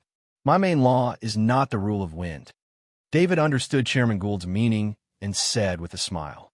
From Chairman Gould's attitude, it could be seen that although he was taking advantage of David, he would still think about David when it came to matters of principle. This was also a reflection of mutual trust when friendship reached a certain level. It really doesn't affect you? Then I'll keep it? Chairman Gould confirmed again. Keep it, but you'd better not comprehend it. Once you comprehend this rule of wind, you'll never be able to become a demigod. David waved his hand and reminded him. Chairman Gould looked at the perception sphere in his hand with a conflicted expression. Just by listening to the rule of wind, one could tell that the level of the law in this perception sphere was very high. Chairman Gould still wanted to learn, but David said so naturally he would not consider learning. Chairman Gould always had a goal in his heart, and that was to catch up with David's footsteps. No matter how slow he was, he wanted to try. Compared to others, he had the best conditions. He was David's best friend, and David had provided him with too many resources. As long as Chairman Gould was a guest in Gammy Star, he would definitely drink the red spirit wine. In addition, when David gave the Dawn Alliance resources, he would also have an extra set of resources for himself. The weapon he used was a demigod-grade longsword, while the other legendary lords all used legendary-grade longswords. This was the difference between them. However, holding such a treasure in his hand and not being able to look at it made Chairman Gould feel very uncomfortable. Chairman Gould waved his hand, and the isolation magic circle in the chairman's office was activated. He then asked softly, "Arthur, can you tell me what happened between you and the shrines?" Chairman Gould had never been able to figure out this matter, so he took this private opportunity to ask. It's because of the war against the Zerg. They need my combat power, so they sign a holy text agreement with me. Before I become a god, the gods will not be my enemy. David replied in a deep voice. Phew, that's good. It takes at least 1,000 years to become a god. That's enough to protect the Supreme Council. Chairman Gould said with a sigh of relief. You'd better not think that way. I found my own path. Now, I'm just accumulating. As long as I accumulate enough, I will try to advance to a god. David said calmly. David was very sure that he could become a god, and it would not take too long. David had a clear goal for himself. He did not want to become a god who became a god through faith, but a god who cultivated to become a god. Of course, he did not have the inheritance to become a god through faith. Even if he wanted to, he would not be able to achieve it in a short time. However, this was not the main thing. With David's strength, if he really wanted the inheritance to become a god through faith, he could just keep sweeping the shrines of the evil gods. He believed that if he cleared them one by one, he would eventually find the inheritance. The biggest flaw of becoming a god through faith was that one must have believers. The more believers one had, the more power of faith one would get, and a stronger one would be. However, once the believers were destroyed, the sole believers in the small world would eventually disappear completely one day. The soul believers in the small world could exist for a long time, but if the soul believers did not have the power of faith to replenish themselves, they would slowly weaken until they disappeared in the small world. David did not like to put his life in the hands of his believers. He wanted to control his own destiny. The biggest flaw of cultivating to become a god was the lifespan. The god level had a lifespan. Depending on the god level, this lifespan could be 100,000 years or 1,000,000 years. However, the lifespan of the god level would end one day. However, in front of David, this flaw did not exist. With endless indestructible life force, it was equivalent to having endless life. How long do you think it will take to become a god? Speaker Gould could not help but ask. With my cultivation speed, I can reach the peak of the demigod level in 10 years. As for when I will become a god, it will depend on luck.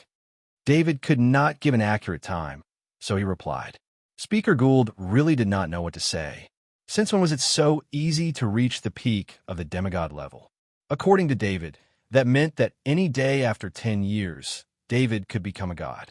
Speaker Gould had an idea at this time. The longer David became a god, the better. 10 years was not enough for the aristocrats to develop. However, Speaker Gould immediately dispelled this idea. This idea was too unfair to his friend. David returned to planet Gamma. When he left the Shining Star, it was still very lively.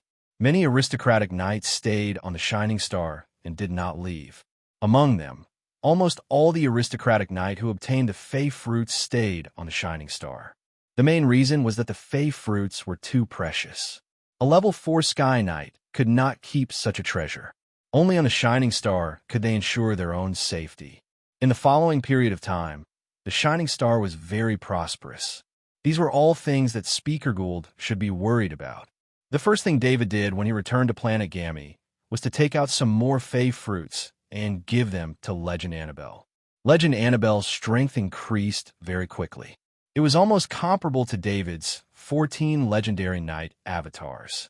The main reason was sufficient resources. Legend Annabelle was in charge of planet Gamma's daily consumption of Fey fruits. She also had some Fey red wine. David had already told Legend Annabelle that she could use planet Gamma's resources as she pleased. Now, just the cultivation space of the Divine Artifact Spatial card alone produced enough Fey fruits for David to squander. Not to mention, in the small world of the soul space, there were 100 times more spiritual plants than the cultivation space. David had been deliberately controlling the number of Fey fruits he took out because he was worried that they would cause trouble. However, it was different now.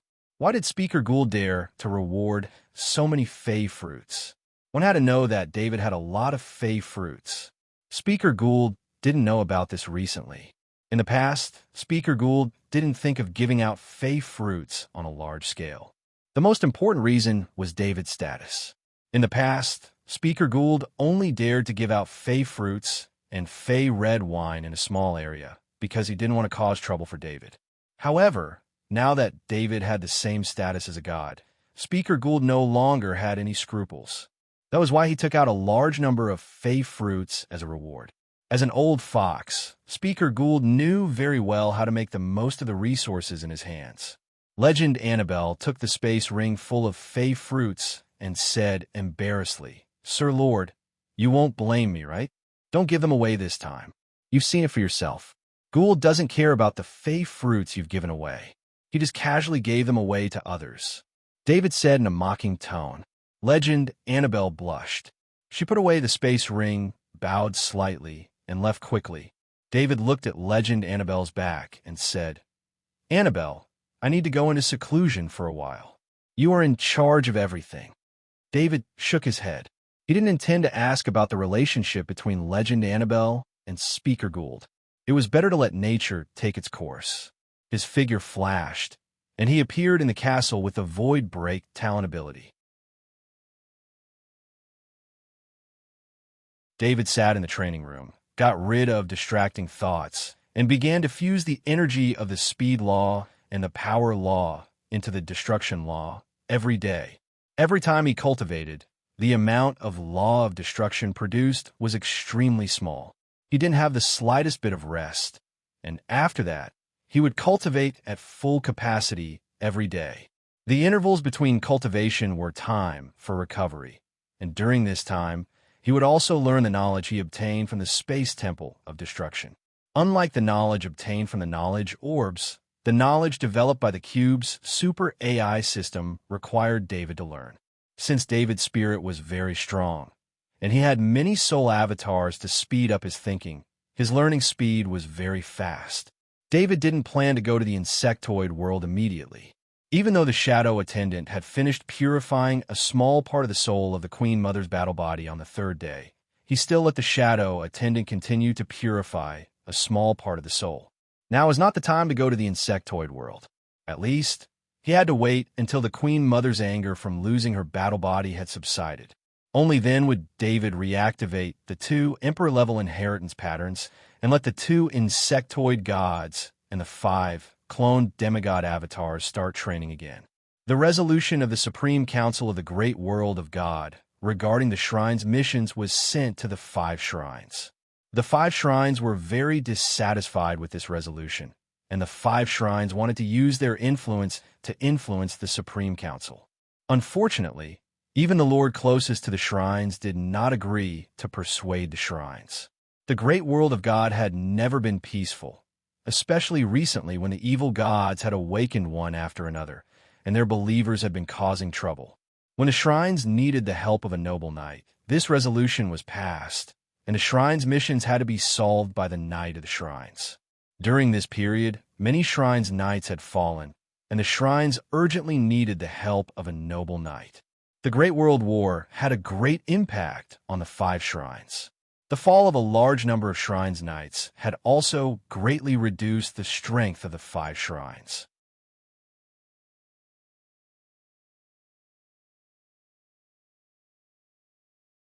Chapter 12:51.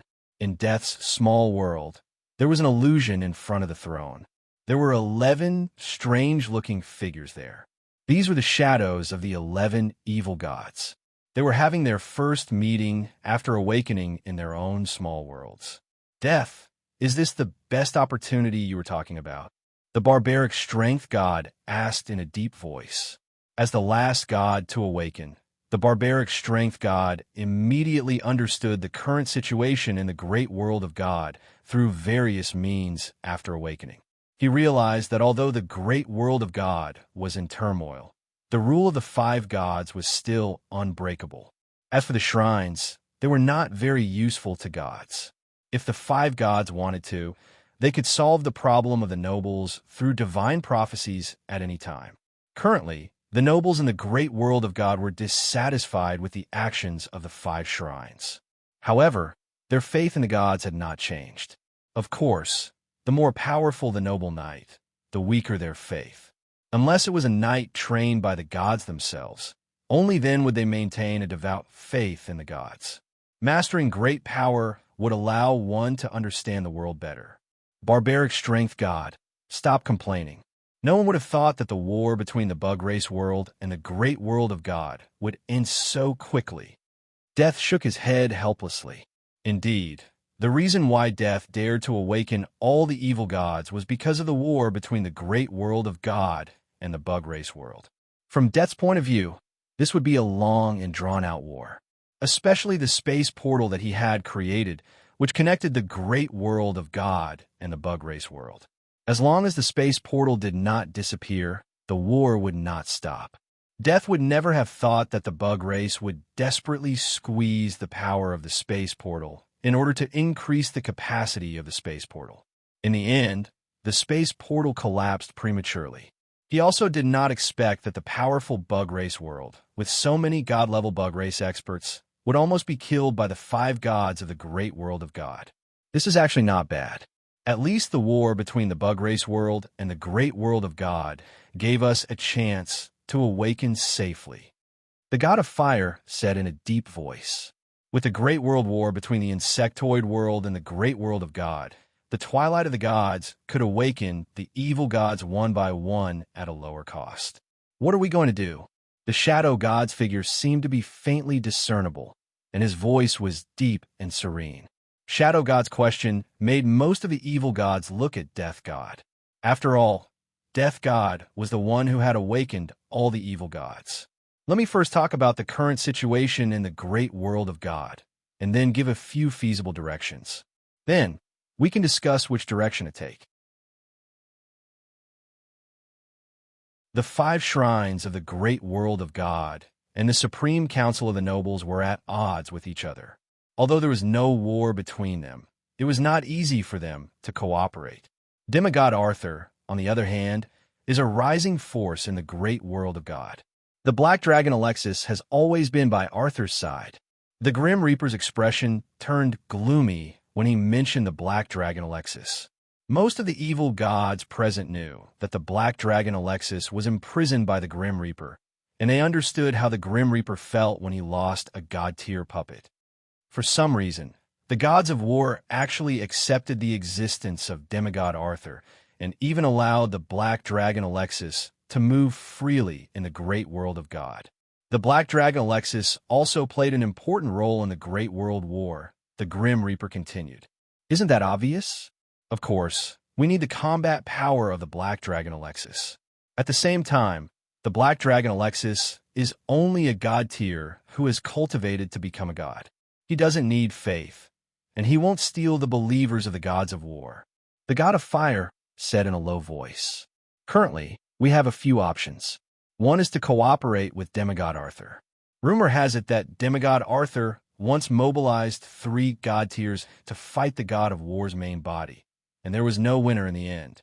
The Grim Reaper said with some hesitation. If it was possible, the Grim Reaper would definitely not want to cooperate with Demigod Arthur. However, his hatred for the 5 gods could not be compared to Demigod Arthur's. Since Demigod Arthur had shown his value, the Grim Reaper would have to work with Demigod Arthur in order to find a place to stay in the great world of God again. Impossible, absolutely impossible, the barbaric strength god yelled. Not only the barbaric strength god, but the rest of the evil gods also did not believe this news. Grim Reaper, where did you get this news from? The god of fire asked with a frown. One of my believers is related to a small aristocratic family. Recently, this news has been spreading in the aristocratic circle. Moreover, the god of war can cooperate with the Black Dragon Alexis to fight against the Zer god tier. I believe this rumor is true, the Grim Reaper explained. Originally, the news of David mobilizing 3 god-tier beings to fight against the god of war's main body was only spread among a few of the top aristocrats. Recently, the Supreme Council leaked this news to give the aristocrats the confidence to fight against the shrines. I still don't believe it. If there was a god fighting against the god of war from a distance, I would still believe it. However, it is impossible for 3 god-tier beings to fight the god of war's main body to a draw. The barbaric strength god still did not believe it.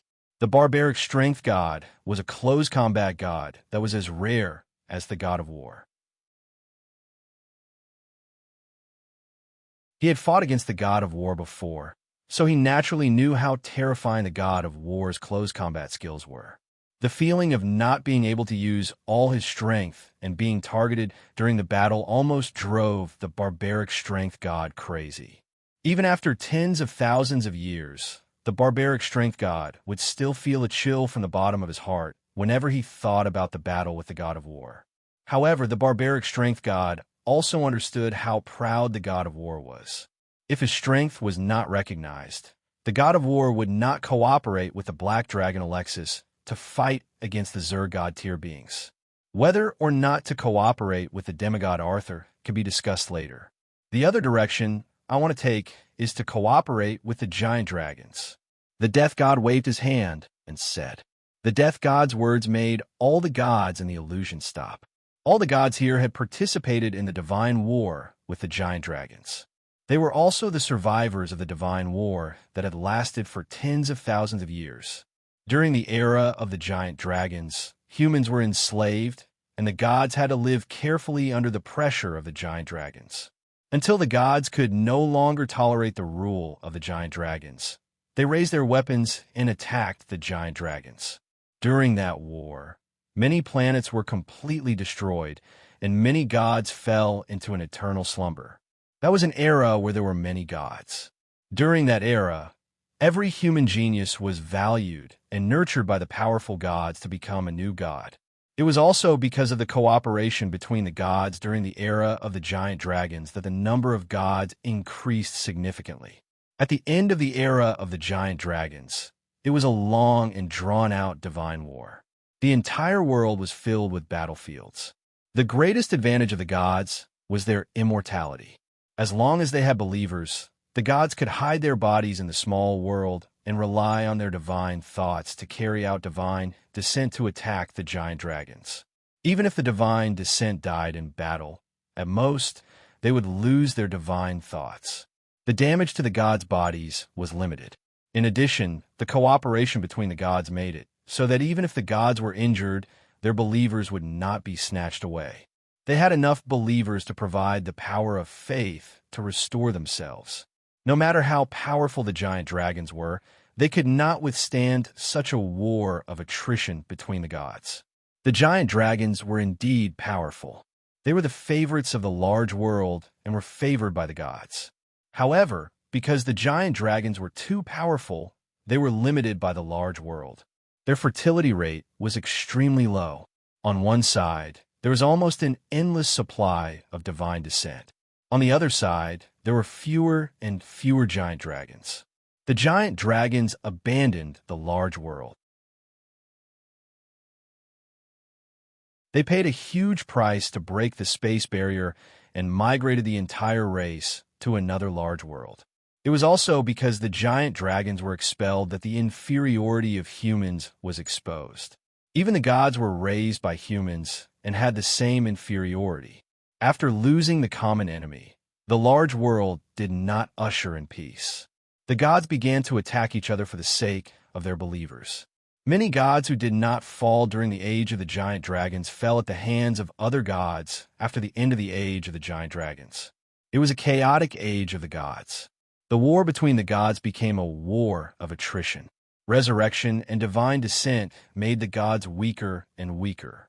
Every time they were defeated, they would lose a large number of believers. The recovery of the gods would also slow down. It was also during the age of the gods that the five gods stood out. They were sincere and united. They trusted each other and beat the other gods into the dust. The gods recalled the past. They were a little hesitant about Death's proposal to cooperate with the giant dragons. The third direction is to infiltrate the large world of the Interstellar Federation. The power of the gods in that world will be greatly suppressed. However, it does not mean that they will not be able to generate faith. As long as we establish shrines in the Interstellar Federation, we can obtain faith from the Interstellar Federation. Death continued. After I woke up, I studied the Interstellar Federation. As far as I know, the Interstellar Federation is a desert of faith. It will be very difficult to generate faith in the people of the Federation. The god of fire said in a deep voice. The god of fire was considered a god who woke up relatively early. In addition, the believers of the god of fire had the least evil aura. They could obtain a lot of important information. The great world of God had cooperated with the Interstellar Federation many times. They were no longer isolated from each other like before. They could obtain a lot of information about the Interstellar Federation. It is precisely because of the desert of faith that we can expand the faith. The population of the Interstellar Federation is many times larger than the population of the great world of God. Death said with certainty, if it was not for the fact that expanding the faith of the Interstellar Federation required the cooperation of the believers of other gods, Death was prepared to try it himself.